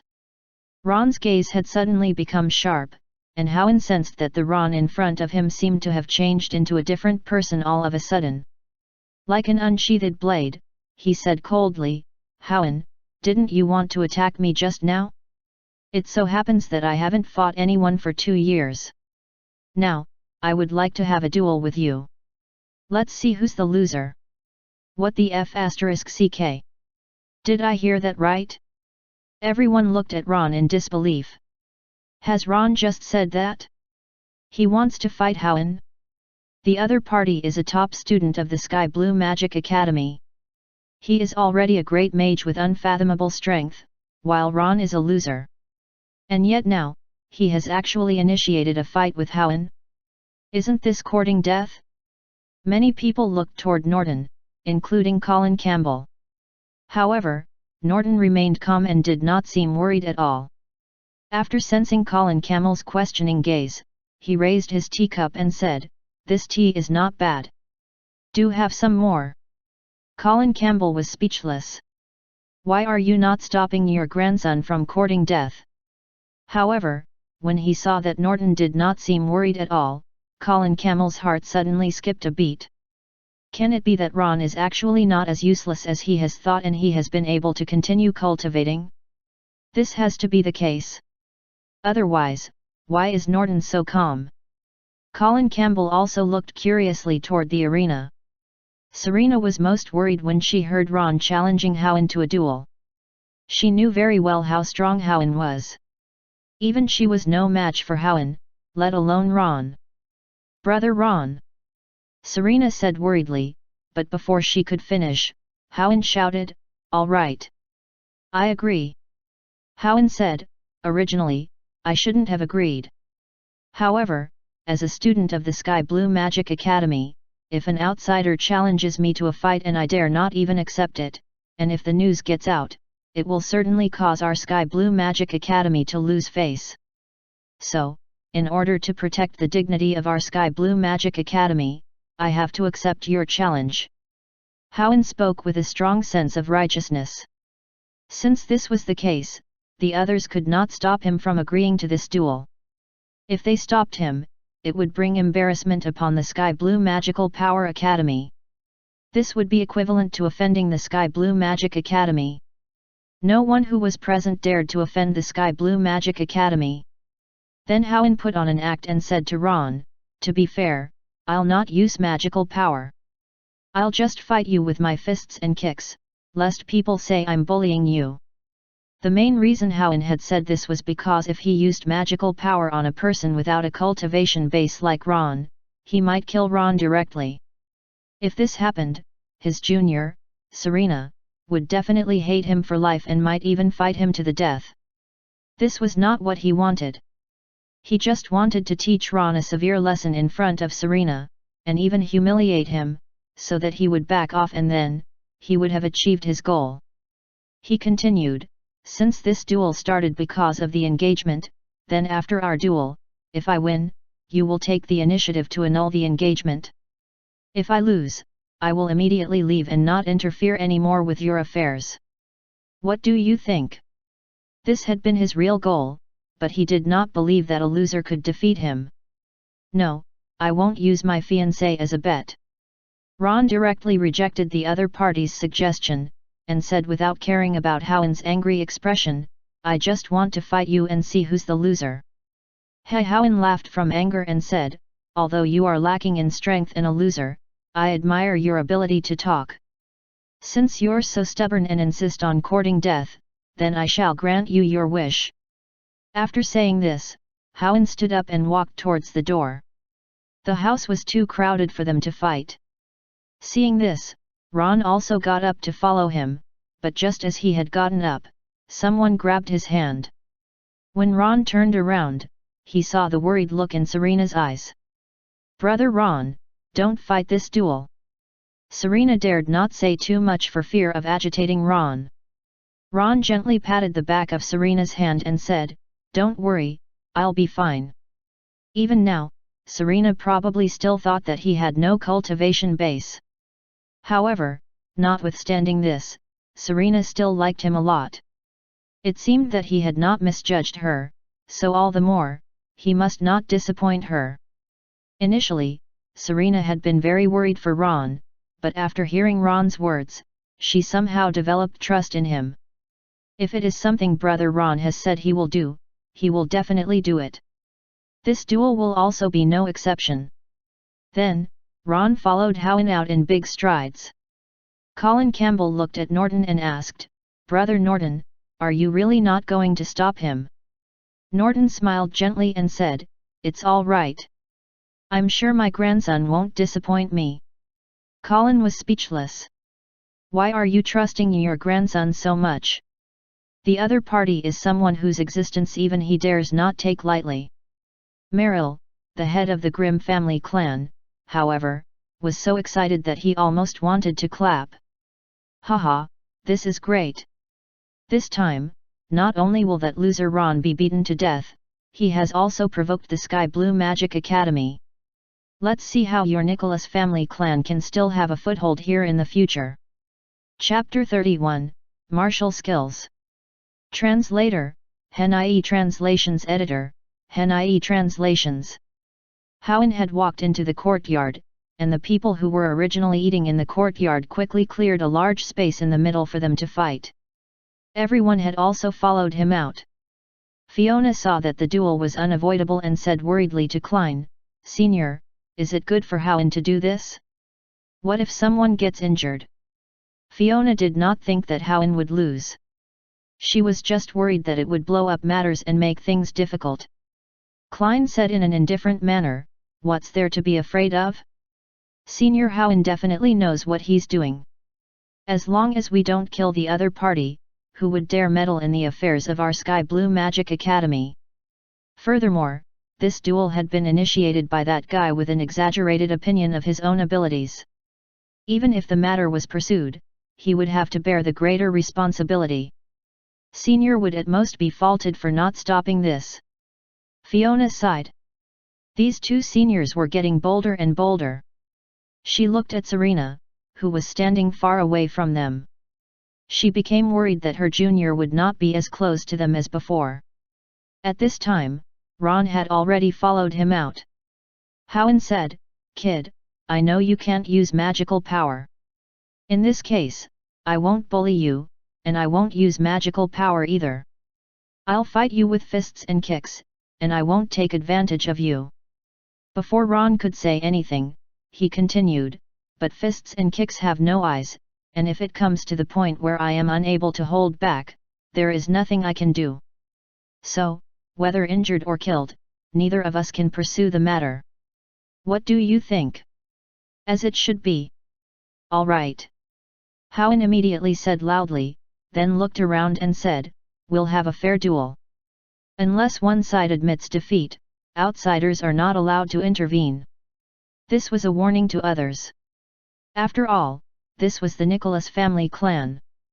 If their family members charged out for Ron's sake, then he might have the blood of many on his hands, and this would be troublesome, so he had to explain it in advance. Then, he looked at the City Lord, Lean Dupont, and said, "City Lord, you are the most powerful here. Please bear witness." City Lord Lean was naturally willing. He said, "All right, since both sides are willing to compete, then I'll be the witness. However, it's best that you don't hurt the harmony." The onlookers treated what he had said as fart when they heard it. Looking at how they were now, they probably would not stop until they hit their brains out. Wouldn't that hurt the harmony? Then, Howen looked at Ron. He had originally not wanted to fight with Ron. The other party was a known loser. If he fought with a loser, even if he won, it would not be glorious. However, this was a task given to him by his teacher because the latter had high hopes for Serena's future in the path of magical power. But, if she were to get married early and have children, it would definitely affect her future development. More importantly, the other party was even a loser. As such, he couldn't allow such a good seedling to be ruined in the hands of such a loser. That was why teacher had instructed him to do this. Moreover, Howen himself had some thoughts on Serena, so he naturally spared no effort to facilitate this matter. However, he had not expected his junior, Serena, to be so protective of this loser. The two patriarchs of the Nicholas and Campbell family clans were so old yet so insensible. They would rather take the risk of offending their teacher than cancel the engagement. He had no choice but to attack Ron. All he had to do was to turn Ron into a real cripple, and then Ron would probably stop pestering Serena if he still had any manly pride. "All right, let the duel begin," City Lord Lean announced loudly. The surroundings instantly fell extremely quiet, and everyone paid close attention to the two persons on the field. Howen had originally wanted to let Ron make the first move. After all, he was a high flyer from the Sky Blue Magic Academy.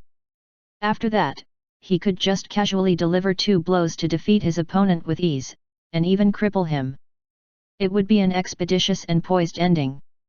But he found that Ron seemed to have the same idea as him, and he also did not want to make the first move, so he had to start. They could not just be standing there, could they? It was better to cripple the other sooner, and then take his junior back to the academy as soon as possible. Bang!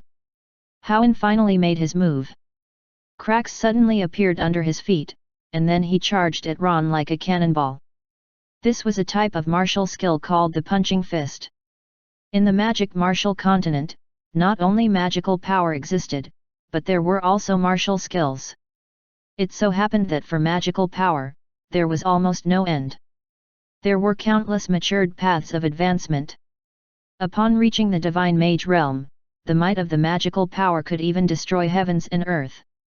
More importantly, the divine mage realm was not even the end point. Beyond the divine mage realm, there were even more powerful and mysterious realms. In contrast, the path of a martial warrior was very short. The most powerful martial warrior on the continent was one who existed 200 years ago. He was known as the martial saint. He had defeated many great magi and had even proceeded to challenge the great archmage. However, he was thrown tens of thousands of meters into the air by the great archmage's casual use of a space magical power. Then, he plummeted from the sky and died. The great archmage did not even move. From then on, everyone knew that even if a martial warrior had reached the end of their cultivation path, they would only be on par with a great mage at full level. They would not be a match for a great archmage at all. Hence, only someone with absolutely no aptitude for magical power would choose the path of a martial warrior. But, anyone with just some magical power aptitude would not choose the martial warrior path. However, this did not mean that no one cultivated martial arts skills. On the contrary, many practiced martial arts, even the magi too, because many of martial art skills all involved very strong combat capabilities. For example, many of the martial skills could increase one's mobility, movement speed, and also strengthen one's body. The benefits were plenty. In fact, a type of specialist profession had even evolved, called the magic warrior, which involved the dual cultivation of magical power and martial arts. It enabled one to have strong physical strength and also emanate strong magical power. Those from this profession were indeed very promising because from the start, their combat capability would be stronger than that of ordinary magi. Therefore, there were many in the Sky Blue Magic Academy who had chosen the profession of a magic warrior and not that of a mage. Coincidentally, this Houwen was the so-called magic warrior. He had cultivated both magical power and martial arts. Not only had he cultivated the fire-based magical power, his martial arts cultivation was also very good. It was also because of this that he was fearless and had said that he would not use magical power but only use martial arts to fight. Now, he had delivered a blow. Instantly, the power was extraordinary. When the others saw it, they were all shocked. He is just too powerful. He is indeed a befitting top student of the Sky Blue Magic Academy. Even if he does not use magical power but only martial skills, a level 12 mage will probably not even be his match, given his speed and strength.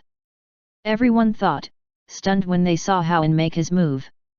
Chapter 32, Shocked. Translator, Henai Translations Editor, Henai Translations.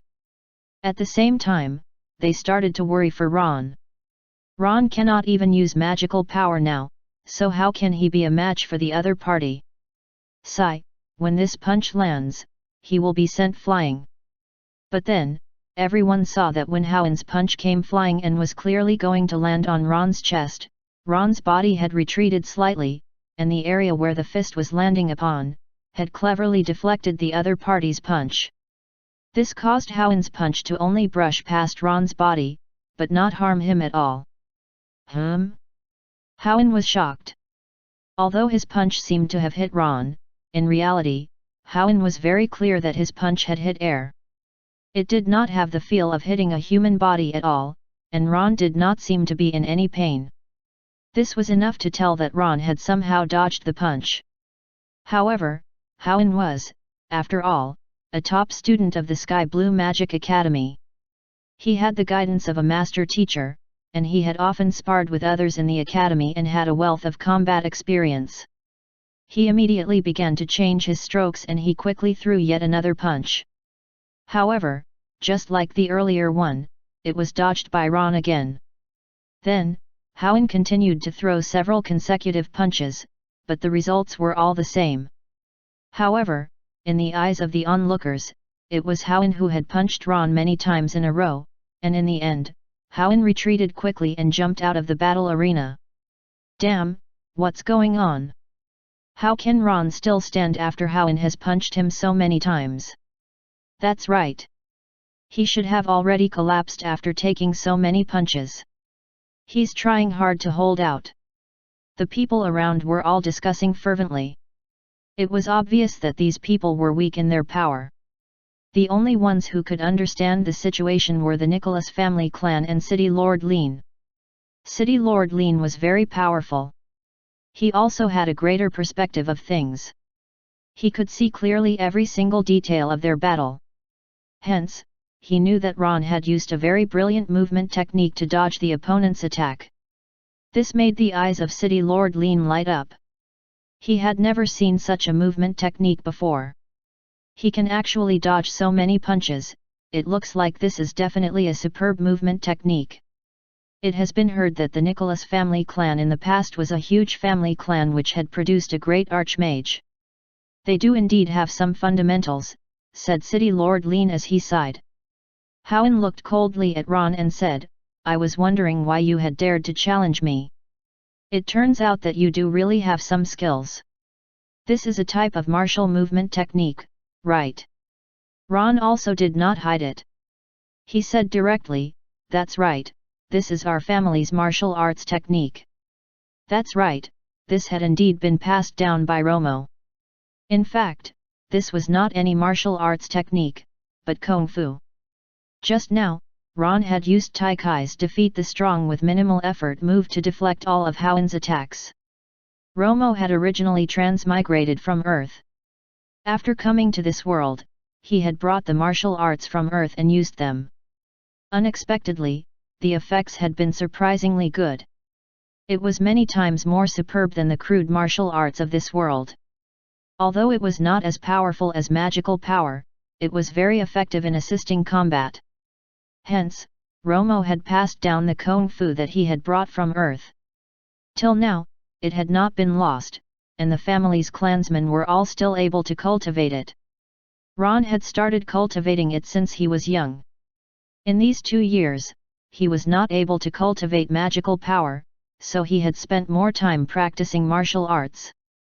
This had enabled him to master the martial arts skills to perfection. Dealing with Howen was simply too easy. Humph, it's just a movement technique. Do you think you can deal with me with just a movement technique? Howen said coldly, and then charged at him again. However, this time, he used even more martial art techniques. Not only did he use the offensive kinds, he even used martial movement techniques. With the combined synergy, his speed was even faster, and his strength was even powerful.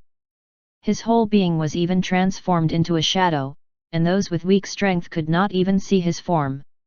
Upon seeing this, Klein said smugly, "It looks like Senior is really serious this time. He has actually used 3 or 4 kinds of martial skills at the same time. This time, that kid will be finished soon." Hearing this, the others also believed that it would be impossible for Ron to last much longer, but he had already been very impressive. After all, everyone had thought that Ron was a loser, but now, he was able to fight against a top student from the Sky Blue Magic Academy for such a long while without being defeated. This was already a feat to be proud of. Bang! Bang! Bang! Bang! Bang! The fists and kicks of the two of them collided. Most people could only see shadows. They could not see clearly at all the fight between the two of them because their speed was too fast. The gusts arising from their combat caused such an impact that the entire courtyard seemed to be blown by a strong wind of several levels. This caused the spectators to shout in excitement. However, after watching for a while, everyone became even more curious. Previously, they saw that it was Howen who was suppressing Ron, but now, they realized that the situation had reversed. Now, it seemed that Ron had the upper hand, while Howen was defending. Boom! Boom! Boom! Boom! After a few more punches, before everyone's shocked eyes, they saw Howen being sent flying by Ron's punch. What the heck? Am I seeing things? Ron sent Howen flying. Damn, I must be hallucinating. Ron, that loser, has actually defeated Howen with his martial arts skills. Is that Ron still a loser? If with such strength, he is called a loser, then I'm worse than a loser. Damn, could Ron have already given up on being a mage and have chosen the path of a martial warrior instead? I heard that the strongest martial warrior can even reach the realm of a great mage at full level. That's very possible. Everyone discussed spiritedly. Even Klein and Fiona had looks of disbelief. They knew Howen's strength. He was even a magic warrior. Even if he used only martial arts, he was still very powerful. But now, he was being defeated by a loser whom they had despised? Fiona immediately wanted to help Howen up, but was held back by Klein. She looked at Klein, who shook his head gently. The meaning was obvious. It was a duel now. Howen had already said that in the end, one of them had to admit defeat in the duel between the two. Otherwise, outsiders were not to intervene. Furthermore, Howen represented the Sky Blue Magic Academy. If Fiona were to interfere now, it would bring disgrace upon the Sky Blue Magic Academy. Chapter 33, Who's the Loser? Translator, HenIE Translations Editor, HenIE Translations. Colin Campbell had not expected Ron to be so powerful either. He looked at Norton in confusion and said, "Old friend, has your grandson become a magic warrior?" Norton smiled faintly and said, "He has just learned a little martial arts." "Old friend, if there's anything else, we can discuss later. For now, let's just watch their duel." Upon hearing this, Colin Campbell stopped talking and focused on the duel. At this moment, Howen had stood up. He had an ugly expression on his face. He had not expected something so easy within his reach to turn out differently, and that he would actually be defeated by his opponent. This was simply unacceptable to the proud Howen. For the sake of his own dignity, for the sake of not causing the Sky Blue Magic Academy to lose face, he simply could not lose to the other party, no matter what. With this thought, he immediately charged at him again, and this time, he again used all of his might. However, he soon discovered that even when he exerted his entire strength and used the maximum power of all his martial skills, he still could not defeat his opponent.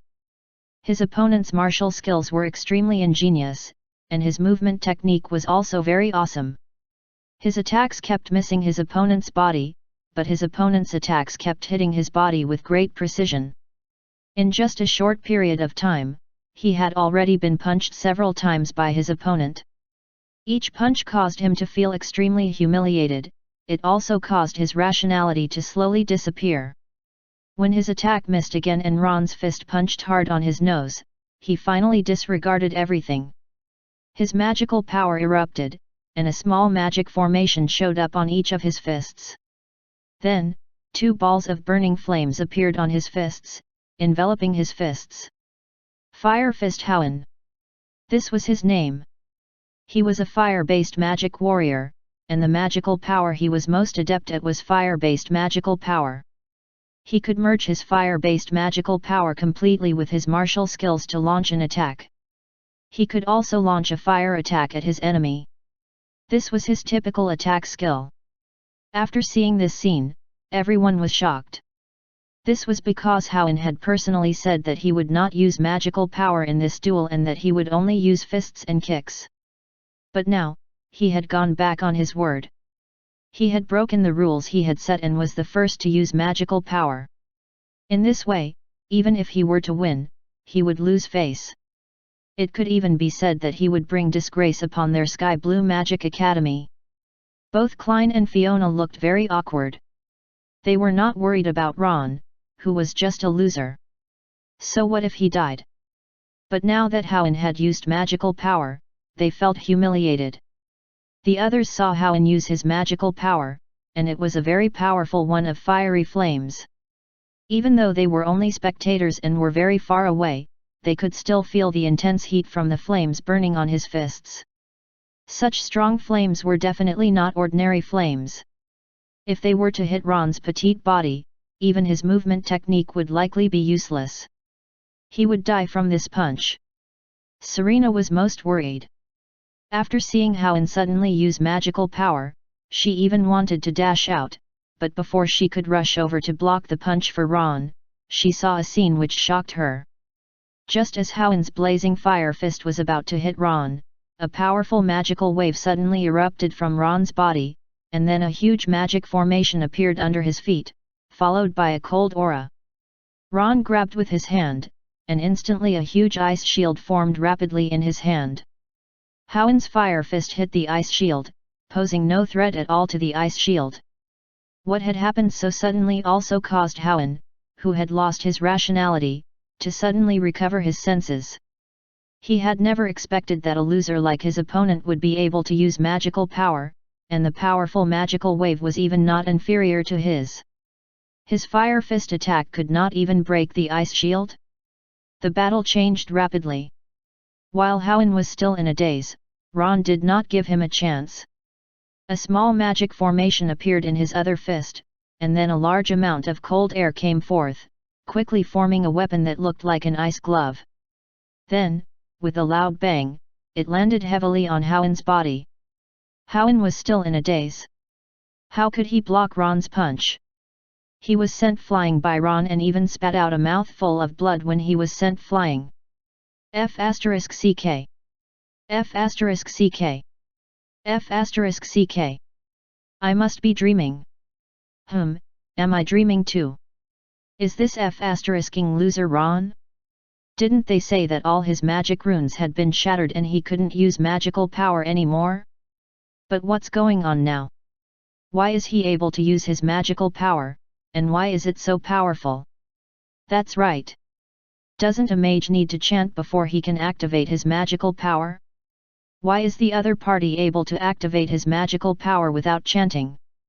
Idiot! When his magical power was being unleashed, a magic formation had appeared directly.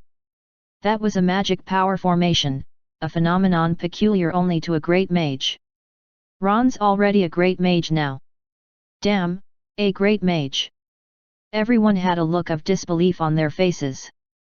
The person they had always thought of as a loser was not a loser at all. Not only that, he had even advanced to become a great mage, reaching a realm that they would never be able to reach in their lifetime. How could they not be shocked? And there was someone who was not just shocked but very indignant. This person was Cyril Grimm. He was the same age as Ron. Before Ron was injured, he had been suppressed by Ron. He had thought that Ron had become useless, but who would have thought that he had surpassed him again? He had even advanced to become a great mage? This made Cyril feel both embarrassed and resentful. He found it hard to accept. He was unhappy, but there were people who were glad. For instance, everyone in the Nicholas family clan was extremely happy. It had been said that Ron could no longer cultivate magical power. But he was not only able to cultivate, he had even long become a great mage. Haha, this was great. With this, their family would now have 3 great magi. They had become a force to be reckoned with in Winterfrost. Who would dare to look down on the Nicholas family clan now? Most importantly, the genius of their family had defeated a top student from the Sky Blue Magic Academy. He had gained a lot of face. This is great. I didn't expect Ron to have advanced to become a great mage, a clansman from the Nicholas family clan said happily. Chapter 34, The Ice Wand Shows Its Might. Translator, Hen.ie Translations Editor, Hen.ie Translations. Serena, however, knew that Ron was definitely more than just a newly promoted great mage because she knew Howen's realm very well. Howen was already a level 4 great mage. And if Ron could easily defeat Howen, it meant that Ron was at least a level 5 great mage. Oh my god! Brother Ron is really amazing. How did he manage to recover and even improve his strength to this level after suffering such severe injuries? Brother Ron is indeed a genius. That's right, Ron was indeed a level 5 great mage now. That was why he could easily send Howen flying with a punch. Looking at Ron radiating powerful magical waves, Fiona and Klein were also shocked. As students of the Sky Blue Magic Academy, they originally had a natural air of superiority over people from a small place like Winterfrost. But now, in front of Ron, that air of superiority was completely shattered into pieces. Fiona, on the other hand, looked worriedly at Howen, who had been sent flying. She wondered if she should intervene and help Howen immediately. Ah, damn it, damn it, damn it. At this moment, Howen suddenly erupted with a huge magical power wave, and a huge hexagram formation appeared beneath his feet. Endless flames emerged from the magic formation, enveloping his entire body in flames. However, these flames did not harm Hoenn in the slightest, but had instead increased his aura to unprecedented strength. Hoenn's eyes were raging with flames of anger. He looked at Ron furiously. This thing, which he had originally despised, had actually beaten him up so badly and even made him vomit blood. He absolutely could not accept such humiliation. How can such a loser defeat me? Absolutely impossible. I am a genius, a top student of the Sky Blue Magic Academy. I absolutely cannot lose. The more he thought about it, the furious he became. As the magical power erupted, the flames around him burned even more fiercely. The great amount of heat had directly frightened the spectators, and they all stepped back to avoid the intense heat. However, despite Hoenn's fury, he could tell from the punch Ron had thrown earlier that Ron's cultivation level ought to be one level higher than his. In this case, even if he were to attack with all his might, he would not be a match for his opponent. As such, he could only use that. Then, Hoenn took out a fiery red pearl and swallowed it right away. Boom! Instantly, his aura skyrocketed. The flames around him were originally only 4 to 5 meters tall, but after he had swallowed the pearl, the flames around him shot up to more than 10 meters.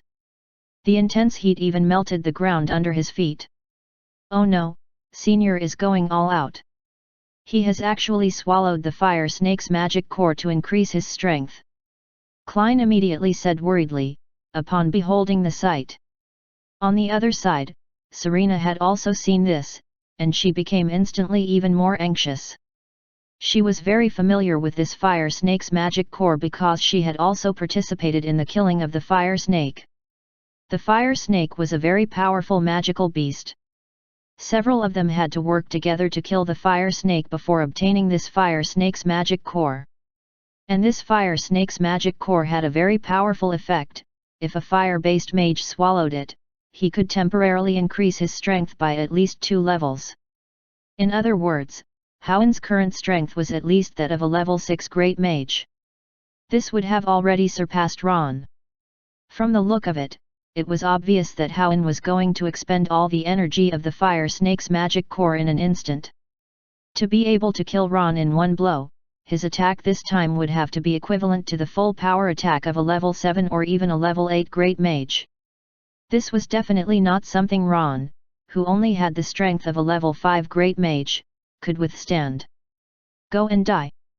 Hoenn gave a loud cry, and then he consolidated all the magic power in his body and condensed it into a huge fire snake, which charged directly at Ron with an aura so powerful that it could destroy heaven and earth. He had disregarded anything else, he had to kill Ron. And the power of this attack was definitely not something Ron could withstand. Senior, stop! Brother Ron! Stop! Several people, upon seeing this, had all shouted loudly. However, Hoenn had already lost his rationality, so how could he hear them? Only City Lord Lean had let out a sigh. Today, Ron had given him too many surprises. He decided to intervene to save Ron, so he could form a good relationship with this young genius. However, just as he was about to intervene, his pupils suddenly constricted, as he had felt a powerful force. He looked up suddenly. Roar! It sounded like a roar from a dragon. Following this dragon roar, everyone was shocked to find that a gigantic phantom of the ice dragon had suddenly risen from the ancestral hall. The ice dragon phantom then charged directly at the fire snake in the field. Although the ice dragon was just a phantom, it carried with it an endless amount of icy energy. It pounced onto the fire snake released by Hoenn, and instantly extinguished the fire snake. There was not even an ember of fire left in the field. Hoenn stared in shock at the gigantic phantom of the ice dragon which had blotted out the sky, his eyes full of panic. But before he could dodge, the ice dragon phantom had exhaled a gust of icy air in his direction, and he instantly turned into an ice statue, his fate unknown. Then, the phantom of the ice dragon vanished, condensing into a wand as clear as ice crystals. It hovered directly in front of Ron. This, is this a magical weapon? Is it even a gold-tier magical weapon? Upon seeing the ice wand, even City Lord Lin was shocked and he stared at it in disbelief. Damn, what is this? How can it be so powerful? This is a magical weapon. It's a legendary magical weapon. A magical weapon which only the most powerful great archmage can create. I didn't expect the Nicholas family clan to have such a powerful magical weapon. It's amazing. So the legend is true. The Nicholas family used to be a powerful family clan with a great archmage in command. It looks like this has to be true, otherwise, they will not have magical weapons. The crowd discussed excitedly. They were shocked beyond words, and they were even envious of the Nicholas family clan. There was also respect and even some element of fear. Senior Howen. Brother Ron. At this moment, Fiona and Klein dashed over, after they saw Howen was completely frozen. Chapter 35, Ending. Translator, Hen.ie Translations Editor, Hen.ie Translations. Serena, Norton and the others also ran toward Ron. Serena looked at Ron worriedly and said, "Brother Ron, are you all right?" Ron smiled and said, "I'm fine, thanks to it. Otherwise, I definitely wouldn't have been able to withstand that blow just now. It's good that you're fine." Serena's attention was all on Ron. As for the ice wand in his hand, she did not have the energy to care about it now. After hearing Ron's words, Norton was also relieved. Then, he looked at the ice wand with keen eyes. He had clearly seen the power of the ice wand just now. It was definitely a gold-tier magical weapon. And this weapon had come flying out earlier from the direction of the ancestral hall. It must have been the old ancestor who intervened. This ice wand had belonged to the old ancestor, but now it appeared that the old ancestor had given it to Ron. "Senior, Senior? Are you all right?" At this moment, Ron and the others had heard Fiona's almost crying voice. Her voice had caught everyone's attention and they looked towards Howen. After all, Howen was not an ordinary person. He was a top student of the Sky Blue Magic Academy. If he were to really die here, everyone present would fear that something bad would also happen to them. Hence, everyone moved closer to see how Howen was doing. However, Klein activated his magical power immediately, and a huge magic formation rose from beneath his feet. He looked at everyone warily, especially Ron, who had an ice wand in his hand. He was clearly afraid that Ron would continue to hurt Howen. "What a petty person! I'm not as despicable as that senior of yours. I just want to help, that's all. If you don't want my help, that's fine." Ron saw the situation and did not bother going over. "Let me take a look." At this moment, a voice could be heard. Klein looked in the direction of the voice and saw that it was City Lord Lin. He immediately retracted the magical formation. After all, City Lord Lin did not have any conflict with them, so he was unlikely to attack Howen. Furthermore, this was Lin's territory. He definitely would not want a top student of the Sky Blue Magic Academy to die here. Therefore, Lin took a look at Howen's condition, following which he took out a magic pill and let Howen consume it. Then, he used a healing spell and instantly, all the ice crystals on Howen's body disappeared, and his body regained its warmth. City Lord Lin said, "Don't worry, he is fine now. He will recover after a few days' rest." "Thank you, City Lord Lin," Klein said gratefully. Serena also stood up and said, "Seniors, please bring Senior Howen to my house to rest. He needs to rest now." Fiona and Klein nodded. Although Howen and Serena had clashed earlier, they were still classmates. No matter what, Serena would not harm Howen. Serena said to Ron, "Brother Ron, I'm going back now. I'll come back and look for you later." "Yeah, go ahead," said Ron, who knew that now was not the time to catch up, so he let her go back first. After what had happened, the banquet could no longer continue, and the other guests were all leaving one after another. However, what happened today was indeed an eye-opener for everyone. They would probably be talking about this for the next half a year. Patriarch Norton, I shall take my leave as well. City Lord Lean said. Norton hurriedly apologized and said, I'm really sorry. I had wanted to give good hospitality to the City Lord. I didn't expect all this to happen. I'm really sorry. City Lord Lean smiled and said, it's fine. I think it is worth the trip to be able to see such an exciting duel today, especially your family's young genius who is already a level 5 great mage. His future is limitless. The last sentence was directed at Ron, who quickly said, thank you for the compliment, City Lord. I still need to work harder. Not bad. You're so powerful and yet so humble. I'm beginning to think highly of you, City Lord Lean said, and soon, he left the house of the Nicholas family. But just before he left, he looked in the direction of the ancestral hall, with a profound emotion. At this moment, Romo, who was in the ancestral hall, suddenly looked toward City Lord Lean. Just now, Romo had felt a trace of an undulating magical power. The system notified him that he was being probed by magical power. How could Romo not have known that this was definitely City Lord Lean probing his magical power?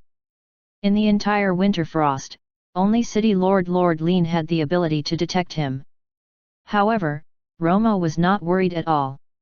This was because his current state was not that of an ordinary spirit, but one protected by the system.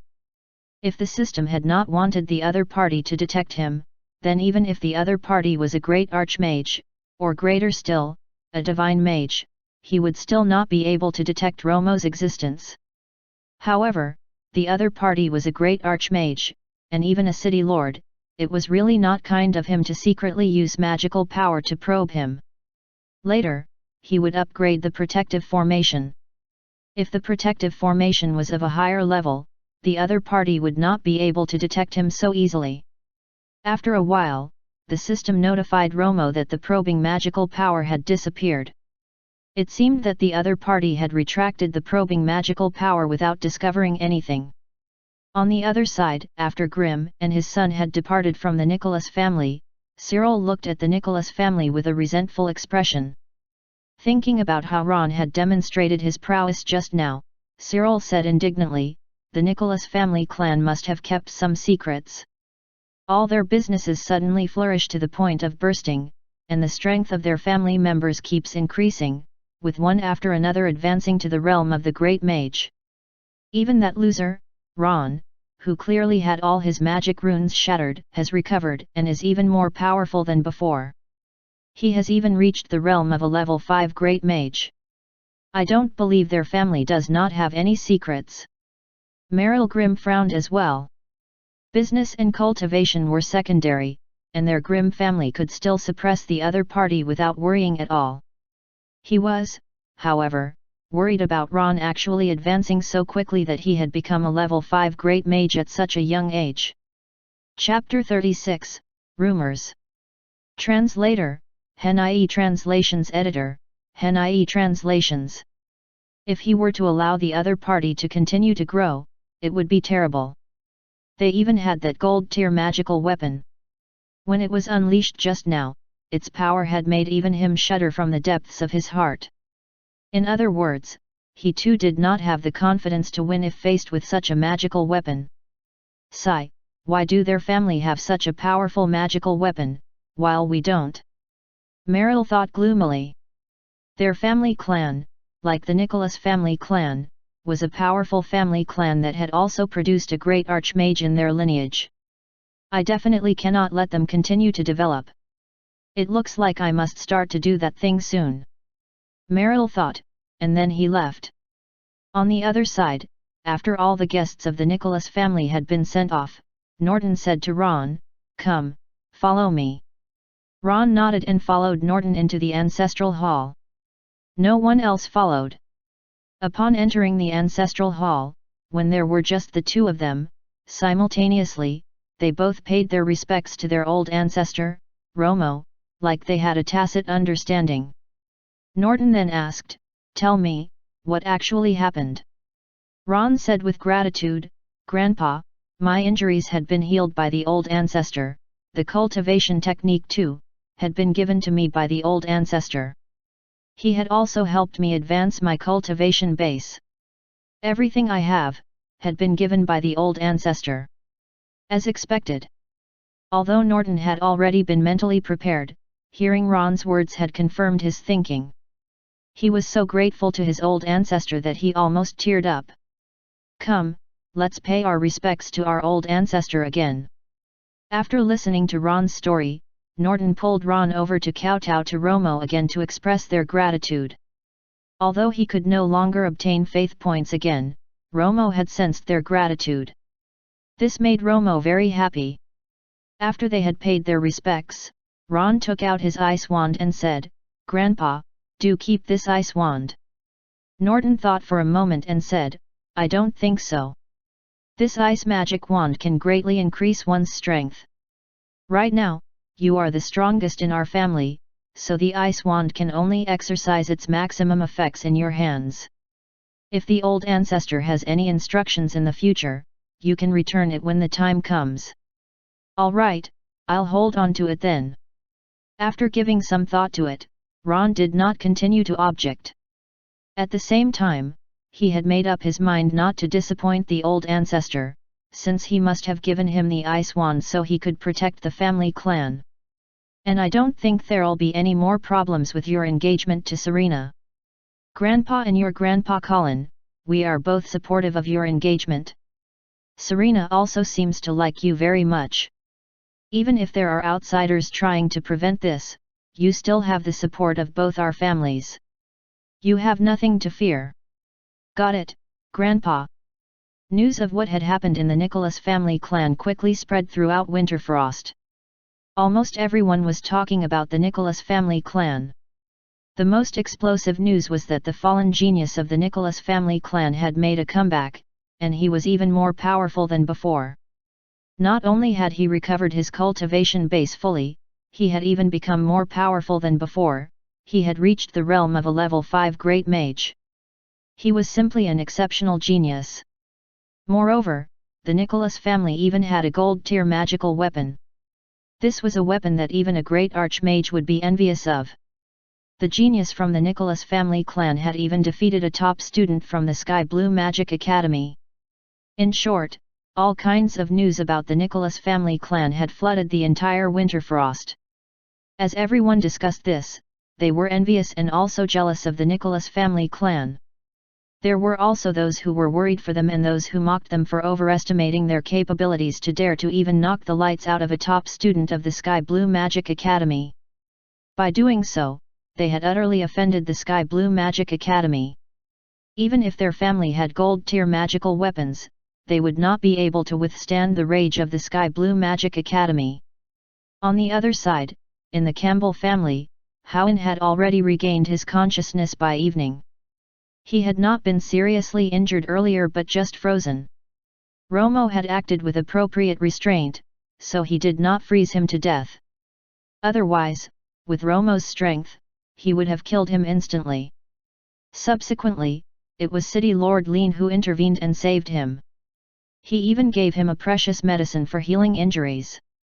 Hence, the wounds on his body had basically healed, but the wounds in his heart certainly had not healed so easily. After all, he had been defeated in front of so many people by a person whom he had always looked down on and regarded as a loser. Furthermore, he had gone back on his words during the duel. This had not only caused his own reputation to be swept to the ground, but had also implicated the entire Sky Blue Magic Academy. This was unacceptable to him who had always been proud, so after he had woken up, he had been very quiet. He said nothing when Fiona and Klein asked him anything. He only said that he wanted some rest before chasing them out of the room. They were also afraid of agitating Howen, so they dared not say more. However, this had made them even more worried. They were afraid that Howen would do something irrational. Colin Campbell had also wanted to inform the Nicholas family right away about Howen's awakening. After all, they would definitely be very worried about Howen's injuries. If they knew that Howen was fine, they would be relieved. At least, the Sky Blue Magic Academy would not pursue the matter too much. However, Selena had actually come over to tell him that she wanted to inform them personally about this matter. How could Colin Campbell not know what Serena was thinking? As the saying went, a woman of age should not be kept from marriage. This was the case now. Serena's attention is probably all on that brat, Ron. Colin Campbell thought gloomily. However, he did not stop her. After all, now that Ron was so outstanding, and Serena could marry Ron, Colin Campbell was overjoyed. How could he forbid her? When Serena arrived at the house of the Nicholas family, everyone in the family was in a frenzy. Almost everyone had come to the reception hall where Serena was waiting, including the family head Norton and his wife, Zorro, Sonia, Jack, Norin, and almost all the members of the Nicholas family. They had already met Serena earlier in the day, but there were too many people then, and there were also the outsiders, so they could not act freely. But it was different now. They all knew that Serena would certainly be Ron's wife in future, and they were all here now to see Ron's wife in advance. Chapter 37, Parting. Translator, Hen.ie Translations Editor, Hen.ie Translations. Seeing that so many people had gathered to see her, Serena felt a little uneasy. Fortunately, Norton quickly dismissed the irrelevant people, and Serena became a little more at ease. Then, she told the head of the family, Norton, that Howen had already woken up and that he was fine. Hearing this news, everyone in the Nicholas family clan heaved a sigh of relief. If Howen had really been badly injured, their family clan would definitely be in trouble. Although they were already in trouble now, as long as the other party was fine, it would be a small problem. Their family clan would still be able to handle it. Furthermore, during the duel, all the rules had been set by Howen. He had said that he would not use magical power, but in the end, he was the first to use magical power and as a result, he was injured by the counterattack. He had no one to blame except himself. If the Sky Blue Magic Academy still wanted to upkeep their reputation, they would not dare to openly cause trouble for the Nicholas family clan. Now that they had been informed, it was time for Serena to leave, but her gaze kept drifting toward Ron, who had the same ardent eyes. Of course Norton understood what they were thinking. He immediately said to Ron, "Ron, go and send Serena home." "Yes, Grandpa. I'll definitely send Serena home safely." Then Ron and Serena left together, and it was not long before someone saw them holding hands. By the time Ron returned, it was already 2 hours later. The house of the Nicholas family was only a 15-minute walk from Camel's. It was baffling how they could have walked for 2 hours. In the next few days, everyone was waiting to watch a good show. They all believed that the Nicholas family clan had utterly offended the Sky Blue Magic Academy this time, and that the Sky Blue Magic Academy would certainly not let the Nicholas family clan off easily. They would definitely take ruthless revenge. They all waited to see how the Sky Blue Magic Academy would take revenge on the Nicholas family, but after waiting for more than 10 days, they did not see the show they had been looking forward to. Regarding this, the Grimm family clan was the most disappointed. They had wanted to see the Nicholas family clan exterminated because of this matter. At least they would have to compensate the other party a huge sum of money, and even the ice wand had better be given also as compensation. However, none of this happened. Many people were speculating whether the guy named Howen had died from his injuries, and whether this could be the reason why he had not taken revenge. There were even many versions of rumors on this. However, after more than 10 days, Howen, Serena, and the other two from the Sky Blue Magic Academy came out from the Campbell family home together. Only then did these rumors disappear completely. Then, everyone watched as they embarked on their journey back to the Sky Blue Magic Academy. Watching Serena's gradually receding back view, Ron became a little worried. Earlier, Serena had come to bid him farewell and had said that she would explain their marriage to her teacher when she got back. She believed that her teacher would definitely grant them their wish. Ron did not say anything. After all, the person was Serena's teacher, and Ron could not say that her teacher was wrong in front of Serena, Could he? But Ron was still very worried. He wondered if the other party would make things difficult for Serena. However, this was not something he could do anything about now. The only thing he could do now was to cultivate harder and improve his own strength as quickly as possible. Right now, everything else was useless. Only his own strength mattered. Just like earlier when Howen had asked him outrightly to annul the engagement, if he was still someone without any cultivation base, he would not even have the confidence to speak, let alone even dared to challenge Howen in the end. It was only because he was strong that he did not have to fear the other party, and could protect his marriage. That was all. However, his speed of cultivation had returned to normal and was not 100-fold faster. Yet, Ron was not discouraged at all. Instead, he worked even harder. In the past 10 days, Romo had accumulated some faith points again. The first thing he did was to upgrade the protective formation by 1 level. This upgrade had only cost him 10,000 faith points. As such, the capabilities of the protective formation had also not increased much. Only its alert and defense capabilities had doubled. There were no other special capabilities. Romo had wanted to continue to upgrade it, but the system told him that the next upgrade would require 100,000 faith points. Romo immediately collapsed and decided that he should delay the upgrade first. Outside Winterfrost City, there was a church where everyone in the entire Magic Martial continent worshipped. It was a church of the Heavenly Father faith. According to legend, the entire Magic Martial continent had been created by the Heavenly Father. Everything in the world, including the people, had been created by him. Hence, every city in the Magic Martial continent had a church like this. Apart from worshipping their ancestors, they also worshipped the Heavenly Father. Today, Sonia and Avril had come to this church. Avril was John's wife, little Arthur's mother. The two of them had come to the church today to pray for their family clan and little Arthur. They also wanted little Arthur to be baptized. Baptism was a blessing ritual which everyone could carry out.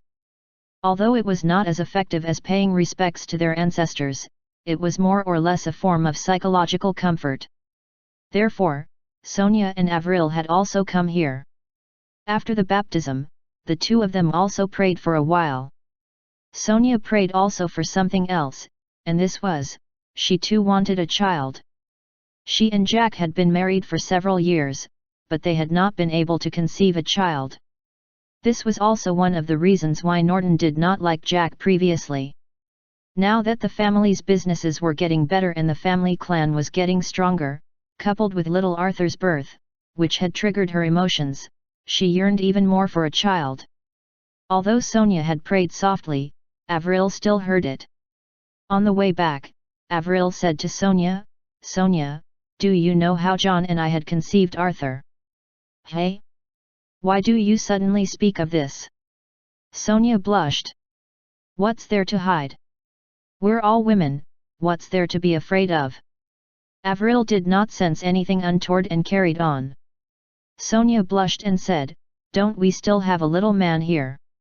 She was referring to little Arthur. Avril laughed and said, "Haha, if our little Arthur can understand what we're talking about, then he is a real genius." "Hey, where was I? Don't interrupt me. I know you hope for a child too. John and I had conceived so quickly because I had a secret prescription. You just have to take some tonics accordingly. I'll give you the secret prescription later, and you'll conceive very quickly."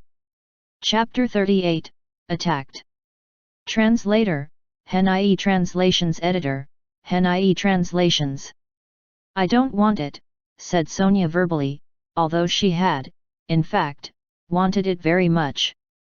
If she could have her own child, she would be willing to even take medicine every day. Avril could tell immediately that Sonia did not mean what she had said. She teased and said, "All right, I know you have not asked for it. I take the initiative to give it to you." Ha ha ha. The two of them chatted and laughed heartily along the way. Sha sha sha. At this moment, Sonia's ears twitched, and she immediately became alert. Originally, Sonia only had the strength of a level 5 mage, but ever since she cultivated the wave meditation technique, her strength had advanced by leaps and bounds. Now, she was already a level 7 mage, and her hearing and reaction time had improved by a lot, otherwise, she would not have heard that faint sound. More importantly, she had an inkling of danger. She looked behind suddenly and caught sight of the shadow of a brown thing slithering rapidly in the grass beside the road, and pouncing directly at Avril. That was definitely something no good, and the inkling of danger had come from it. Dodge! Sonia shouted, pulling Avril away as she shot an ice arrow directly at it with her magical power. Swoosh! The ice arrow had hit that brown thing, but it made a metallic sound as if it had hit steel. The brown thing fell to the ground with a thud. Only then did Sonia see that it was a half-meter-long huge centipede. Its dark brown carapace glistened with a metallic luster. Her ice arrow had hit its carapace just now, producing that sound of metals striking. Even her magical ice arrow had failed to kill that thing, it could be seen how powerful its defense was.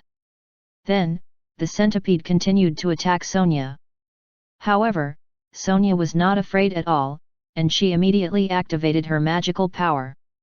Instantly, 7 magic runes appeared and quickly set up a magic formation. Then, a large sheet of ice extended out from her body and covered a large area of the ground nearby with a layer of ice and snow. The centipede was also the main target of the cold attack. Immediately, the centipede's speed of movement was significantly reduced, after it was hit by the cold attack. Go and die! Then, Sonia condensed a giant icicle and hurled it at the centipede. Push! This time, the huge centipede was killed by Sonia. Ah! Help! At this moment, before Sonia could heave a sigh of relief, Avril's terrified screams had come from behind her. Sonia's heart skipped a beat. Not good. Avril was under attack, and she still had little Arthur in her arms. Besides, Avril was far weaker than her, and she was only a level 3 mage. On top of that, she was holding a child, she could not even exert half of her strength. Sonia immediately looked behind and saw that there were 2 centipedes behind her. However, they were only half the size of the centipede that had been killed. Even so, they were still very scary.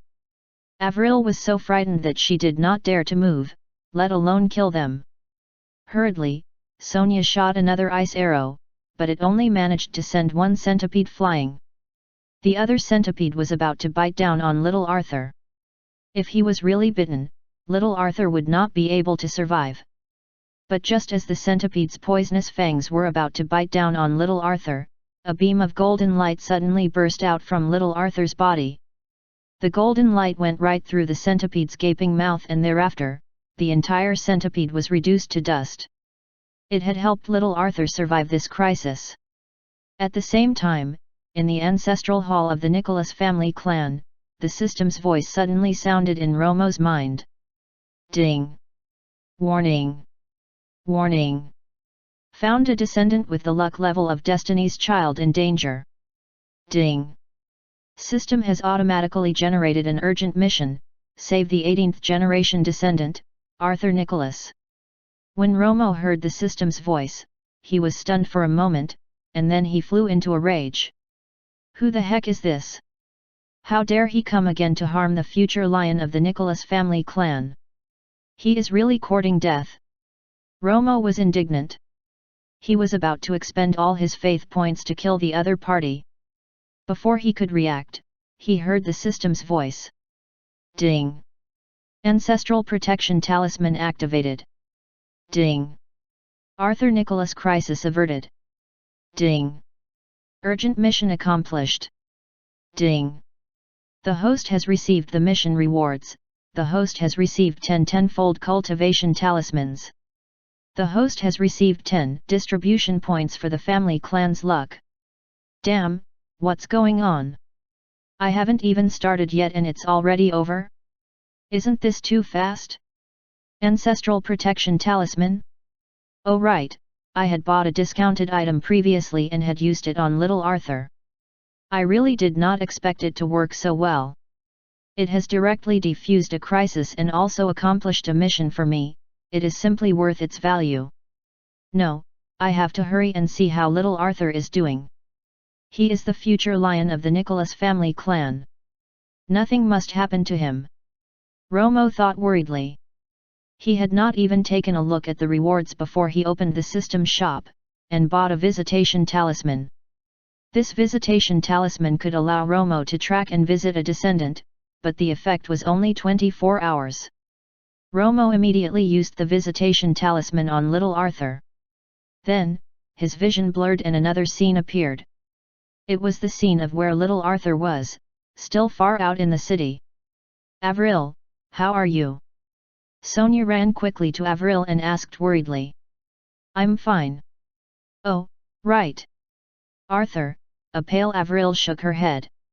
She immediately checked on little Arthur, who was in her arms, and heaved a sigh of relief when she saw that little Arthur was unharmed.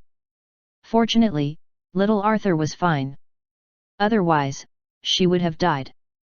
Sonia looked around again to make sure that the crisis had been resolved, but she still did not dare to let her guard down. Instead, she said to Avril, "Let us go home now." All right.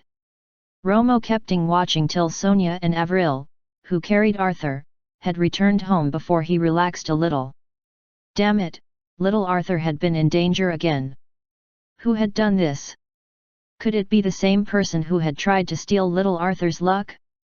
Wasn't that person injured by the system's counterattack? How did he make a comeback so quickly? Or was it someone else? No matter who it was, don't let me find out. Otherwise, I'll definitely kill him. Chapter 39, Plundering the Clan's Luck. Translator, HenIE Translations Editor, HenIE Translations. Looking at the system notifications, Romo was glad that he had the ancestral protection talisman to help little Arthur avert this crisis. Otherwise, even though he had the system, he was not sure if he could make it in time. If he had not made it in time, Romo would be so remorseful that he would have no place to go. It seems that this ancestor protection talisman is quite effective. I must get him another one. With this in mind, Romo opened the system shop and bought another ancestral protection talisman. Then, Romo recalled that the system had rewarded him with some items for accomplishing the mission earlier. He immediately started checking. Tenfold cultivation talisman. It can increase one's cultivation speed by tenfold. The effect will last for a month. The effect cannot be stacked. Yes, not bad. It is another tool that can increase one's cultivation speed. Right now, their strength is still insufficient. They will have to increase their strength as soon as possible, and these tenfold cultivation talismans will be very useful. I'll give them to my descendants later. Romo thought. Then he continued to look at the 10 distribution points of luck, which he was free to distribute.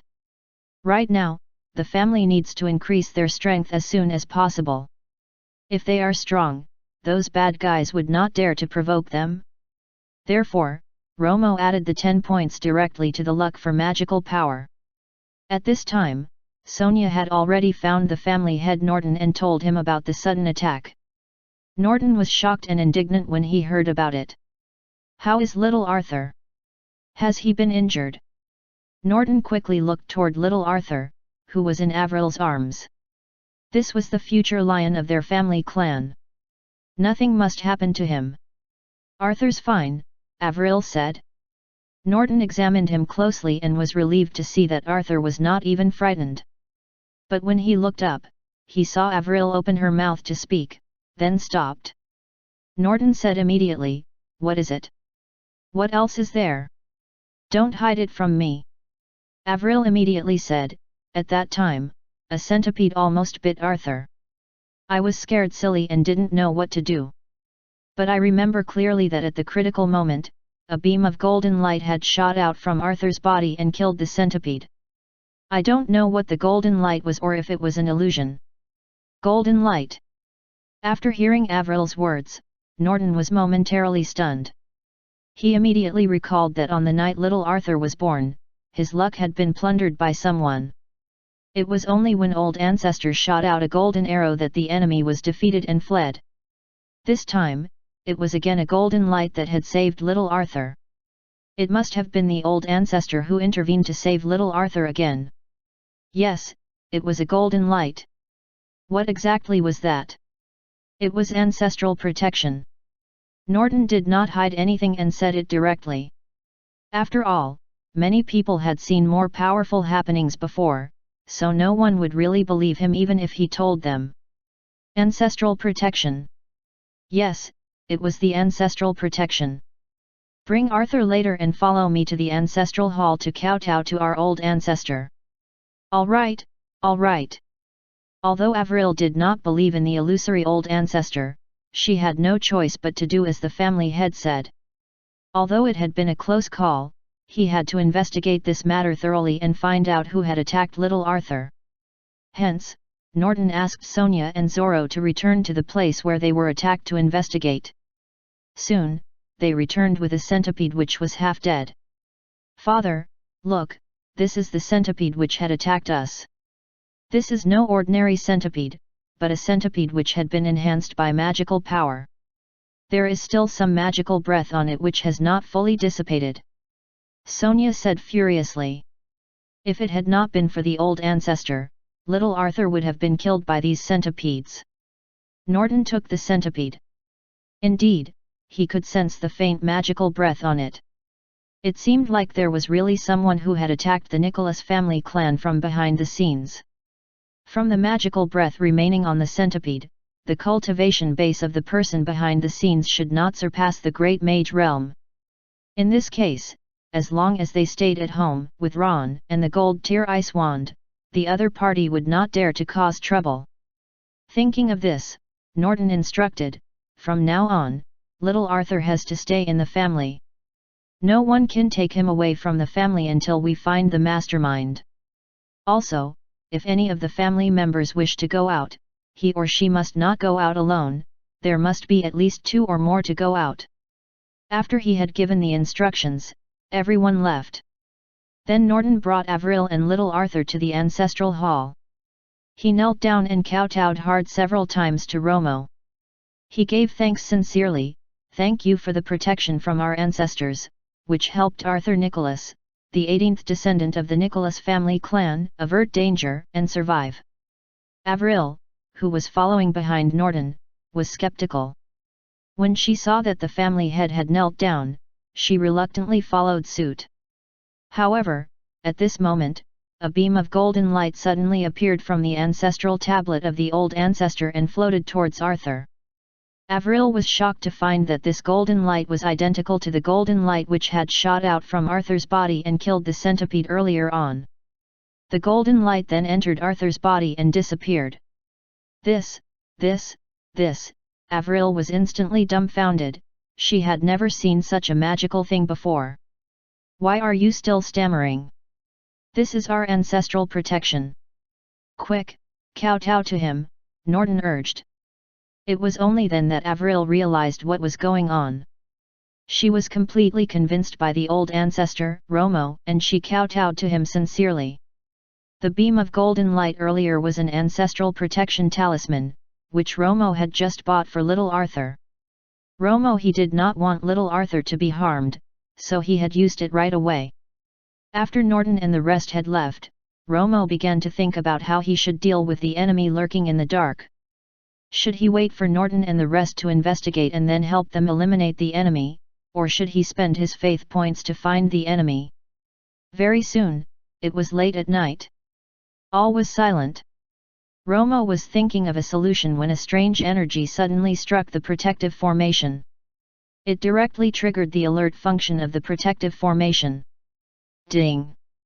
System notification, protective formation is being attacked. The system prompt sounded in Romo's mind. Ding! Protective formation is currently attacking. The family clan's luck is about to be plundered. Ding! System has generated an urgent mission, stop the family's luck from being plundered and eliminate the enemy. Damn, it's another luck plundering again. After hearing the system notifications, Romo was both shocked and indignant. This damned fellow had wanted to plunder little Arthur's luck previously. This time, he has actually targeted our entire family clan. It looks like the other party is not a single person, but a family clan. They do not want to develop themselves but only want to plunder from us. Damn it, I definitely won't let all of you off this time. Chapter 40, Counterattack. Translator, HenIE Translations Editor, HenIE Translations. The plunder of a family clan's luck had been introduced in the luck plundering technique. Its difference from the plunder of a person's luck was that it did not require a very high cultivation base, but required the entire family clan's luck to be used as a single unit before it could be performed. Furthermore, there were many limitations. If the luck of the other party's family clan was too strong, then the success rate of plundering would decrease. Little Arthur was a very lucky person.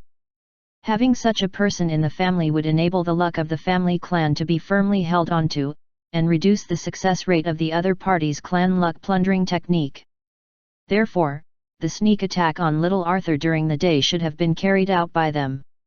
I was still fretting over how to find you guys. Now that you've delivered yourselves to my door, let's settle the scores together. Romo's killing intent had risen immediately.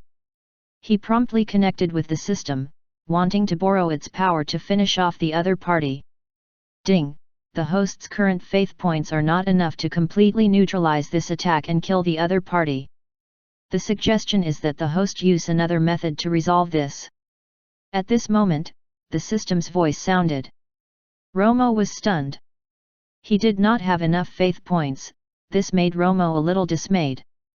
However, it did not matter. He still had other methods. Romo immediately took out the precious tool he had obtained earlier, the Spirit Demon Talisman. This Spirit Demon Talisman could temporarily raise Romo's strength to the peak of the Spirit Demon realm. This was equivalent to the peak of the Great Archmage realm. Furthermore, it was able to break the restrictions of movement. It was Romo's trump card.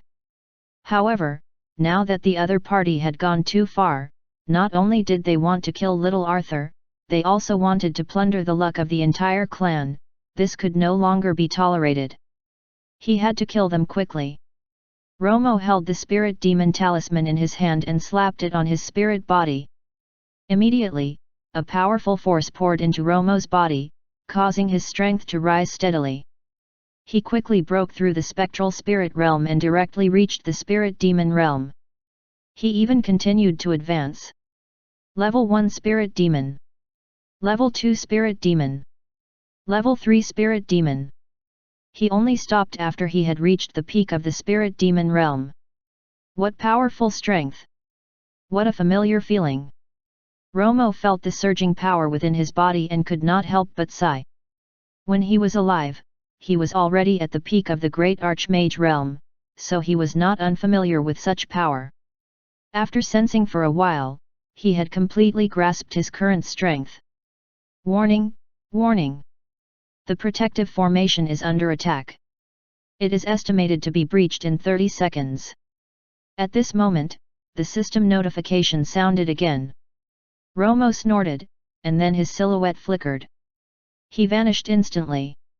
In the next moment, an illusory figure appeared in the sky above the Nicholas family. It exuded a dangerous aura. It was Romo. Romo also knew the luck plundering technique. When he applied it, he immediately saw a stream of energy relentlessly attacking the protective formation.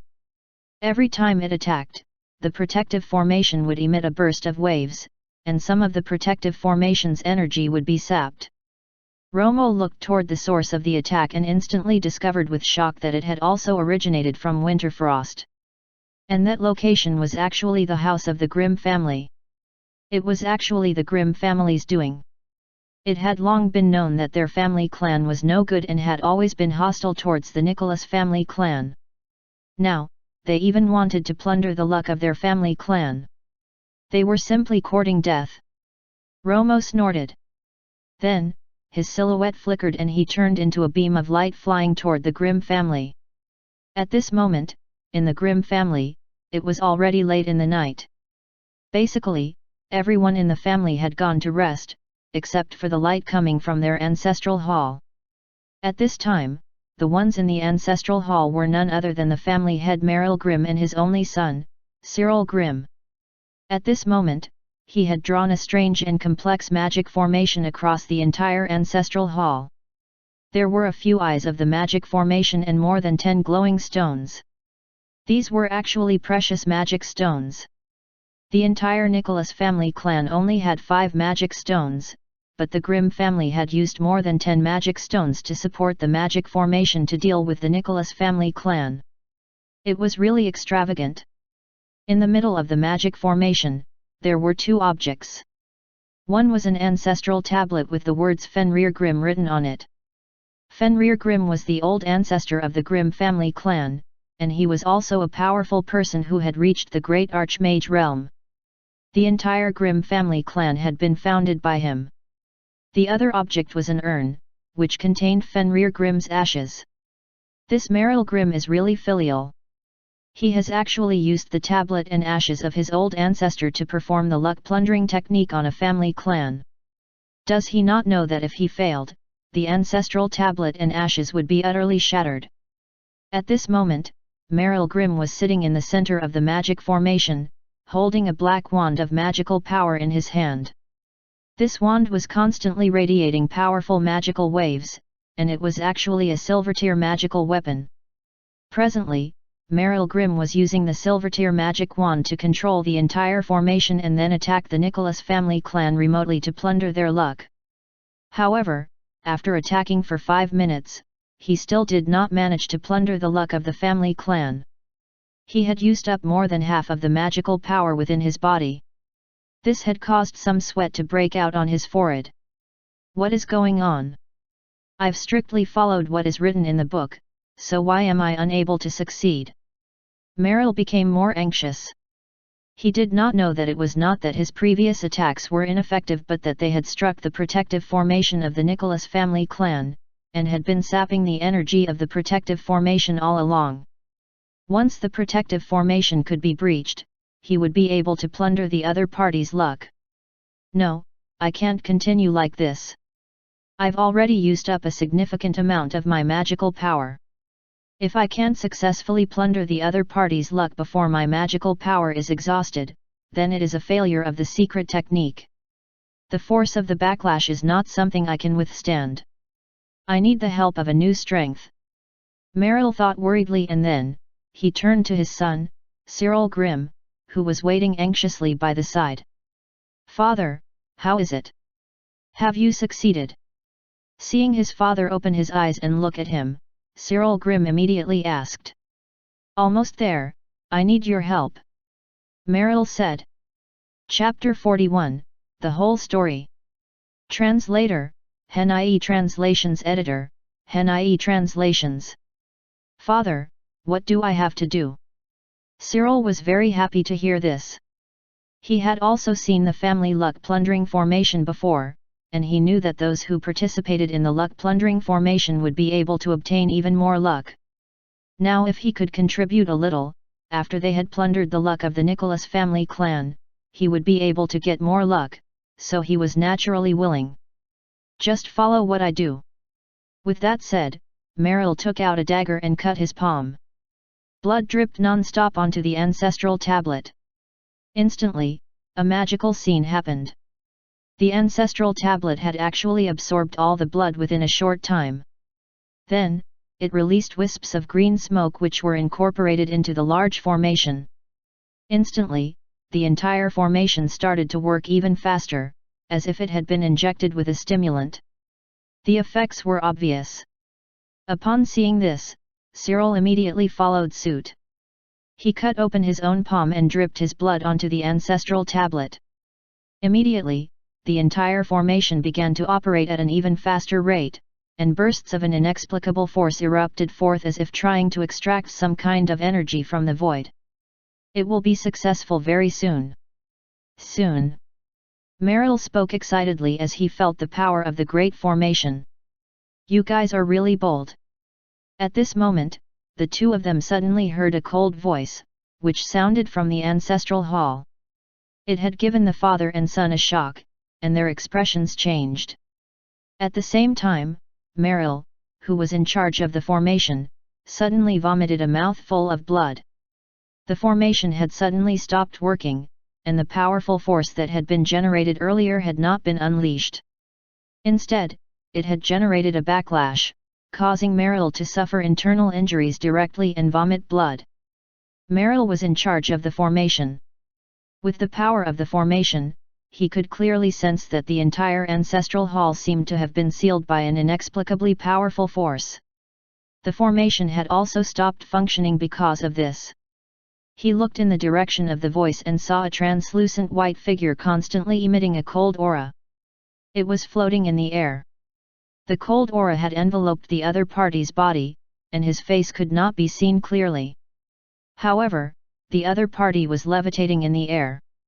This was clearly the levitation ability which only a great archmage could have. Great archmage?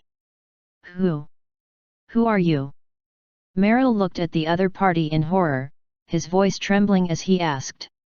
Humph! The other party snorted coldly and said disdainfully, "What? You guys are currently trying to plunder my family's luck, yet you still don't know who I am. What? You're actually from the Nicholas family clan? A great archmage? How is this possible?" In fact, just when the other party appeared, Meryl had already thought of his identity. However, he still could not believe that this was real. After all, in the past 100 years, their Nicholas family clan had only been a second-rank family clan, firmly suppressed by the Grimm family clan. Even if luck had increased and a few had advanced to become great magi, it was impossible to have a great archmage suddenly emerge. Romo naturally had no interest in explaining anything to him. He said coldly, "You all have been audacious and have actually dared to plunder my family clan's luck. In that case, I believe you all have already come to the realization of death," Romo said coldly. Soon after, although he did not seem to have made any move, the temperature of the entire room suddenly dropped. A gust of cold air drifted toward Meryl. Meryl was horrified. He waved the Silvertear magic wand in his hand repeatedly and unleashed wave after wave of fire flames' magical power. However, that gust of cold air was far beyond what he, a great mage, could withstand. This was the cold magical power emitted by a person with a peak great archmage cultivation base. When the fire flames' magical power emitted by him encountered that gust of cold air, even the flames were directly frozen. That's right, the flames were directly frozen. The cold air, which could even freeze flames, was not something a great mage like Meryl could withstand. Then, the cold breath continued to advance unhindered, and the magic wand in Meryl's hand was quickly frozen. After Meryl had felt his magical power enter the magic wand, he was directly frozen and it was no longer under his command. He was horrified, and knowing that the cold breath was far from something he could resist, he was about to let go of the magic wand in his hand, but it was already too late. He was horrified to find that the cold breath had already frozen his hand and the magic wand together, and then his arm. It continued to spread up, and Meryl could only watch helplessly as his body gradually froze. "No, don't kill." He wanted to beg for mercy, but it was already too late. He had just opened his mouth, and the cold air had already spread to his entire body, causing him to maintain a horrified shouting posture. He turned completely into an ice sculpture without any breath. "Father! Father!" Cyril was completely scared silly by this scene. He stood rooted to the ground and did not dare to move at all. He tried to shout out loud, but at this moment, he saw that cold aura flying toward him again. Only then did he come to his senses. He hurriedly knelt down before Romo, who was hovering in the air, and begged for mercy. "I'm sorry, don't kill me. My father has done all of this, and it has nothing to do with me. Please don't kill me." Instantly, tears and snot flowed down his face. The cold aura stopped in front of him and stared at him like a demon reaping lives. He dared not move and could only beg for mercy. "Answer my question." Upon hearing Romo's words, Cyril seemed like a drowning person who had grabbed onto his only hope of survival. He immediately said desperately, I'll talk, you can ask whatever you want. I'll tell you everything I know. In order to survive, Cyril would even kill his father, let alone reveal some of their secrets. Without needing Romo to ask, Cyril told him everything about the Nicholas family clan. It turned out that more than a month ago, they had gotten to know a great archmage named Saruman through a relationship connection left behind by their ancestors. Originally, they had wanted to invite him as a guest and build a relationship with him. However, after coming to Winterfrost, Saruman had unexpectedly discovered that a person with great luck would be born here. This person was naturally Arthur. Saruman's most important cultivation technique was the luck-plundering technique. The reason why he was able to advance to the realm of the great archmage was because he often used this cultivation technique to plunder luck from others. Otherwise, with his aptitude, it would be difficult for him to reach the realm of a great mage, let alone that of a great archmage. Now that he had encountered such a rare destiny's child, he naturally would not let him off. Then, he used this technique to plunder Arthur's luck. Unfortunately, not only did his luck plundering fail in the end, he even suffered a backlash and died. Chapter 42, Plundering Luck. At that time, the two people beside Saruman were Grim and his son. They were completely stunned at that time and only reacted after a long time. However, after that, they immediately collected the items left behind by Saruman. After all, these were left behind by a great archmage, so they were naturally very valuable. And the most important item was this cultivation technique, the luck-plundering technique. After they returned, the father and son were afraid of being discovered, so they had agreed not to tell this matter to a third person, not even their family head, who was also Meril's father. Moreover, Saruman did not have any background, so even after he died, no one came to investigate the cause of his death. No one even knew that he had died. This matter seemed to have passed just like that. Then, they became bolder and bolder, and they took out this luck-plundering technique to study. Initially, he did not believe in luck, but ever since the birth of little Arthur, who Saruman had said was blessed with great luck, the Nicholas family clan had undergone a tremendous change. Their businesses had exploded, and there were consecutive members in their family advancing to the realm of great mage. Moreover, when he went to attend little Arthur's full-month banquet, he saw Ron, who had been a loser, rise up again and even become stronger than him. All of this convinced him of one thing, that there was really such a thing as luck. In order to prevent the rise of the Nicholas family clan, Merrill had decided to use the luck-plundering technique immediately. To increase the success rate of the luck-plundering technique, he had hired an assassin to assassinate little Arthur. Unfortunately, the other party did not succeed. However, he still decided to proceed to use the luck-plundering technique. Otherwise, with the other party's strong luck, if he did not plunder immediately, he would probably not have another chance. Hence, he decided to plunder tonight. However, they had never expected that there was a great armage hidden in the other party's family clan. In the face of absolute strength, all their schemes collapsed with the first blow. After he had finished speaking, Cyril begged Romo for mercy with tears streaming down his face. I've told you everything. Please don't kill me. I won't dare to target your Nicholas family clan again. You can even make me your dog, as long as you spare my dog life. I beg of you. In order to survive, Cyril had become completely shameless.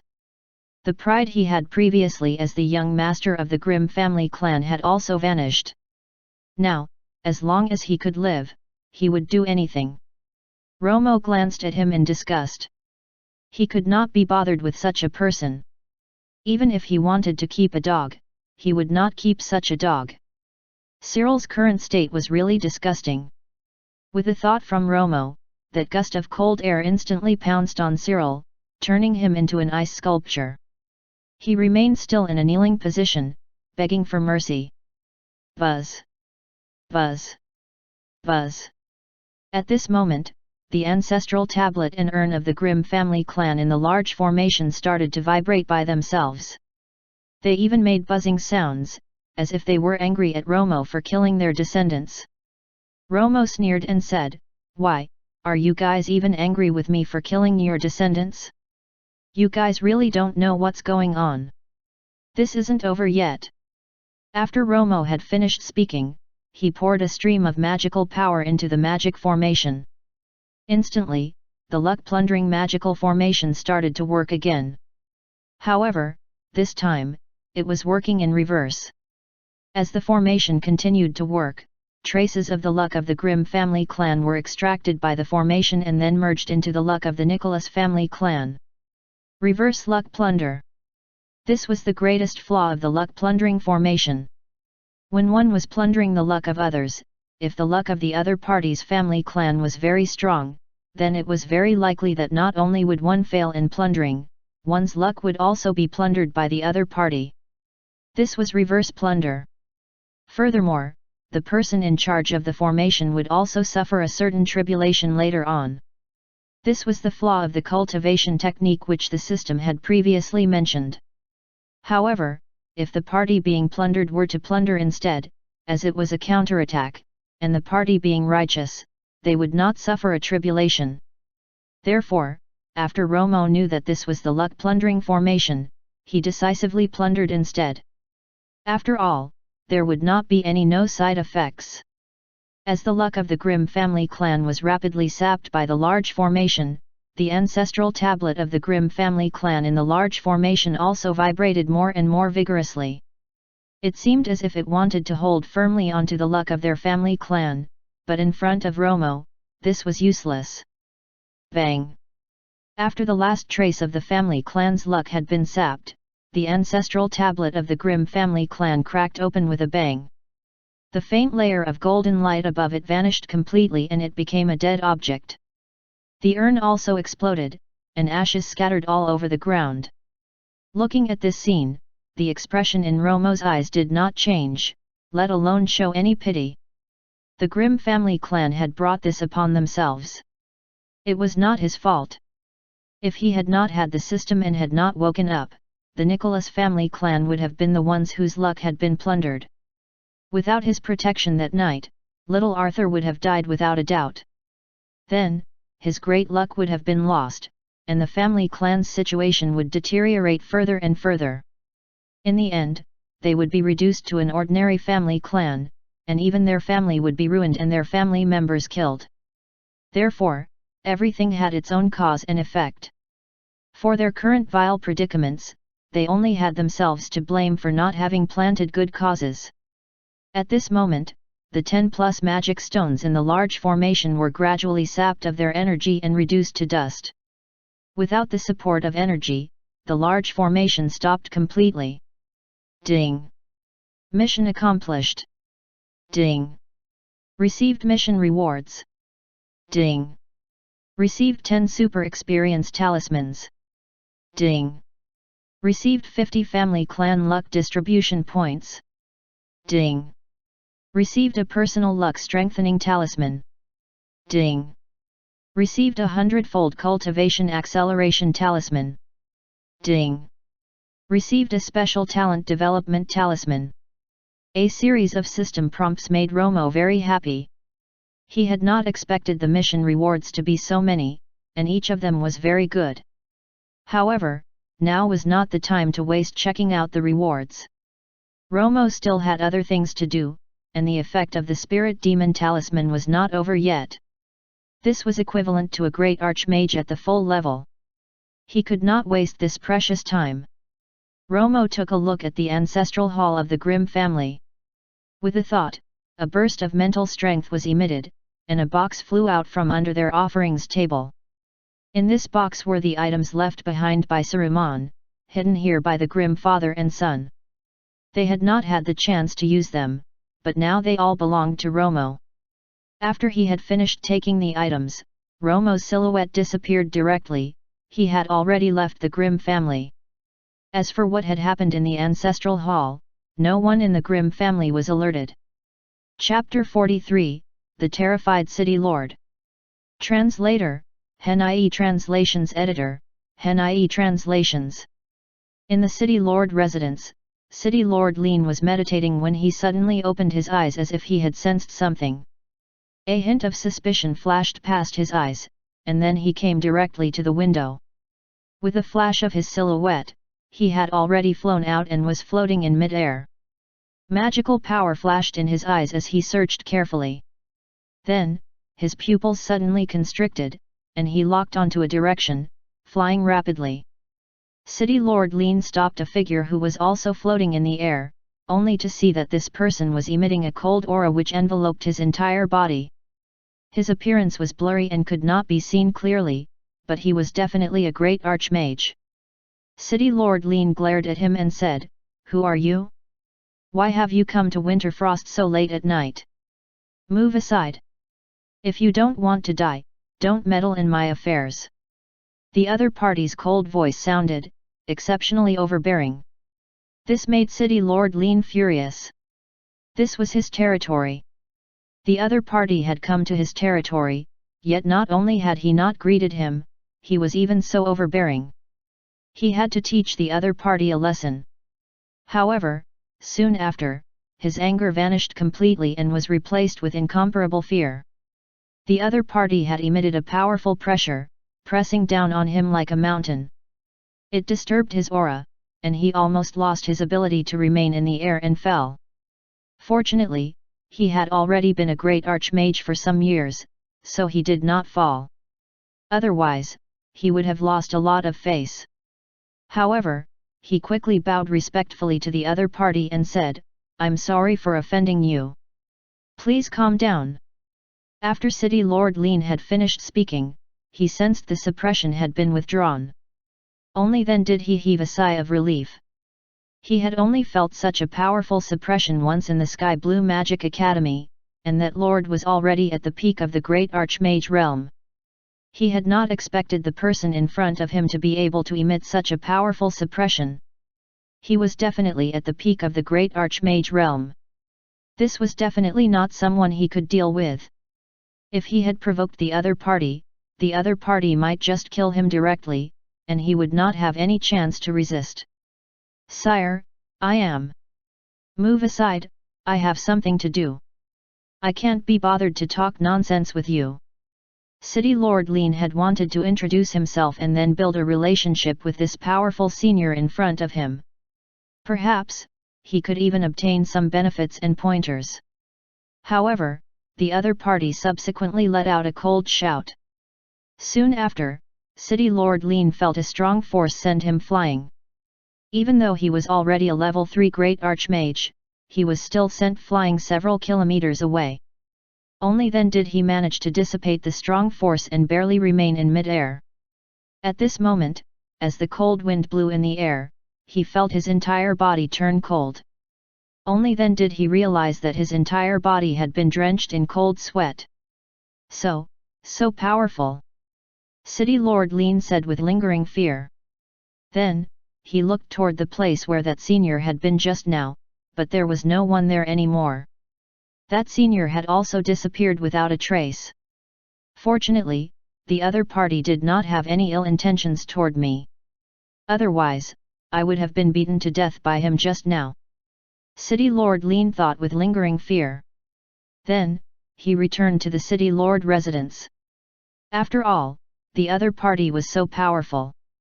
Even if he really wanted to do something, it would not be something he could deal with. It was better not to be a busybody. The powerful person who had frightened City Lord Lean badly was naturally Romo. The main reason why he had done this was because the Spirit Demon Talisman had limited effective time. Romo still had other things to do and did not have the time to talk to the City Lord. Hence, he sent the other party flying and went about his business. At the same time, in a small village outside Winterfrost, there was a basement under an ordinary house. The basement was much larger than the house above. The area below was dark and humid. It did not seem like a place for living humans to live. However, under the dim light, there was really a person. It could be seen that this person's eyes were ruthless, and his lips were bluish-black. Dense centipede-like runes were drawn all over his body, making him look very scary. Beside him, there were several real centipedes crawling around his body. The largest centipede was even as long as his arm. Its carapace was glowing with a metallic luster. This centipede was actually an extremely poisonous creature, but to him, it was his companion.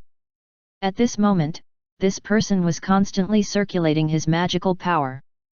A look of pain appeared on his face, and then he vomited a mouthful of blood, causing his expression to become even uglier. He grabbed a centipede, not concerned at all that the centipede was still alive and struggling with all its might, and stuffed it directly into his mouth. Crunching sounds could be heard as he chewed, and he actually swallowed a live centipede, which was 20 centimeters long. However, after he had swallowed the centipede, he looked a little better. It seemed that the centipede was a great tonic and could relieve the pain in his body. Damn it, what kind of attack was that golden light? Not only did it kill my pet, it even had a backlash on my body, injuring me seriously. If it weren't for my strong ability to survive, I would have been killed by the backlash from that golden light. He recalled the golden light attack earlier in the day and felt a lingering fear. That's right, he was the person who had attacked Sonia and Arthur earlier in the day. This person was an assassin. His name, or rather, his code name, was Centipede. He was a person nurtured by an assassin organization. The cultivation technique he cultivated was also a very vicious kind. He had lived with centipedes since he was young and had even eaten centipedes often. This enabled him not only to have the venoms of the centipedes, but also to be unafraid of them. He was even able to command the centipedes to attack. It was indeed a very vicious cultivation technique. When he tried to assassinate Arthur, he was attacked by the ancestral protection talisman in Arthur's body. The effect of the item produced by the system was not so simple. Not only did it kill the centipede he had sent out, there was even a backlash. This was also the reason why he fled immediately. As for the injury caused by the backlash, he had been hiding here to recuperate for most of the day. He had just felt a little better. However, he was still very afraid. Looking at the large mouthful of smelly black blood he had spat out, he became more indignant and said, "Damn it, it's all that kid from the Grimm family. He has actually concealed the other party's strength. When I get back, I must ask him for more money. Otherwise, I definitely won't let him off," he said viciously. He had thought that killing a child would be a very simple task, but who knew that he would fail miserably in the easy task and nearly lose his life? How could he not be angry? At this moment, the sky had already turned dark. It was just nice to go and ask that kid for an explanation. However, just as he was about to stand up, all the hair on his body suddenly stood up. The centipedes around him also seemed to have suffered a great shock. All of them had their heads facing a spot in the dark, emitting some threatening sounds. Chapter 44, Hellfire. Translator, Hen.ie Translations Editor, Hen.ie Translations. This was an extreme sensitivity to danger which was unique to animals. He stared fixedly at the dark corner where a powerful enemy was lurking. Even his centipedes could sense the danger. With a thought from him, all the centipedes around him shot out like sharp arrows toward the dark corner. He wanted to attack with all his might and let his centipedes bite his opponent to death. This time, more than 10 centipedes flew out, including the huge centipede which was as thick as an arm. However, soon after, his eyes opened wide in shock. He had a look of disbelief because his centipedes had suddenly stopped moving. Then, they were frozen into ice popsicles, falling to the ground. Crack! Crack!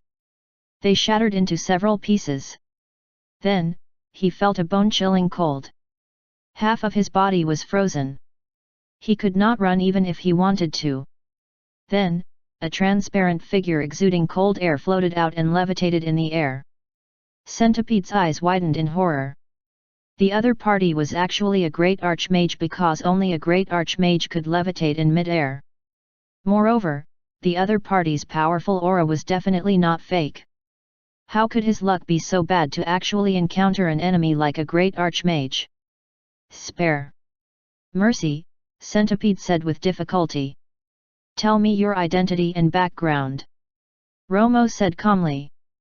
Centipede looked into the other party's emotionless eyes and did not dare to hide anything.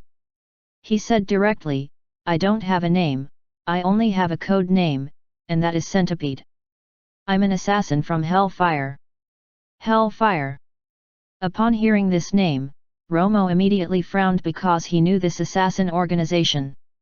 That's right, he had long known of this assassin organization, and it was even 500 years ago. 500 years ago, this assassin organization was already a powerful assassin organization in the Northern Empire.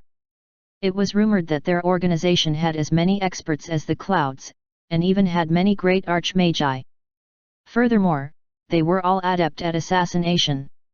This was because many famous great archmagi had died from assassination by the experts of this organization. Furthermore, their organization had no bottom lines. As long as one could pay the price, they would accept any mission, whether it was a commoner or a mage. They would kill without exception. At that time, it could be said that they were in the limelight, causing people to tremble in fear upon hearing their name. At that time, Romo had heard that there were already a few righteous organizations working together to weed out this notorious assassin organization. However, before this could happen, Romo had already died. Romo did not know if this had been carried out eventually, but what he knew now was that Hellfire had not been uprooted because they were still around even now. From this, it could be seen how powerful this assassin organization was. Romo had originally thought that he could just kill him, but who would have thought that the other party was actually an assassin from Hellfire? Romo had to consider this carefully because his current strength was not enough to fight against this organization, especially since his family clan was still very weak. If his family clan was targeted by this assassin organization, then it would be dangerous. Romo then asked the other party some more questions. To Romo's surprise, things were not as bad as he had thought. The mission for this centipede to assassinate Arthur had not been assigned to him by the Hellfire organization, it had been a private job. Originally, he was going elsewhere to carry out a mission, and was passing through Winterfrost, when he received the mission from Cyril. As the target of the mission was a child, he felt that it was very simple and the remuneration was generous, so he accepted it. In order not to share the profits with the organization, he had not reported the mission to the organization. So, you're the only one who knows about this. The people from the Hellfire organization don't know about this, right? Yes, Senior. I'm willing to atone for my sins. I'm willing to kill that Cyril for you. He was the one who gave me this mission. Please don't kill me, Centipede pleaded. Romo relaxed and laughed coldly. Even if it was to keep it a secret, he would not let Centipede live. Romo's gaze turned cold. Then, the cold aura swept across the other party's body, and he was immediately turned into an ice sculpture. In order to eliminate the evidence completely and prevent the Hellfire from finding him, Romo subsequently crushed Centipede's corpse and the carcasses of the real centipedes into pieces. They turned into a field of red snow and drifted away. This way, the evidence was utterly destroyed.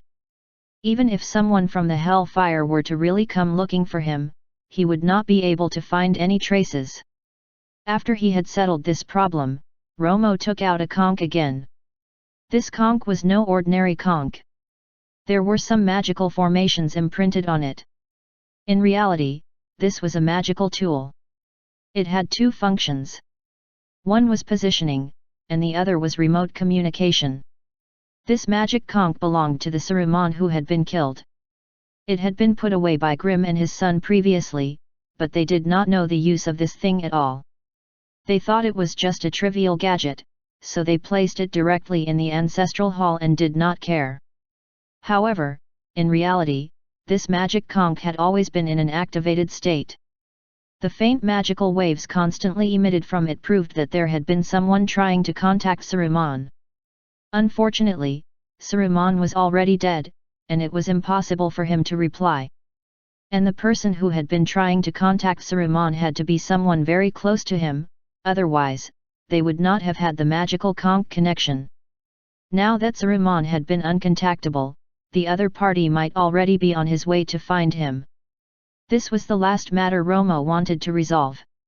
He could not watch helplessly as the other party came looking for him. The other party might even be a great archmage. If a great archmage were to attack, his family clan would be in danger. He could not let this happen. He had to nip the danger in the bud. Romo knew how to use the magic conch. He immediately injected a trace of magical power and instantly sensed the other party's location. Romo's eyes flashed. He looked in a direction, and then his silhouette flickered. He immediately flew in that direction. He wanted to find that person and kill him. After flying for more than 1,000 kilometers, Romo looked at the endless mountains in front of him and frowned. This is actually the Calamity Mountain Range? That person is actually in the Calamity Mountain Range. Romo felt that this was a little troublesome because the Calamity Mountain Range was a well-known danger zone in the magic martial continent. The Calamity Mountain Range stretched for hundreds of kilometers and there were many powerful magical beasts living in it. These magical beasts could even easily kill a great archmage at the peak of the realm. Therefore, even a great archmage would not dare to enter easily. At most, they would just explore the periphery. Chapter 45, Calamity Mountain Range. Translator, Hen-IE Translations Editor, Hen-IE Translations. There was still a secondary reason why it had become a danger zone. It was mainly because some terrifying natural calamities would often appear in this mountain range. The cause of these natural calamities was not known, it was also not known how the natural calamities had killed people. In any case, many people had encountered such natural calamities and then died without realizing it. It was not known how they had died. In the end, the natural calamities disappeared. No one knew how they disappeared. In short, it was extremely strange. Even though a few divine magi had come here personally, they did not manage to find out the exact cause of these natural calamities. This was also how its name had come about. The reason Romo was so familiar with this place was because when he was alive, he had once entered the Calamity Mountain Range to search for an ancient site. At that time, Romo had also experienced a natural calamity. It was a fog that had suddenly appeared. In that fog, the few companions who had gone on the expedition with him mysteriously disappeared. They had not been found alive nor had their corpses been seen.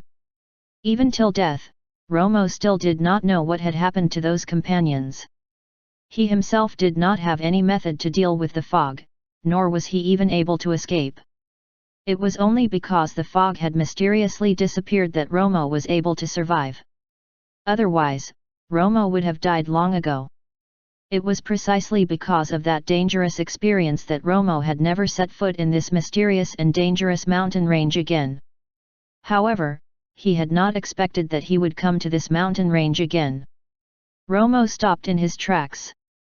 He was hesitating whether he should enter this dangerous Calamity Mountain Range. If he were to encounter another natural calamity, would he be able to return? However, Romo was immediately relieved. He currently had the system. Not to mention that the probability of encountering a natural calamity was extremely small. Even if he were to really encounter another natural calamity, he should be able to use the system's ability to return. It was better to nip the danger in the bud. With this thought, Romo used the magic conch to sense the other party's location. At this moment, the other party was in the Calamity Mountain Range and he was not very far away, less than 300 kilometers away. Furthermore, the other party's location had not changed at all. Who knew if he was dead or trapped somewhere? However, no matter what, Romo had to go take a look so he could be at ease. After all, he did not want to be on tenterhooks every day. Thinking of this, Romo steeled his heart and flew into the vicinity of the Calamity Mountain Range. Boom! Boom! Boom! In a place on the periphery of the Calamity Mountain Range, a loud rumble similar to that of muffled thunder could be heard continuously. Some of the surrounding animals and some of the weaker magical beasts fled one after another. When he got closer, he could find a person in a grey robe flying in the air, continuously releasing magical power to attack a magical barrier below. The loud sound was the sound of him attacking the barrier below. This grey-robed old man was able to fly in the air. It was obvious that he was a great archmage, and one with great strength. And in the magical barrier below, there was a white-bearded old man. Behind the white-bearded old man were several young people. At this moment, the white-bearded old man was holding a magic wand in his hand. At the top of the magic wand, there was a crystal ball. At this moment, the white-bearded old man was continuously injecting magical power into the magic wand to support the magical barrier outside them. However, his strength was obviously inferior to the grey-robed old man outside. With each attack by the grey-robed old man, his magical barrier would vibrate, and the light above the magical barrier would dim a little. Then, there would be an additional bead of sweat on his forehead. Seeing the old man struggling to support the magical power barrier, a golden-haired young man behind him looked outside at the grey-robed old man, who was relentlessly attacking the magical power barrier, and said angrily, "Who the hell are you? We've already given you the ice flame grass, so why are you still attacking us? We're from the Pure White Magic Academy. Are you going to make our Magic Academy your enemy by doing this? Ha ha ha, the reputation of the Pure White Magic Academy is so scary. Unfortunately, you have just admitted that you don't know who I am. In that case, I can kill all of you in this desolate and uninhabited place. What can your Pure White Magic Academy do to me? Ha ha ha." This grey-robed old man was obviously the type of person who had killed many people to plunder their treasures. He did not hide his murderous intent at all. After he had finished speaking, he laughed out loud and threw a few more spells down, smashing them so hard that the magical barrier flickered. Pooh! The old man finally could not hold out any more. As the few spells from the grey-robed old man came crashing down, he suffered a backlash and suddenly spat out a mouthful of blood. His magical power was a little scattered, and even the magical barrier protecting them was almost destroyed. He hurriedly increased the output of his magical power, and the magical barrier was instantly restored to its original state. When the grey-robed old man outside saw the situation, he said unhurriedly, "I say, you guys better let go of the barrier obediently and then die obediently. I'll let you guys suffer less. Otherwise, when I break the barrier, I'll definitely torture you guys ruthlessly for a few days before letting you die from humiliation." When the people inside the barrier heard this, they became even more furious. The old man knew that the other party would definitely not let them off easily. At this moment, after hearing the other party's words, he knew that it was definitely impossible for all of them to leave safely this time. Currently, the only solution was for him to do his best to delay the other party and then let the few juniors leave. This way, at least they would be able to survive and then report today's incident to the academy. When the academy intervened, at least they would be able to take revenge for him. The grey-robed old man in the sky was just about to continue to attack the barrier when his expression suddenly tensed up. He looked in a direction because he had sensed a powerful aura approaching rapidly. Moreover, this powerful aura far surpassed his. He was definitely not the other party's match. More importantly, the other party had already locked onto his aura, and it even carried killing intent. This person had obviously come with ill intentions. No, I must flee immediately. Thinking of this, the grey-robed old man did not hesitate at all. He abandoned the prey below and fled quickly. Chapter 46, Servant. You still want to run? Stay here.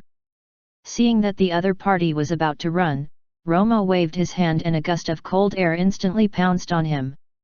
The grey-robed old man felt a powerful threat behind him. When he turned around, he saw a gust of cold air pouncing on him like a demonic shadow. It was so fast that he was not able to escape at all. He immediately released several waves of Fire Flame's magical power. However, what shocked him was that the magical power he had released was directly frozen by the cold air. The grey-robed old man was horrified. Even his fire flame's magical power was frozen. This was definitely a technique only a great archmage at his peak could have. He wanted to run again, but it was already too late. The cold air pounced on him and curled around his body. Instantly, his entire body seemed to be frozen. His breath was not smooth, his blood vessels were not working, and he was even unable to activate the magical power in his body. He became an ice popsicle. Then, an almost transparent figure appeared in front of him. Its entire body emitted a white, cold aura, making it impossible to see the face clearly. The grey-robed old man looked at the figure in front of him and was horrified. Who was this person? He had not offended such a powerful enemy before. Why was the other party attacking him? And it seemed like he was specially here to find him? Romo took out the magic conch and injected some magical power to test it. Sure enough, the other side of the magic conch was on the body of the grey-robed old man in front of him. He had not found the wrong person. Romo turned around and looked at the few people in the magical barrier below. He immediately understood what was going on here. It was nothing more than murder and robbery. In this desolate and uninhabited Calamity Mountain range, this was a common occurrence. Romo had also done such things when he was alive. However, his current target was the grey-robed old man in front of him. He did not want to complicate matters, so he said coldly, "Those irrelevant people, leave quickly." When the few people in the magical barrier heard this, they all looked blank. They did not know what had happened at all. Why had another person suddenly appeared, and this person's strength seemed to be much stronger than that of the grey-robed old man? The white-robed old man was the most puzzled. However, he was also very glad because he had already had the thought of perishing together with the grey-robed old man earlier. Now, because of this sudden incident, he had been saved. Just as he was about to remove the magical barrier and quickly leave, he heard the blonde youth behind him say, "Teacher, could they be lying and deliberately making us remove the magical barrier?" The old man in the white robe berated, "Don't talk nonsense.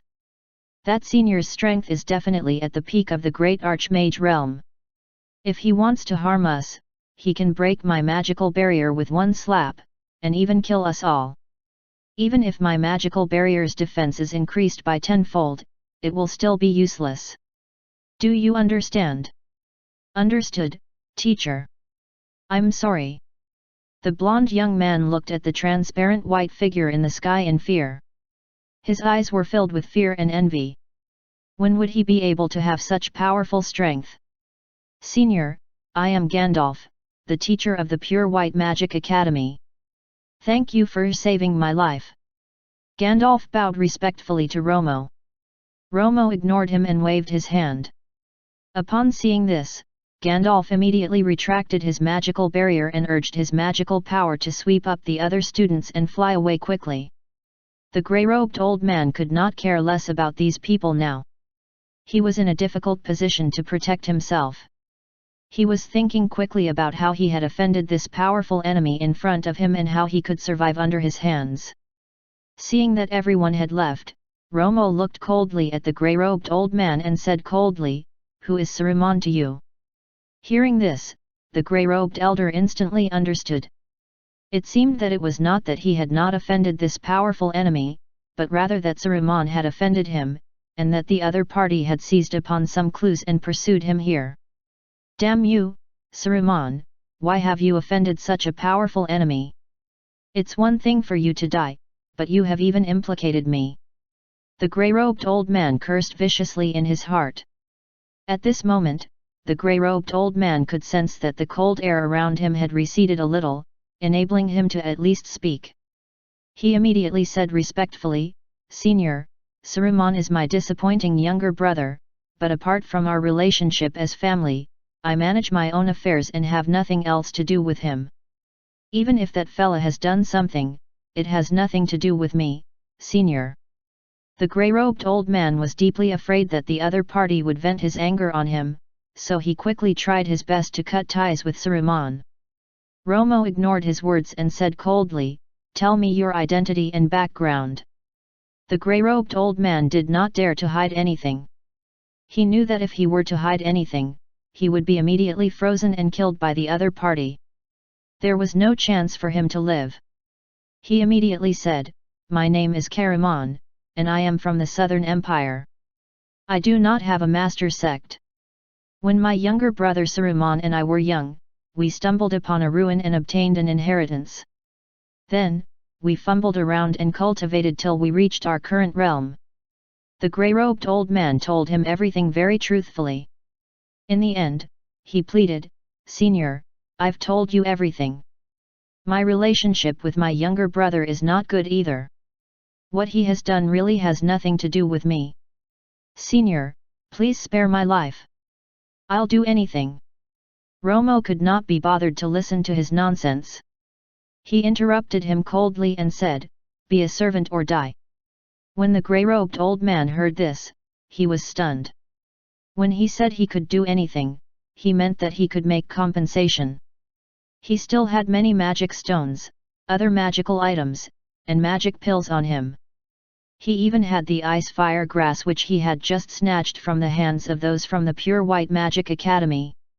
He could compensate the other party with all these, but he did not want to be his servant. He was a dignified level 4 great archmage. How could he be someone else's servant? However, he opened his mouth to refuse, but dared not say it out loud because the other party had clearly said that if he did not become a servant, he would die. He did not want to die. For a moment, his heart was filled with unwillingness and humiliation. Since you're unwilling to be my servant, then go and die."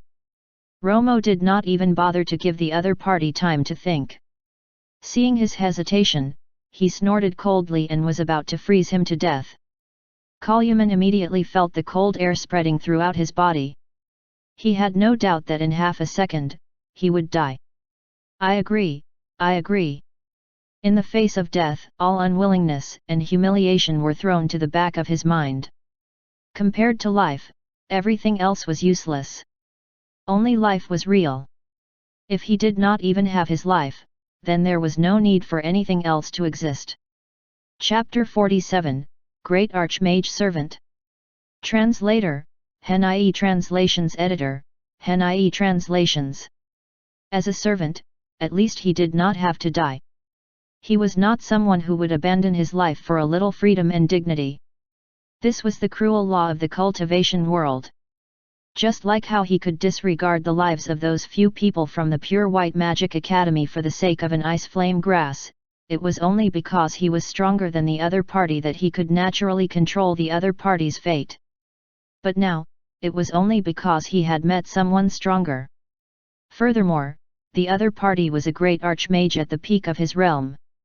If he became the other party's servant, he might be able to obtain more benefits and advance to a higher realm. It should be known that he had already encountered a bottleneck.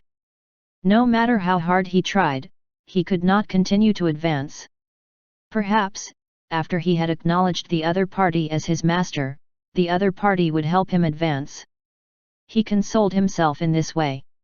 However, Romo did not care what he was thinking. He said coldly, "Let go of your soul." "Yes, master." Karaman said respectfully and immediately let go of the defense of his soul. Instantly, he felt a powerful mental strength enter deep into his soul and then imprinted magical power on it. A sharp pain came, almost causing him to die from the pain. However, the pain only lasted for an instant before the powerful mental strength retreated from his soul. However, he knew that his soul had already been sealed by the other party. If he had any ill intentions, the other party could annihilate his soul with a thought. As the other party withdrew his mental strength, Karaman felt the cold aura on his body quickly dissipate. However, he suddenly spat out a mouthful of blood, his face extremely pale. This was because a restraint had been placed on his soul earlier, and it had caused some harm to his soul. He quickly took a healing pill and felt better. Then, he quickly bowed respectfully to Romo and said, this old servant greets master. There's no need for formalities. Stand up, Romo said calmly. When Caramon heard Romo's calm voice without a hint of weakness, he was instantly a little shocked. Romo had imprinted a magical power in his soul just now. Although he would be injured by the imprinting of magical power in his soul, the other party would also lose some of his mental strength. This was a loss, not a consumption. Logically speaking, although the other party would not be injured like him, he would also become weak. But now, from the looks of it, the other party did not seem to be affected at all. Could it be that the other party was not a great archmage at his peak as he had thought, but more powerful? He naturally would not have known that Romo was a spirit. As a spirit, losing a bit of mental strength was like losing a little blood. As long as it was not too much, it would not affect Romo at all. Romo said calmly, "Since you have become my servant, come home with me." "Yes, master." Caramon had mistakenly thought that Romo was a terrifying existence that had surpassed the great archmage realm, so he became even more respectful to Romo. Then, the two of them followed the same route back. They did not encounter any sudden natural calamity along the way. After all, the probability of a natural calamity occurring was very small and not easy to encounter. On the way, Romo asked about Caramon's exact situation in more detail. Caramon answered them one by one, not daring to hide anything. Now that Romo had imprinted a mark in his soul, Romo would be able to sense if the other party was lying. Hence, he certainly did not dare to lie in front of Romo. What Caramon had said earlier was true. He and Saruman were indeed biological brothers, and their relationship now was indeed not that great. However, they were still brothers, and they had each kept a magic conch so that they could contact each other at critical moments. Unfortunately, Saruman's death had been very sudden, and he did not even have the time to contact Caramon. This was why Caramon did not receive the news of Saruman's death in time. Otherwise, he would have rushed there to kill him. The reason Romo did not kill Caramon directly but took him in as a servant was mainly because he wanted to increase the strength of the Nicholas family clan. Currently, the Nicholas family clan was still very weak. Although they had him, the old ancestor, protecting them, he could not be resolving every single problem that cropped up. If that were to happen, no matter how many faith points he had, it would not be enough to expend.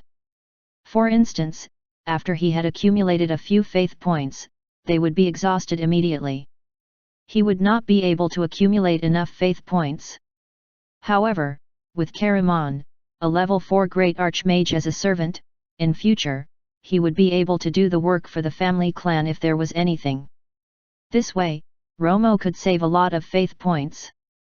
In order to convince Caramon wholeheartedly, Romo had even told him something about his younger brother, Saruman. When he heard that the other party had actually dared to be so bold as to plunder the luck of a descendant of someone who might have surpassed the great archmage realm, he felt that the other party deserved to die. He had already told the other party more than once not to plunder the luck of others, especially those with great luck. Those with great luck would certainly have great karma. If he had plundered the luck of others, he would have been tainted by karma.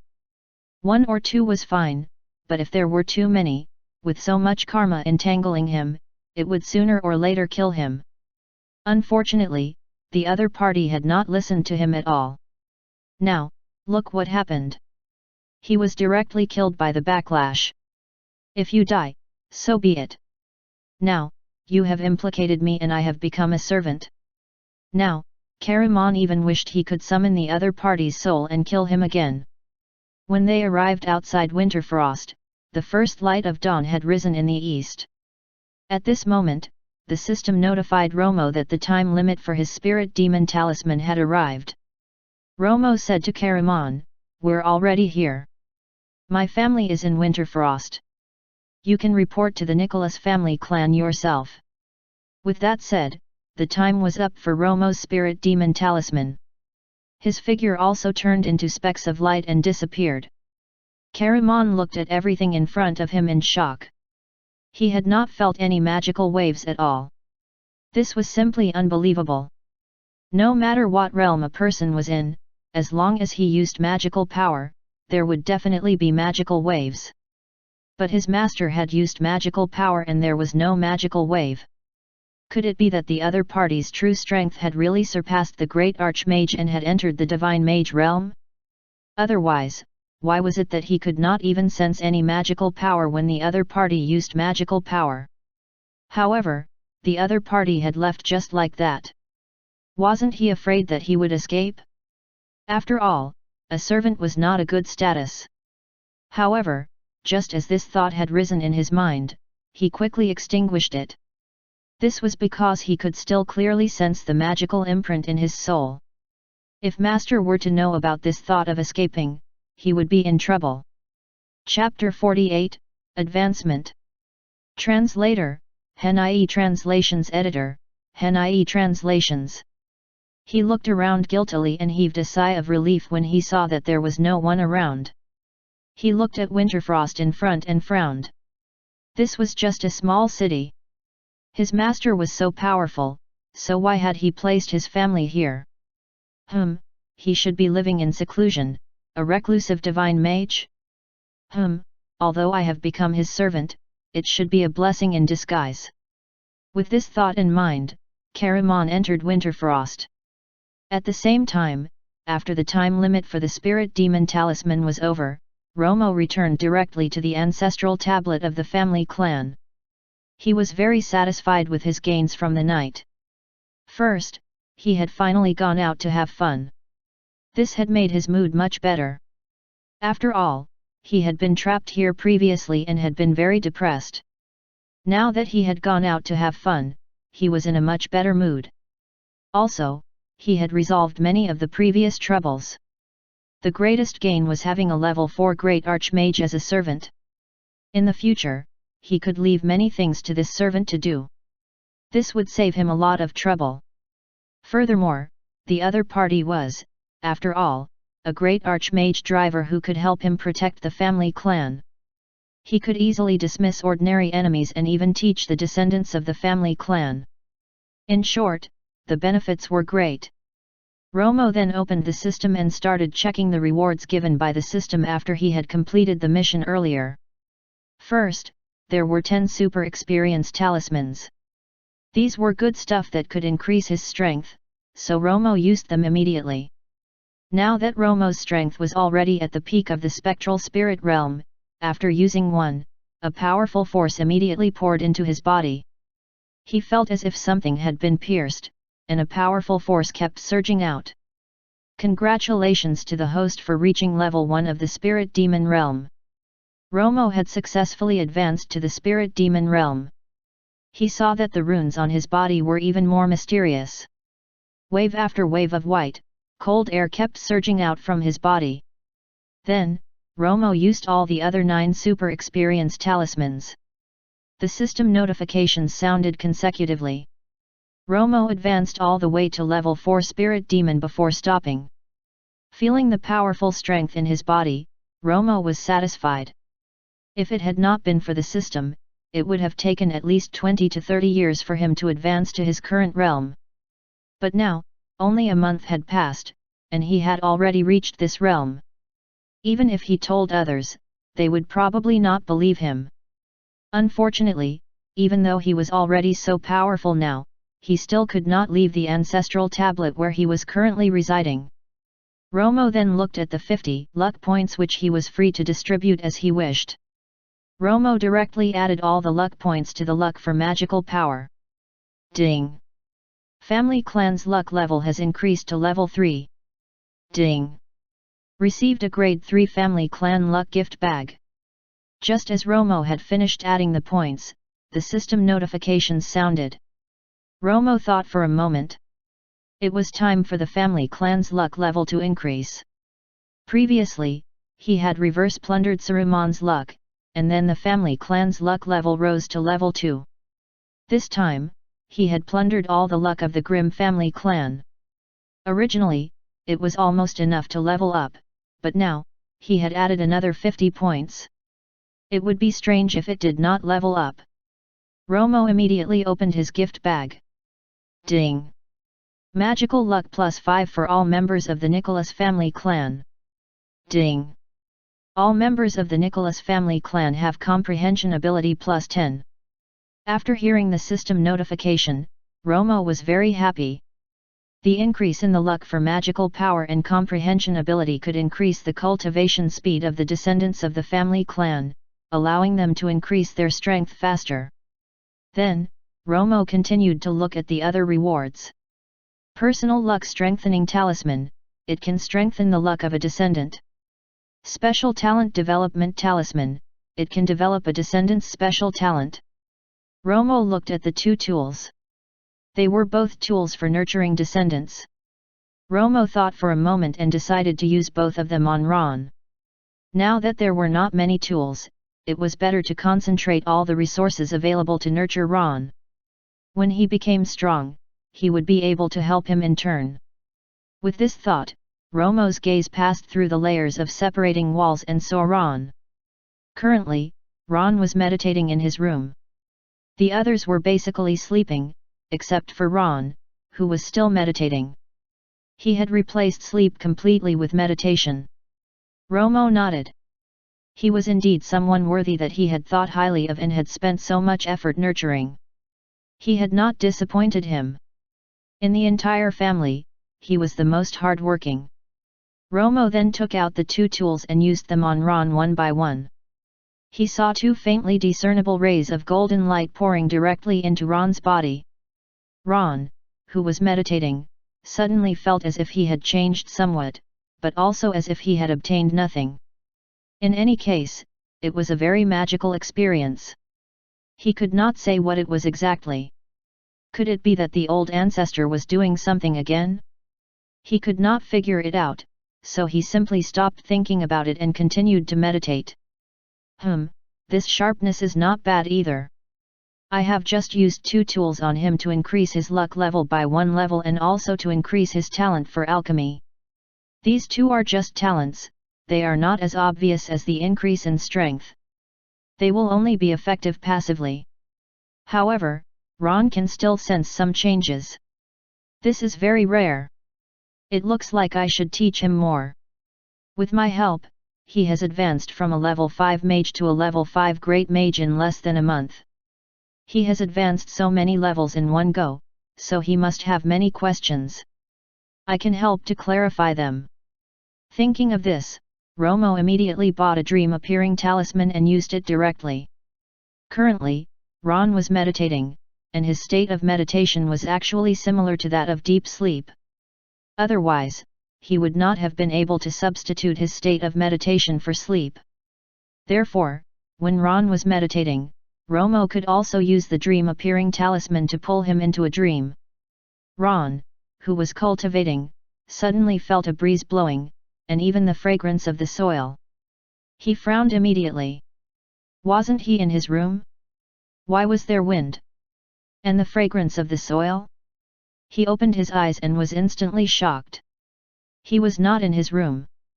He was in a small pavilion in the mountains, and in front of him, there was an old man in white robe with his back facing him. He became excited when he saw the other party. Old Ancestor! Ron called out hesitantly. He was not sure of the other party's identity. After all, his back was facing him. Haha, how is it, little Ron? How's the scenery here? The other party turned around and smiled at him as he spoke. Chapter 49, Entering the Dream Again. Translator, Hen.ie Translations Editor, Hen.ie Translations. Yes, said Ron quickly. He was happy after he had confirmed that it was the old ancestor. He did not care whether the scenery was nice or not. He said excitedly, Old Ancestor, have you visited my dream again? Romo nodded and said, That's right, this is the dream I gave you. Ron suddenly recalled the wonderful feelings he had just sensed. He asked, Old Ancestor, when I was meditating just now, I suddenly sensed a strange feeling. I don't know what it was exactly, but I felt that it was very important to me. Has Old Ancestor done something for me? Romo laughed and said, That's right. I've helped you improve your luck and also helped you increase your alchemy talent. In the future, you can try to make pills yourself. If you can make some powerful magic pills, it will be very beneficial to the development of our family clan. Really? Thank you for your love, old ancestor. I definitely won't let you down. After hearing Romo's words, Ron was very happy and grateful. He had not expected the methods of the old ancestor to be so powerful. He could actually increase his luck and even give him an alchemy talent. As far as he knew, even a great archmage did not have such a magical ability. Romo nodded. He was very satisfied with Ron's reaction and said, "By the way, the main reason I entered the dream this time was because I saw that your cultivation base had advanced very quickly recently. I was afraid that your foundation would not be stable, so I came over to help you dispel your doubts. If there is anything you don't understand about cultivation, you can ask me. I'll tell you everything I know." "Thank you, old ancestor." Ron said gratefully, "There are really many things I don't understand right now, so I would like to ask you about them, old ancestor." Then, Ron told him about many of the questions he had encountered during his cultivation. These questions, in Ron's opinion, were very difficult. However, Romo was already a great archmage at his peak when he was alive, and his current strength far surpassed Ron's. Therefore, he was able to easily answer the questions he had encountered. He also explained them in layman's terms, so that Ron would understand them in a short while and then master them immediately. Even just by answering these questions, Romo could see that Ron's strength had actually shown signs of breaking through. He was indeed a genius. He was about to break through. He was indeed powerful. Romo was very pleased. Then, he told Ron many more things about cultivation, which benefited him greatly. All the questions Ron had accumulated previously were also answered. Time passed quickly. After Romo had completed his mission, he left. Ron, who was meditating, opened his eyes. He immediately discovered that he had returned to his room. However, scenes from the dream still appeared in his mind. He remembered the teachings of his old ancestor very clearly. He had also cleared the doubts he had during his cultivation. At this moment, he felt a burst of understanding, and then his aura increased again. Boom! A powerful aura radiated outward, and Ron was pleasantly surprised to find that he had advanced from level 5 Great Mage to level 6 Great Mage. Ron was very happy. After he had finished, he got off the bed and walked towards Norton's room. In the dream, his old ancestor had told him some things, and he had to tell the family head about them. On the other side, after Caramon had entered Winterfrost, he saw the dilapidated state of Winterfrost and was dismayed. Although he had already seen from outside the city that Winterfrost was a very small city and the environment was not good, after coming in, he realized what it meant to be dilapidated.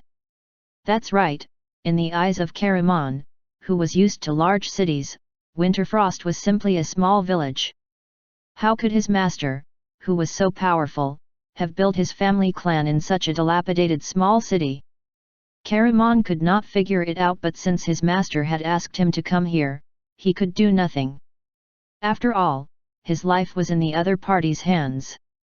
He walked along the streets. Although this place was very dilapidated, there were many people. It had only been daybreak, but the streets were already filled with people. "Hey, have you heard? The head of the Grimm family and the young master of the Grimm family clan were killed last night." "What? Where did you hear that from? How could the head of the Grimm family be dead? Their family is the #1 family clan in Winterfrost. How could the head of the family be dead? I'm telling the truth. Our neighbor delivers vegetables to the Grimm family. When he went to the Grimm family's house to deliver the vegetables today, he happened to see their family head and their young master dead in the ancestral hall. They had already been frozen into popsicles. Even their ancestral tablet had been broken by someone. The ashes of their family's old ancestor were also scattered all over the floor. This is simply heartbreaking. Damn, you sound as if what you're saying is true. Of course what I said is true. Right now, their old patriarch has already come out of seclusion. After seeing the situation in the ancestral hall, he almost went berserk on the spot. Now, the Grimm family is in a mess. If you don't believe me, you can go and take a look outside the Grimm family home. You can hear the crying from outside. At this moment, another person had come. He joined the discussion and said, "Are you talking about the Grimm family? I just came over from there. I heard crying in their house. It seems that someone has really died. Damn, it's really true." This had also confirmed what the person earlier had said. Immediately, the few of them talked even more energetically. Hehe, it is true that there are really all sorts of characters in a small place. In such a small city like Winterfrost, not only is there a powerful master living in seclusion here, there is even someone who has killed the family head and even scattered the ashes of the old ancestor. This is simply heartbreaking.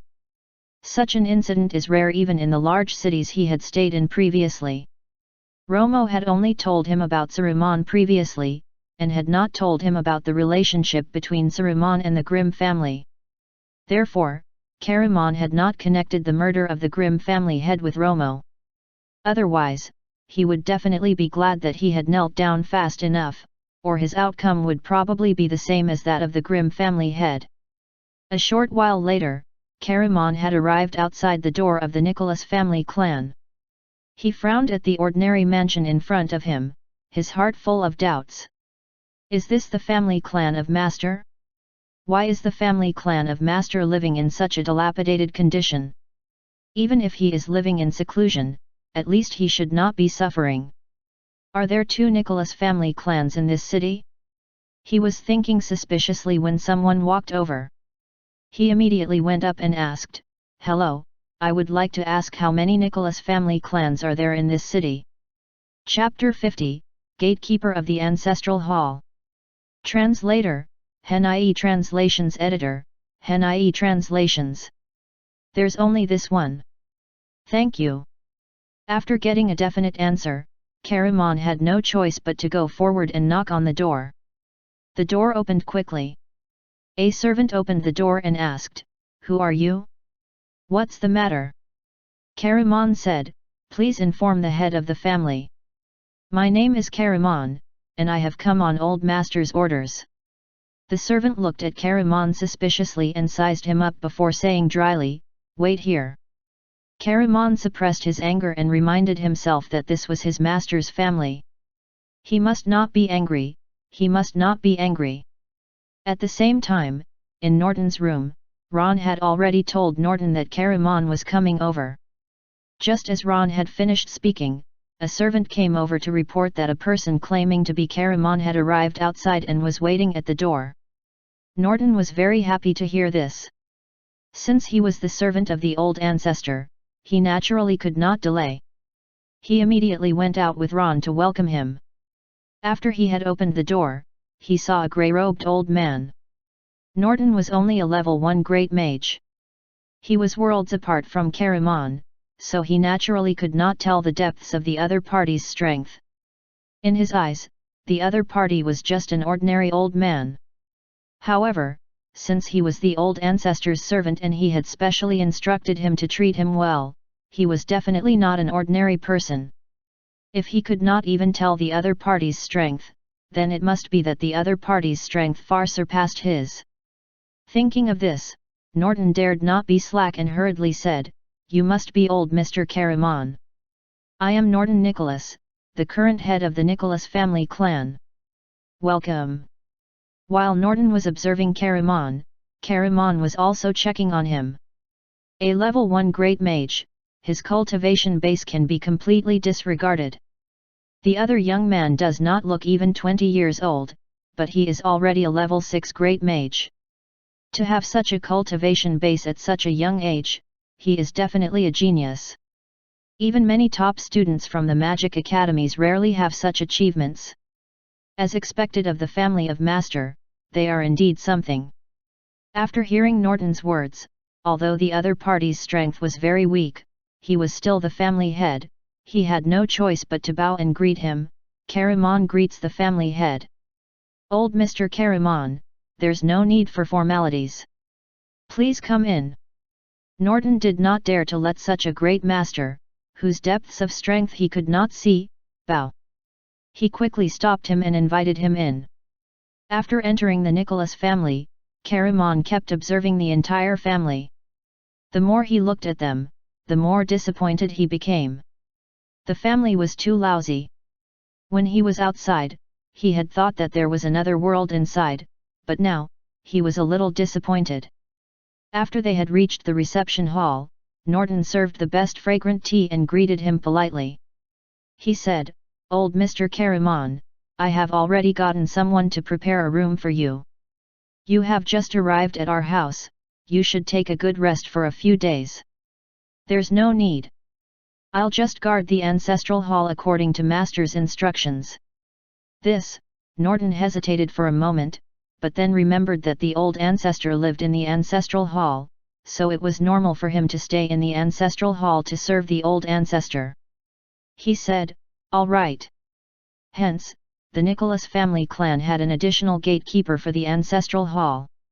Regarding Karaman's arrival, no one in the Nicholas family clan paid attention to him.